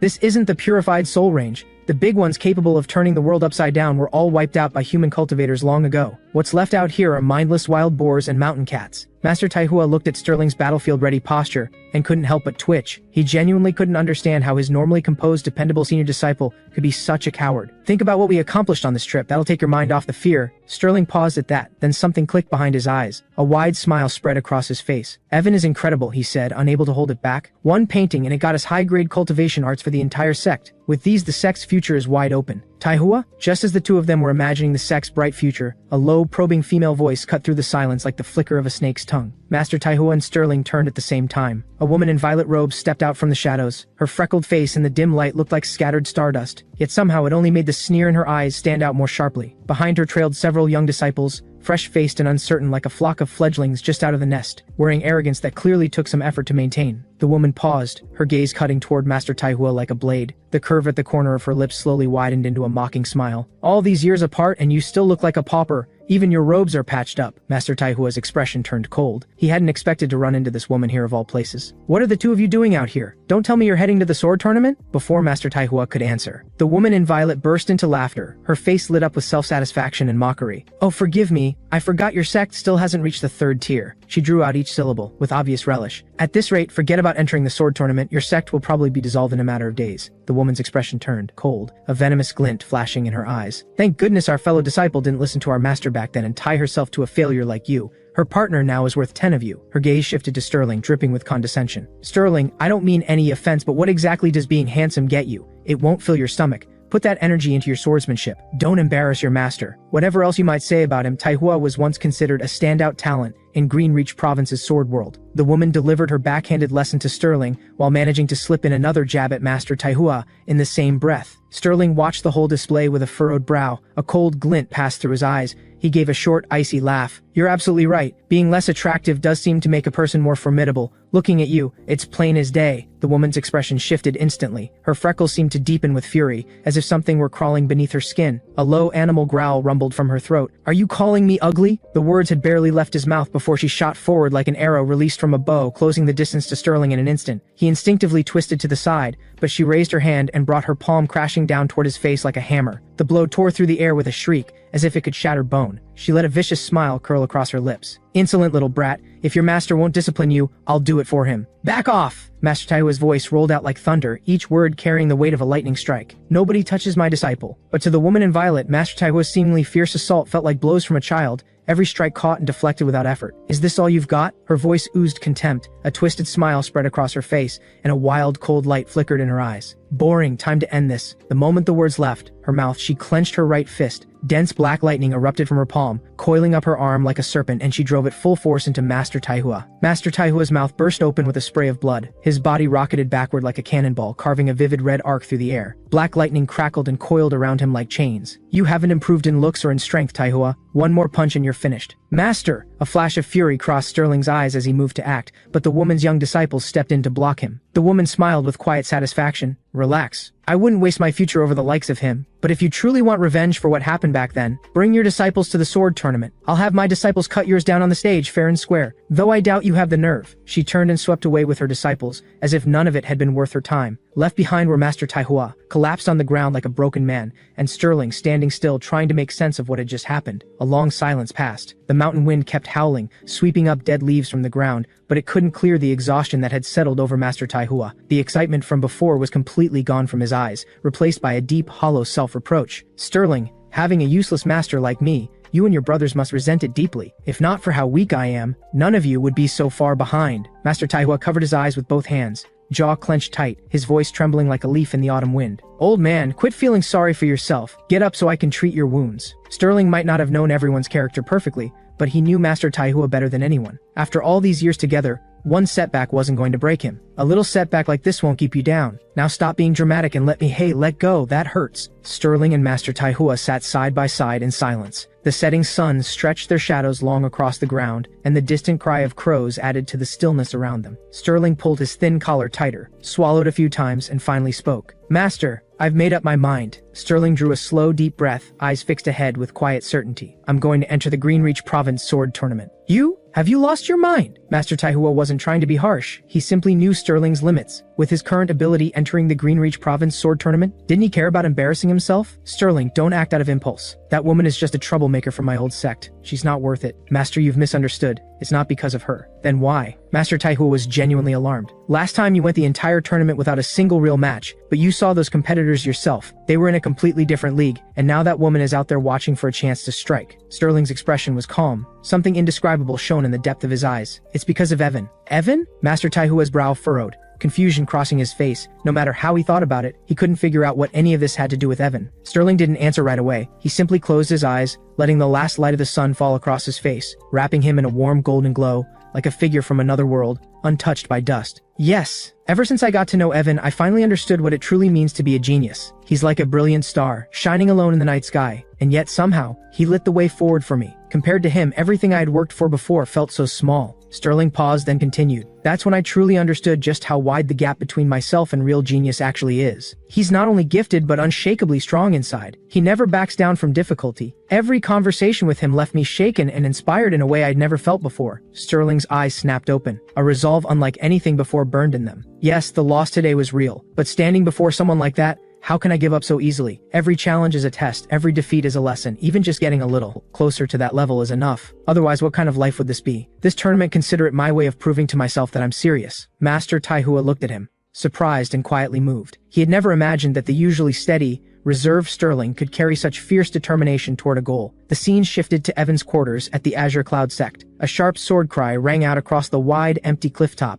A dazzling burst of sword light tore through the air at ferocious speed, dragging a torrent of sword energy in its wake, dense with killing intent and cold pressure, and it came crashing down on a distant boulder. The impact was thunderous, like something catastrophic had been dropped from the sky. A massive wave of energy blasted outward in every direction, and the enormous boulder was reduced to dust in an instant. Evan calmly sheathed his sword. He had run through the training 72 times in full, and he had finally broken through to the second level of chi cultivation. So even just reaching the second level does this much damage? Evan stood in the clearing where the boulder had just been. Nothing remained where the rock had stood, only a faint ripple of spiritual energy still drifting through the air. The world of cultivators is something else entirely, Evan murmured to himself, his voice carrying the wide-eyed wonder of a child, with a barely perceptible tremor underneath. "That's enough for today. Big sister always says to balance work and rest." With that, Evan turned and headed back toward his small courtyard. What Evan didn't know was that shortly after he left, a shadowy head poked out cautiously from behind a nearby rock. It was Sterling. He tightened the black cloth wrapped around his head and muttered, "I absolutely cannot get caught. That would be humiliating beyond all recovery." After confirming that Evan had truly gone to rest, Sterling crept out and began studying the sword marks Evan had left behind during his training. Evan managed to figure things out from sword marks that were made up on the spot. "These right here are the genuine article, real marks left by a true genius. They've got to help me break through the river flow sword art." Just as Sterling was struggling to make any sense of the sword marks, something caught his eye in the distance, a book resting on a far-off rock. It looked like the pirated copy he had given Evan earlier. The moon cast an inky light over the back mountain cliff. Drew sat alone at the summit, the way he always did late at night, lost in a heavy, aching kind of sadness. Just then, a familiar figure appeared. It was Sterling. "There's no need to comfort me, Sterling. I know how things are. I just want some time alone." "I'm not here to comfort you." Drew blinked, thrown off. "Then what are you here for? To laugh at me?" "Sterling, what right do you have to laugh at me? In front of Evan, you're just as useless as I am." His mood sank even lower. But before Drew could ask anything, Sterling planted both hands behind him, tilted his face up toward the sky, and struck a strange pose. Drew stared at him, baffled. What was that supposed to mean? Severe depression? Drew himself had taken a pretty devastating blow today, but at least he was handling it by sitting quietly alone. He never expected Sterling to have completely cracked under the pressure. Down below the cliff, Lily and Marcus watched the whole scene in silence. To think both of them had come up to the back mountain. What a perfectly matched pair of disasters. "Lily, whatever you do, don't ever follow their example. Big sister always said you're the one person in this sect who can actually be counted on." Lily glanced at Marcus, then turned to look up at Sterling and Drew on the cliff top. Her little brow knit even tighter. Her eyes were full of questions she didn't know how to ask. While Marcus Wang was quietly pushing himself through his training, Master Taihua returned with news that caught him completely off guard. He came back from outside the mountain looking travel-worn, yet there was an excitement on his face he could barely contain. "Marcus, your master went down the mountain today and signed you and young Evan up for the Greenreach Sword Tournament." Master Taihua pulled 2 finely crafted entry passes from his sleeve and held them up with a proud grin. "These are your entry passes, your tickets into the Greenreach Sword Tournament. 1 month from now, you two will be heading to Greenreach to show the world what you've got." Marcus slowly opened his eyes, and after hearing his master's words, he just froze. Then he shot to his feet like he'd been stung. "What?" Marcus stared at Master Taihua with wide eyes, completely in disbelief. "The Greenreach Sword Tournament? Are you serious right now?" Marcus felt the blood drain from his face and nearly lost his footing. "Come on, Master, you can't be serious. Wasn't that whole thing just me talking big?" Master Taihua furrowed his brow, giving Marcus a thoroughly puzzled look. "I was just showing off, Master." Marcus clapped both hands over his head and let out a desperate yell. He never imagined his master would actually take his bluster seriously. Did the old man have any idea how weak he still was? Walking into that tournament would be handing his head to someone on a silver platter. "That was just you showing off too?" Master Taihua finally caught on and his face fell. All of Marcus's usual composure had evaporated. "You know exactly what level I'm at. How could you do this?" Master Taihua scratched the back of his head with an apologetic wince. "Well, this is a problem. Submitting a fraudulent registration gets you thrown in jail by the Greenreach authorities." Marcus was practically hopping mad. Eyes red, voice cracking. "I don't care. Figure out how to cancel it, you old fool. Something like this can't just be canceled. You'll have to make do and compete." "Make do? Are you kidding me? You lunatic." Marcus snapped completely and launched himself at Master Taihua like a man possessed. The scene shifted to Evan, who stood with his eyes stretched wide, one trembling finger pointed at himself. "Master, are you saying you want me to enter the Greenreach Sword Tournament?" Master Taihua wore a warm smile and gave Evan a gentle pat on the shoulder, his voice full of encouragement. "That's right. I've already registered you and Marcus. This is a rare opportunity. A chance for you both to see what the world beyond these mountains has to offer." Evan couldn't help but feel a knot of anxiety forming. He had barely been cultivating for 2 months, and already he was being entered into a major tournament. If he lost, the embarrassment would be hard to bear. "Evan," Master Taihua said, his tone suddenly firm and pointed, "what kind of cultivator is afraid of a single fight? If you're scared of everything, how do you ever expect to walk the path of cultivation?" "Master, it's not that I'm scared exactly. It's just after all this time training, I've only grasped the 4 Thunder sword forms. I'm worried about bringing shame to the sect." It wasn't that Evan was frightened. This kind of tournament was never fought to the death, just to first contact, but the thought of embarrassing the Azure Cloud sect weighed on him heavily. "Evan, don't worry about that. I'm not sending you to this tournament to win first place. I'm sending you to sharpen your spirit. You spend every day here practicing against that sword scar on the cliff, no matter how many techniques you figure out on your own. Without real combat experience, you will never truly grow. Remember this, Evan. Real enemies don't stand still and wait for you to kill them. They won't give you the chance to run through all your moves before fighting back." Master Taihua said seriously. "If you just sit on that cliff practicing by yourself, you'll only know theory. When it comes to a real fight, you might not even have the guts to draw your sword." "I understand, Master," Evan said, and he meant it. He felt that every word Master Taihua spoke today carried real weight. He had been spending his days at the base of that cliff studying the sword, alchemy, and formation arts. But without putting any of it into practice, he would never truly improve. He would remain nothing more than a theorist. After all, it didn't matter how sophisticated your knowledge was. If you lacked the courage to act when it counted, the path of cultivation meant nothing. That's my disciple. Truth be told, you haven't been doing as poorly as your senior brother Marcus makes it sound. He just says that to keep you pushing yourself. "I know, Master. Marcus has always looked out for me," Evan said with a sincere nod. He then took his leave of Master Taihua. With only 1 month left, he had to throw himself into training. He refused to disgrace the sect. Master Taihua knew he had to get word to Scarlet Zhao about the tournament. Without her backing, even Evan could be in serious danger crossing that woman's disciples. But with Scarlet watching from behind the scenes, there would be nothing to worry about. Watching Evan's figure grow smaller in the distance, Master Taihua let out a quiet sigh. "I really haven't been much of a master, have I?" Meanwhile, deep within an unnamed mountain range, the purple-haired woman from before was putting her disciples through their sword training. She gave a satisfied nod. "You've all made real progress. At the Greenreach Sword Tournament you should place well. The spots for the 10 Kingdoms Academy are on the line, and with them the future of our sect." Her young disciples exchanged glances and laughed with easy confidence. Relax, master. Taking the top spot in a little Greenreach tournament, that's nothing for us. The purple-haired woman's expression darkened instantly, and she laid into them. You think Greenreach is only as strong as what you can see? The most powerful sects you know about are only the ones they've chosen to let you know about. I've come across intelligence that within Greenreach itself there is a hidden sect, the Great Sun Sword Sect. Their strength runs deep. Even the Supreme Void Sword Sovereign,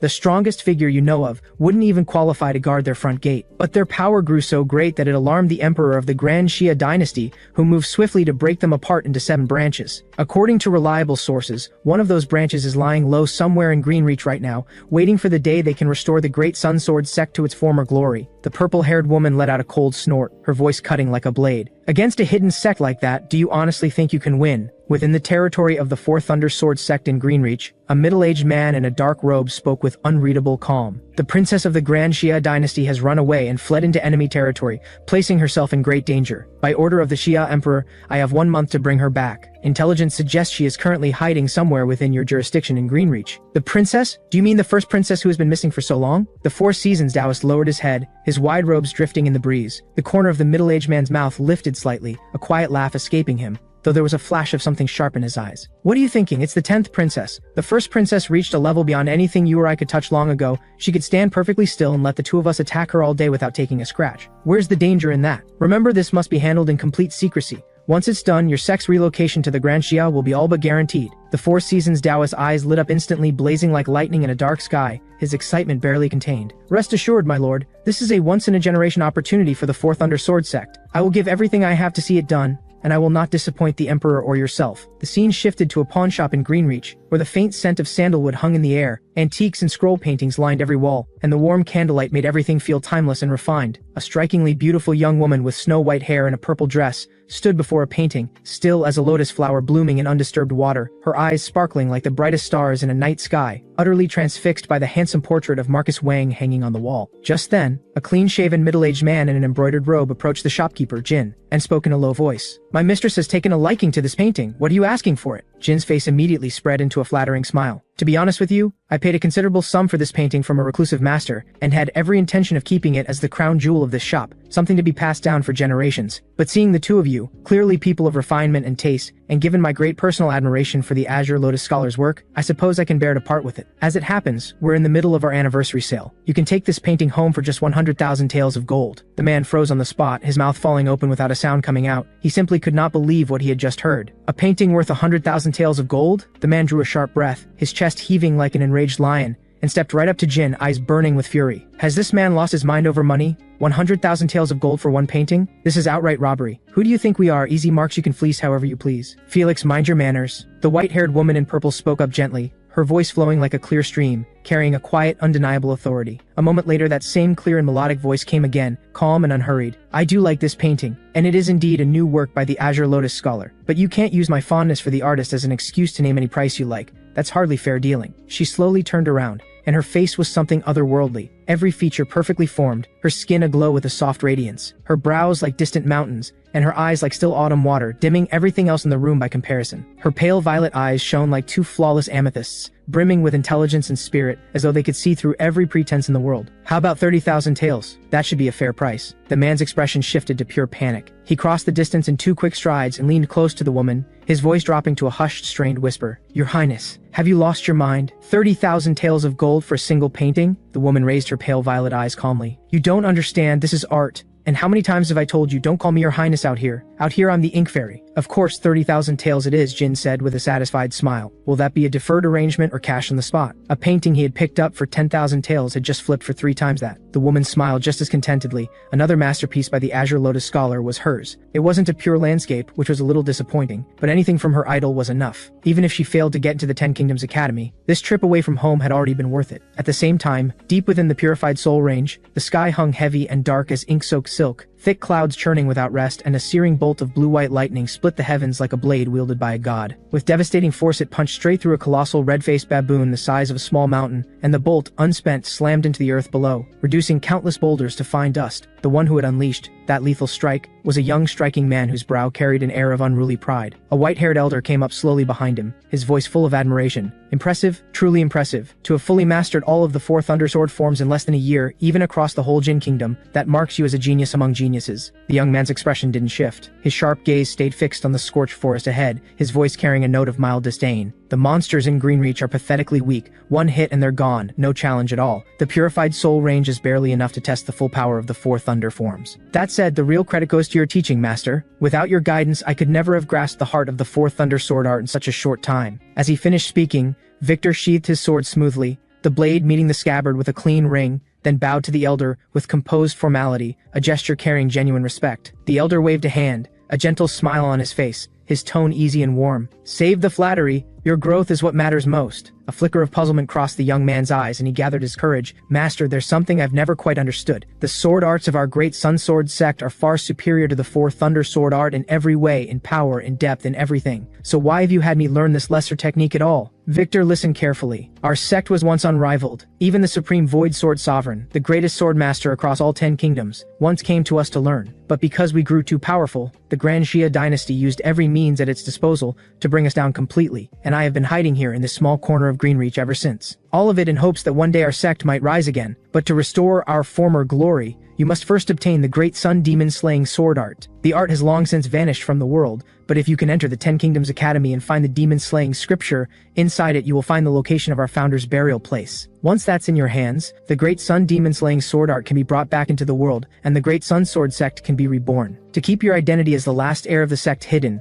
you must compete using another sect's techniques to earn your place at the 10 Kingdoms Academy. Fortunately, that shouldn't prove too difficult for you. I understand, Master. Victor paused, then continued with complete confidence. As for the Greenreach Sword Tournament, I don't say this out of arrogance, but I could take first place with one hand tied behind my back. The elder shook his head. Against ordinary cultivators from Greenreach, perhaps you could, but don't let that breed blind arrogance. There is always someone stronger out there. Don't let yourself lose to some newly risen cultivator. The scene shifted to the rear cliffs of the Azure Cloud sect, where Evan staggered to his feet, shirtless and covered in wounds and dried blood. Not enough. Still nowhere near enough, he muttered, staring ahead with quiet resolve. With only 1 month left before the tournament, he had to grind every waking moment. His natural talent was limited. If he didn't make up for it with sheer effort, what chance did he have against others? His body refinement, his alchemy, and his immortal apertures were holding steady, but his grasp of the 4 Thunder Sword intent and his senior sister's supreme tree cultivation art were still far too rough. Still at the second stage of QI cultivation, how was he supposed to compete like this? This tournament isn't about proving how great I am, he told himself. It's about not letting down the people who have worked so hard for me. You've got this, Evan. Push through. There's a lot that can be done in 1 month. Just as Evan tightened his grip on his sword and prepared to keep training, Master Tai Hua came rushing over in a panic. Terrible news, my disciple. The organizers just sent word the tournament has been moved up. It starts the day after tomorrow. Come with me. We need to leave right now. The color drained from Evan's face, a flash of pure panic in his eyes. Master, you must be joking. I haven't even started to prepare properly. The moment it sank in that the tournament had been moved up, Evan completely fell apart and flatly refused to participate under any circumstances. But Master Tai Hua, citing that withdrawing after registration would bring punishment upon the sect, grabbed Evan by the back of his trousers and hauled him out of the sect. In the pale light of early morning, the first rays of dawn cut through the eastern sky like a blade, painting the rolling mountain ridges in flowing gold, and a breeze rolled over the peaks carrying the clean scent of leaves and grass, sweeping away the last threads of night mist. Sunlight filtered through the lingering haze, lighting up the winding mountain path and the somewhat disheveled figures of master and disciple making their way along it. Evan looked over at Master Tai Hua with a puzzled expression. Master, where's Marcus? Wasn't he supposed to come with us to the tournament? Master Tai Hua didn't turn around, only quickened his pace, his wide robe snapping in the mountain wind. Forget about him. He waved a dismissive hand, his voice thick with scorn. He lost his nerve and backed out. A registered sect only needs one person to show up anyway, and having a talent like you is more than enough. Between you and me, I genuinely think none of your senior or junior brothers come anywhere close to matching you. Evan's brow creased slightly as he gazed at the mountains sharpening in the distance, a tangle of emotions stirring inside him. Marcus had always looked after him. His sudden absence felt wrong. Master Tai Hua seemed to sense the silence and just kept rambling on to himself. The people running this tournament have no respect for schedules, changing the date like that, throwing everything into disarray. But we need to pick up the pace, my boy. If we're late and miss the registration, that'll be a real problem. As the sun sank behind the western peaks and the last glow of dusk was swallowed by mountain mist, the forest began its most mysterious and solemn transformation. The colors of the sky faded as though drawn away by an unseen hand, leaving behind a deep blue violet that slowly deepened into full night, and the wind moved through the trees cool and carrying the clean scent of the forest. After a full day of hard travel, Master and disciple finally reached the outer edges of the purified soul range. Master Taihua swept his gaze around them and spoke with forced lightness. We've entered the purified soul range. From here we need to be careful. The monster lords in these mountains are no joke. Even powerful cultivators who have reached the core formation realm have been known to meet their end here. That said, I know a very safe secret passage. Just stay close to me and you'll be fine. Wander off though, and you won't even make it to the tournament. You'll end up as monster droppings. He burst into laughter at his own joke, the sound cutting jarringly through the silence of the forest. Evan watched him coldly, a glint of something sharp passing through his eyes. His voice came out low and steady, carrying a chill that seemed to frost the air around them. You're not actually my master, are you? Who are you really? The laughter on the man's face froze solid. Something flickered in his eyes and he slowly turned around. I had you pegged as the dullest disciple that old man had. It seems I was wrong. He paused, a glimmer of curiosity in his eyes, a knowing smile playing at the corner of his mouth. Tell me, how did you figure out I wasn't the real thing? Evan took a slow breath and said calmly, I haven't spent that much time with my master, but I have never once heard him speak badly of any of my senior brothers or sisters behind their backs. He's always been like a quiet, steadfast father figure, someone who genuinely cares about all of us without needing anyone to notice. He would never single me out for praise at the expense of the others. Details like that kept piling up along the way, so I decided to call your bluff, and it turns out I was right. I never imagined the day would come when I'd be seen through by a kid. The pretense dropped, the form of Master Taihua dissolved like a bursting bubble, and in his place stood the purple-haired woman, who broke into genuine laughter, a trace of reluctant admiration in it. Never said a bad word about his disciples. That stubborn old man is actually decent to you all, useless as you lot are. But what difference does it make that you figured me out? Evan instinctively stepped back and asked in a flat, cold voice. From the sound of it, you're an enemy of my master. Are you here to kill me? My enemy? He's not even worth that. The purple-haired woman threw her head back and laughed, a sharp fractured sound that sent every bird in the surrounding trees bursting into panicked flight, leaving behind nothing but scattered feathers and startled cries. These days he's just the self-proclaimed leader of a hollow fake sect, none of the glory he used to have. Back then, every female cultivator was lining up to be his partner, a genius among geniuses, the future of the Jin Kingdom. What a joke that all turned out to be. I threw away every bit of my pride and all I got back was, I've always thought of you as a friend. Evan stood in stunned, uncomfortable silence. He had never had any interest in prying into his elders' personal lives, and certainly not a mess of heartbreak and obsession quite this dramatic. The purple-haired woman paid no attention to the look of barely concealed distaste on Evan's face, and went right on. Look at him now, nothing but a waste who can't even measure up to an ordinary cultivator. She suddenly turned to face Evan directly, her gaze burning with a warped sense of triumph. And me? I'm an elder of the Four Thunder Sword sect, the top sect in Greenreach. The positions have switched. I'm the one on top now. She took a sharp step forward, gliding across the ground like a phantom, and stirring up a cold gust in her wake. Her lips curved into a crooked smile, her eyes gleaming with an unsettling, feverish intensity. And from that position, I get to make him watch his disciples fall one by one into hopeless situations, and be completely powerless to stop it. Only then will he truly accept, deep down, that he's a failure. I'm the ultimate villain turned winner. She burst out laughing. A sharp, piercing sound as though she were standing at the top of the world, her eyes blazing with something close to madness. My original plan was to kill you all one by one and let that worthless master of yours really feel what true despair is. Then she reined in the laughter, her tone shifting to something playful and deliberate. But you've got some spark in you, kid. I find myself a little intrigued. How would you like to come under my wing as a registered disciple? I am an elder of the Four Thunder Sword sect, the top sect in Greenreach. My abilities are in a completely different league from that worthless master of yours. Not interested, Evan said, looking at her coldly with quiet contempt. Please, however strong the Four Thunder Sword sect might be, can it really top a hidden sect that produced a swordsman as extraordinary as my senior brother Marcus? The moment Evan's flat refusal landed, the woman's expression darkened instantly. Those eyes that had been blazing with feverish excitement now went cold and venomous like a serpent's eyes frosted over with ice, and she touched her toe lightly to the ground, graceful as a falling violet leaf, and slipped backward like a shadow. In an instant she was behind Evan, a sharp purple dagger appearing in her hand from nowhere, its blade flickering with cold light and faint violet mist coiling around it, giving off a deeply ominous feeling. The purple-haired woman stamped the ground hard. The earth buckled under her foot, and she shot forward like a bolt of purple lightning, blade aimed straight at Evan's backside. At the last possible second, Evan sensed the mortal threat coming from behind him, and twisted aside with fluid ease, letting the attack pass cleanly. Evan instinctively shielded himself and let loose at the woman without holding back. What kind of dirty, underhanded move was that? A sneak attack and going straight for the rear? If that had actually landed, I'd be finished. The purple-haired woman felt not a shred of shame. She wore it as a badge of honor, flicking out her tongue and running it along the flat of the blade with a kind of twisted, elegant madness, her lips curling with smug satisfaction. This is called strategy, kid. All's fair in a fight, and the ruthless always win. Take notes. If the rear is the most vulnerable spot, why wouldn't I target it? Evan opened his mouth and found his throat completely stopped up. He had no idea how to argue with that logic. All he managed was a flat, sullen reply. No wonder my master never liked you. You had it coming. A woman as vicious as you will never find anyone who loves her. You're going to die alone. The purple-haired woman went rigid, then began shaking. That was too far. How could you say something like that to a woman? You don't even know what happened. What gives you the right to make a judgment like that? Like a wounded animal, she broke down mid-sentence and crumpled to the ground, burying her face in her hands and sobbing loudly, tears streaming down her cheeks. What girl doesn't start out just wanting something simple and beautiful and happy? Evan's brow knotted tight, his throat working 3 times without producing a single intelligible word, leaving only a dry, strangled sound. Maybe I was too harsh. Was there something that happened that made you he never got to finish? The grief on the purple-haired woman's face snapped away like a broken mask, instantly contorting into a grotesque grin, the corners of her mouth cranked upward at an inhuman angle, her laughter coming out with a grating metallic edge.